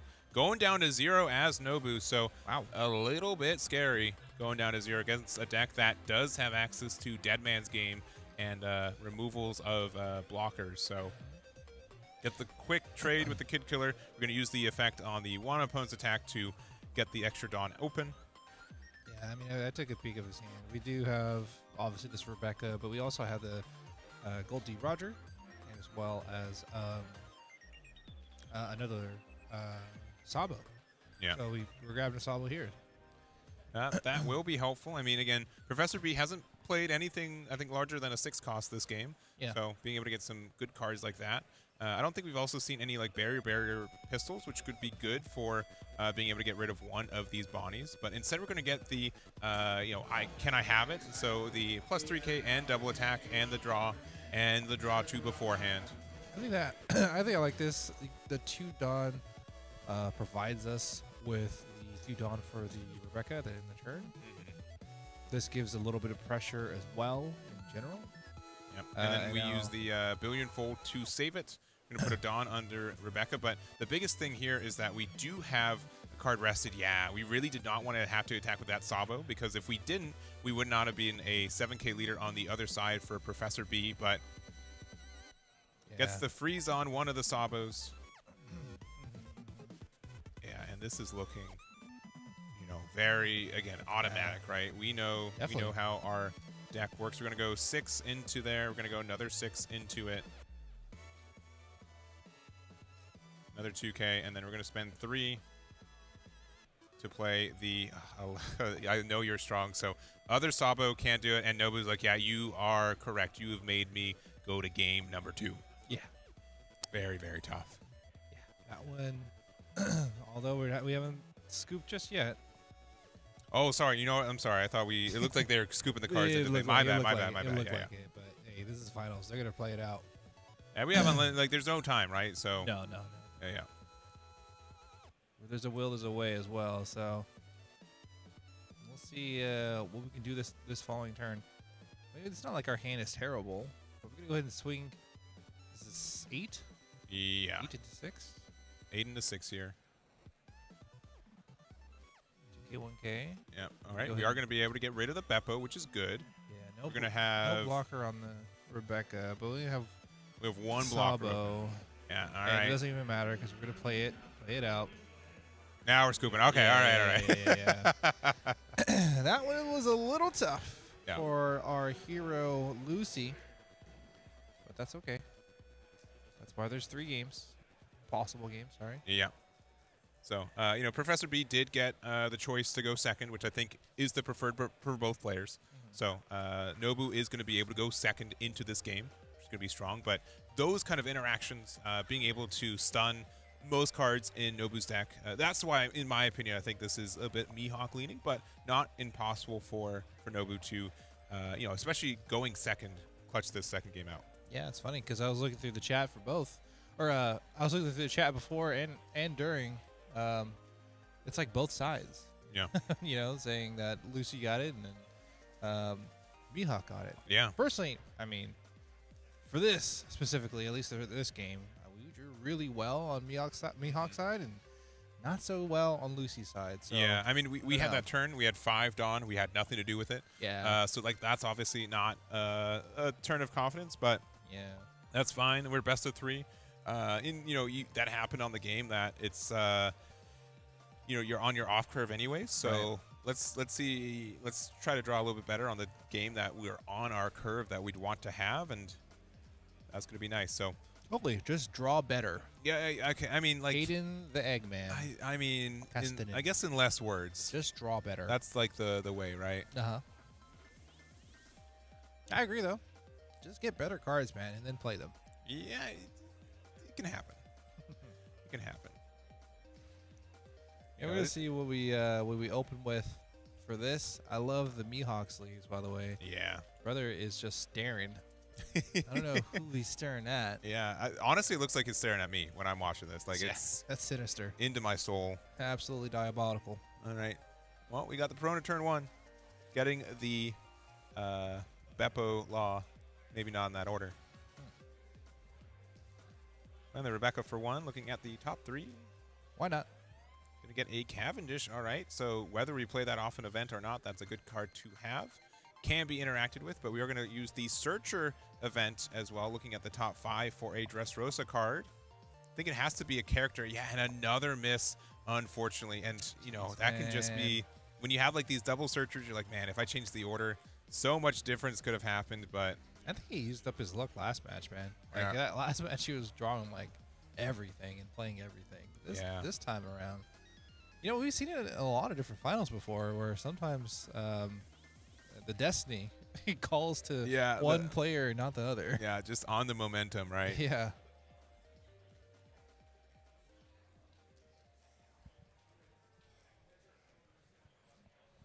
All right, well. Ow.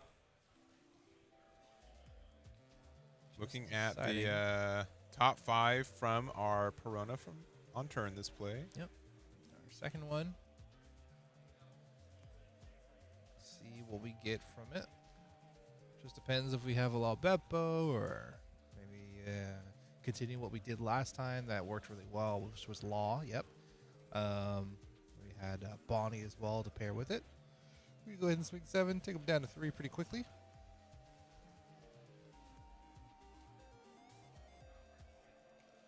Right, going, yep, down to 4 life.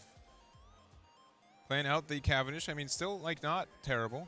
Could have gone a little bit more card draw by playing our events to get there, but we're still there. Yep. Currently 4-3. And on 5, we don't have, I think, a lot of ways to interact with this Cavendish. There are ways, but they're a little bit specific.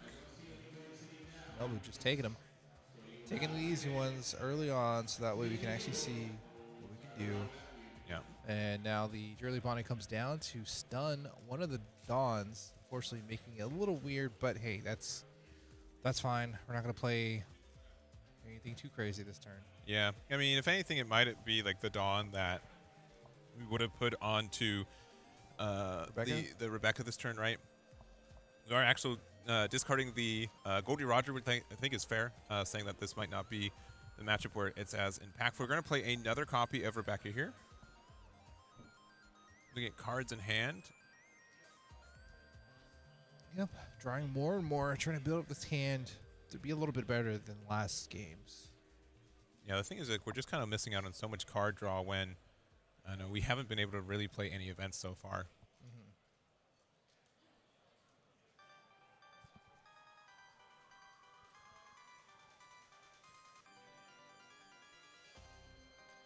Right, off the 3, we are going to get this the stage. Man, that was it looked for a second he was going to play the event, right? Like, yeah, they just Well, such a quick stage, switch. just to make up for it. It does, yeah. Okay. Another one. Yeah. Now, one thing too, I don't think we really mentioned it. You know, Lucy. A lot of Lucy builds have been transitioning more into the Bart builds recently. Nobu's not one of them.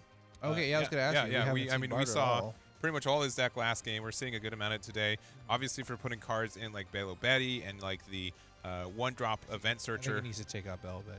Yeah, I think that just it's been. I mean, follow me and I'll guide you. Missed Betty missed too, so maybe the small sample size that we have. Yeah, it gotta go, brother. I mean, it's probably just, they can get camera shy too, right? Oh, sure. But like this is, you know, a tough time to seeing them miss. But totally. You know, we are doing the Law Bonnie combo once again. Super strong. It's getting a lot of value on the board pretty early. Yep. And some card draw as well. Yep.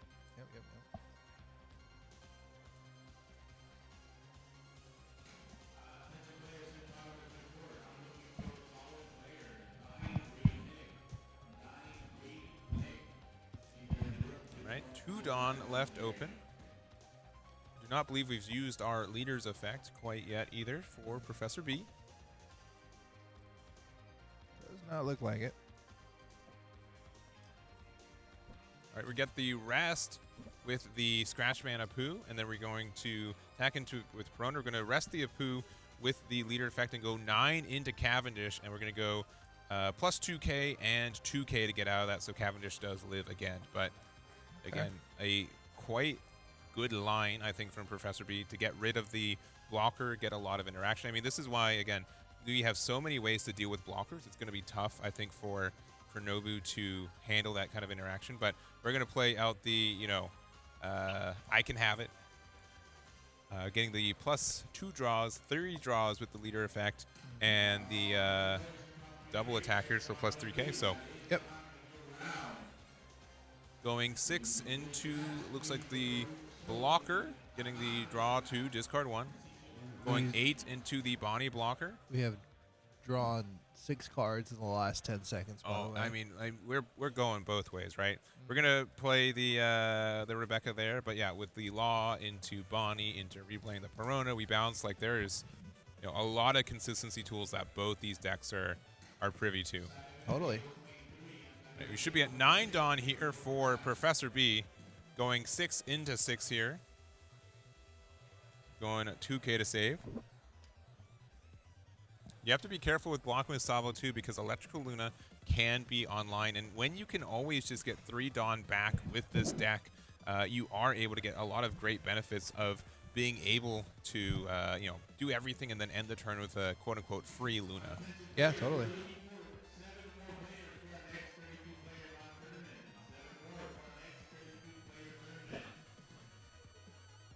All right.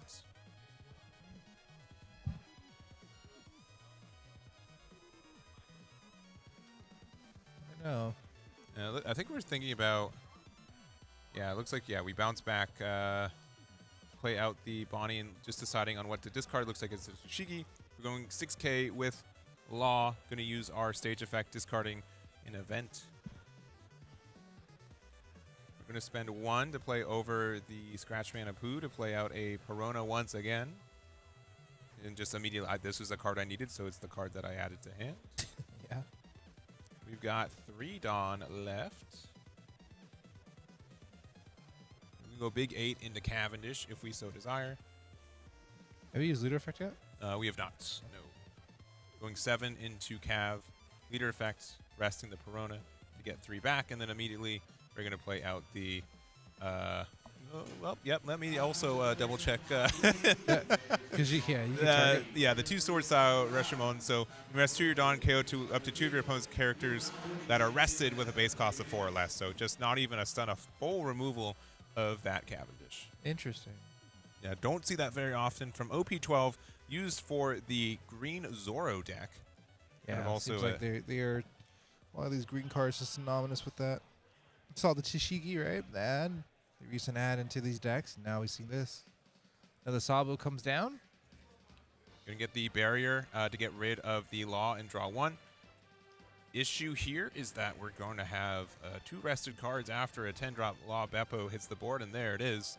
Gets the stun on a Sabo, becomes 7k. Use the leader effect on the Perona, get 3 back, 6 to 5, 2k out, 7 to 5, taking it going down to 1, and then we are going to be using our event to get a full stun of the board once again. Yeah, clockwork. Yeah, we are 13 Dawn worth of stuff. Just clockwork. all right. Paying 1 for the Rebecca to look at the top 3.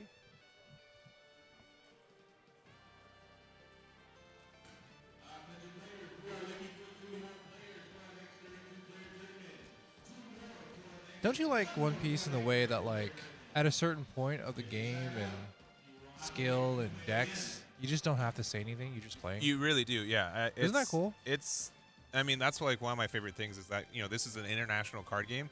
You don't need to speak the language, right? You just need to speak the language of card games most of the time. And yeah, it's just cool to see like people and again, people are like understand like this is what they're doing, this is how they're doing it, right? They're just going through the motions, and we get these quick games. I mean, we got Sabo being played for 7. We Getting all re- know what that does, I guess. Yeah, and we again, like, the thing is, like, when my opponent plays like a 3-card combo and they play card 1, I'm already taking the card off the board. You Yeah, know what I mean? yeah. Like, we're just in sync Yeah, for it's very easy. for that. But we're kind of again at another impasse here, kind of needing another Law Beppo from Professor B. Not guaranteed to see it at this point. We're going to be at 10. This will offer a 7K and 11K attack at leader. But there are 2 blockers currently standing. We're going to be able to rest probably the Sabo if it is. So, and again, that is assuming we do have the Law Beppo. Yeah. I'm sure we do. Yeah. We search a lot. I don't know. Sometimes those cards like to hide. I mean, we've got 3 cards in life, right? Could be in there. We got. I doubt we've gone all the way through our deck, but we're probably pretty close. Yeah. Might have been some times where we had to bottom deck a Law Beppo off of Search 2. I know that the Perona previously did find this Law Beppo, so. But honestly, like, this is probably the most that Professor B's had to sit down and think. I think this entire match. Probably. Yeah, most of these other turns have been just like, I'm just going to play these things Yep. and go and do whatever. But right now, even if you do have this Law Beppo, it's going to get blocked by Rebecca. Even if they do play another Law Beppo, they still have 2 other Sabos to worry about. And, yeah, I mean, if you Luna, that'd be cool too. I think that might be pretty good to do. And why not just find one? Yeah. Now, this is also tough because you're like, well, I don't want to block with my Sabo if I know it's going to get Luna. Yeah, it's tough. We're going to play out the Mihawk as well. Oh, it doesn't even matter then. Very brutal. Yeah, this will just prevent it from being able to be rested. So it's still, it's not going to get Luna inherently, but this is, again, kind of annoying to deal with because it can't be swung. It can't swing or block that turn, but looks like it's just being able to swing doesn't feel great. But hey, why not just play the 4th one? Yeah, and Fire Fist again, going to use it on the Mihawk. Yep, minus 4K. All right, and so it's going to be a 2K. Do we have the 2-drop? We're just going to go 8 there, get rid of it, passing it back. 3 open. Both Sabos that are active can block. That's something at least. Yeah, I mean, we're pretty much in the same spot. Yeah. And now we're going to go the alternative route, which is Law Beppo and possibly Electrical Luna after. Yeah. And I'm looking at hand for Nobu. I mean, I believe we've got a, I think we have a new gate in hand too, which would be very nice. Kind of good, because all things considered, we might lose this Sabo on this block. I don't really want to go to 0, but I think we're just going to do that anyway. Yeah. Going to use the effective Perona. Another Luna. Yeah. Brutal. Yeah, I think that was just one of the things I'm like, oof. Yeah, and at this point, I mean, if we want to play New Gate, we can, but if they had Deadman's Game, it's going to be very tough. That felt pretty bad. Both of them just being tapped down, and then one of these Law Beppos just ending the game. So I don't know. This is tough. Right, this is where if Nobu does win, I mean, he's gonna earn the champ title through this game. Yeah. All right, we're gonna play. Yeah. Give the -8 to Law Beppo. Currently 5-3. Yeah, gets rid of it. That's fine. 2 open, 1 blocker. Show me the dead man's game. Yeah. Ariane is decent, but Asking for cards in hand. Looks like about 10 or so. Nobu's got quite a grip there. yeah, not amazing, but we have some. We're still a little bit behind. Yeah, I mean, the thing, too, is that, like, as soon as you run out of Electrical Lunas, as soon as you run out of stuns, these Sabos are nasty. Oh, yeah, definitely. Nasty. Big 9Ks, right? So you do have to be aware about that. I mean, we're going to be in the same position as last time with all of them on board plus Roger. So, while Roger doesn't really make much difference because we don't have any blockers, but it is still a 13K rush attack. But I don't know. Right, going through it. Professor B has figured out pretty much all the other issues and found the solutions. It's possible we might find one this turn. I mean, we're 1 damage away from being not only the winner of this game, not only the winner of this match, but the entire tournament here Uh-huh. in LA. Just big 11. Yeah, How does why it not? make you feel? I mean, not great. Yeah, not Not amazing. Because if you block here, you lose the blocker. You have to face whatever comes after. Yep.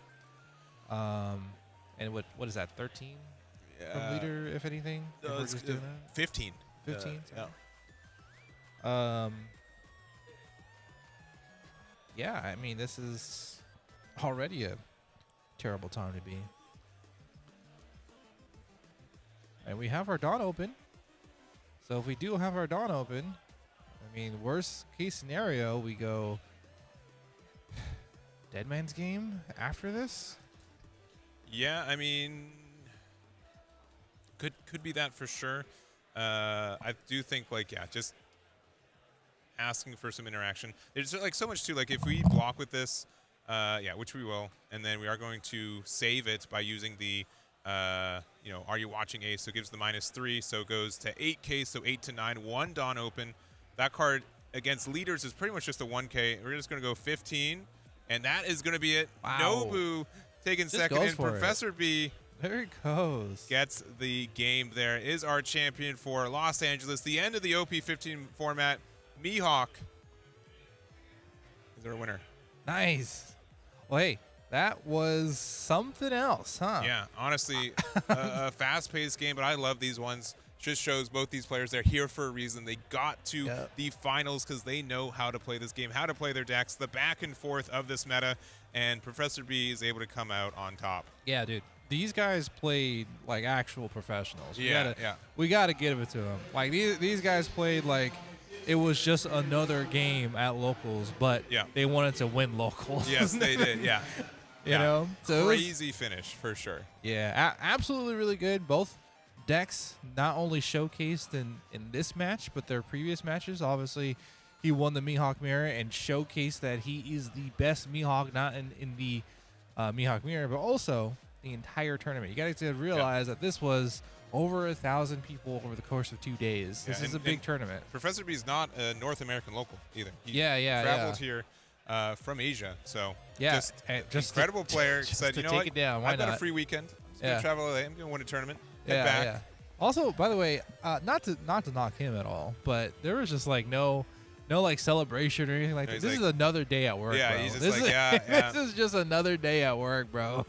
This is how I expected it to finish. So. Yeah, that was crazy. Do you want to see if he has a few words? Sure. Yeah, we can do that real quick. Yeah, we can double check and see where he's going and if he feels like talking.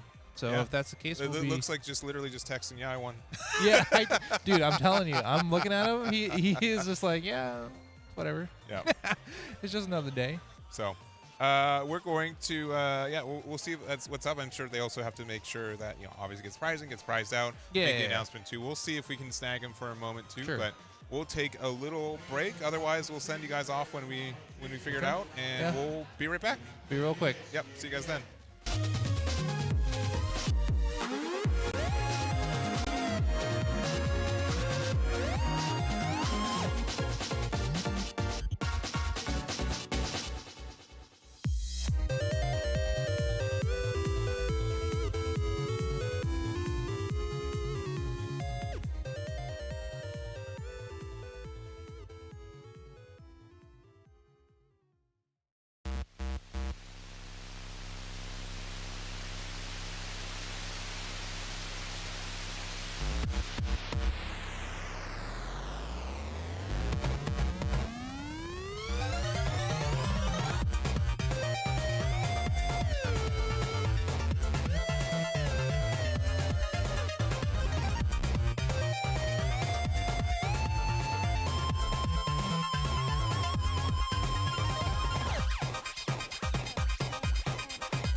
We're Well, back. Professor B. Okay, oh, that's it's it. not you. Yeah, Oh, very what happened? disappointing, He very was disappointing. just right here. Very No. disappointing. Long day. We're Yes. good. That's okay. Yeah, he politely declined. Yeah, his cards and did the talking, though, right? and Like, clearly. honestly, and actions. you don't really need to see much else. The dude played out of his mind. They both did, and hey, it's been a long weekend, man. Yeah, it has been, and honestly, I was going into this weekend saying, oh, we're just gonna see Nami now. This is a pretty solid format, but honestly, this was very invigorating. There is just so much that we got to see. A lot of good players, a lot of good decks. It's the end of the format. I think a lot of these decks are still going to be pretty represented in OP16. We just got some new contenders for the deck format too, but a lot of fun to see smiles all around and have to spend the weekend with y'all. And like most people have stuck around for the TC. Yeah. Like a majority of the day. Like just now, people are starting to leave. So obviously people love this game. People love, I don't know about the meta, but the way that the game has presented itself to play whatever you want. We just saw it. Like, hey, Mihawk and Lucy, those are two decks that people are not really saying they're championship worthy. Yeah. Because we've been talking about Nami, we've been talking about Enel, we've been talking about all these other ones. So very happy. I had a lot of fun watching and commentating over the weekend. And I guess with you. Yeah, that's fine. Like, I'll take the lump package on that one. So. And Core TCG is still the GOAT. So if anything, thank you for them. Thank you to Bandai for making a great game, and thank you guys for watching. Yeah, so we'll be see you guys at the next one. Results for this should be on socials actually like within the hour. We pretty much have everything wrapped up and ready to go. So make sure to check that out if you guys want to see the full top 32 breakdown, and we'll see you guys in OP16. Until then, Bye-bye. Bye-bye. Bye-bye. Bye-bye.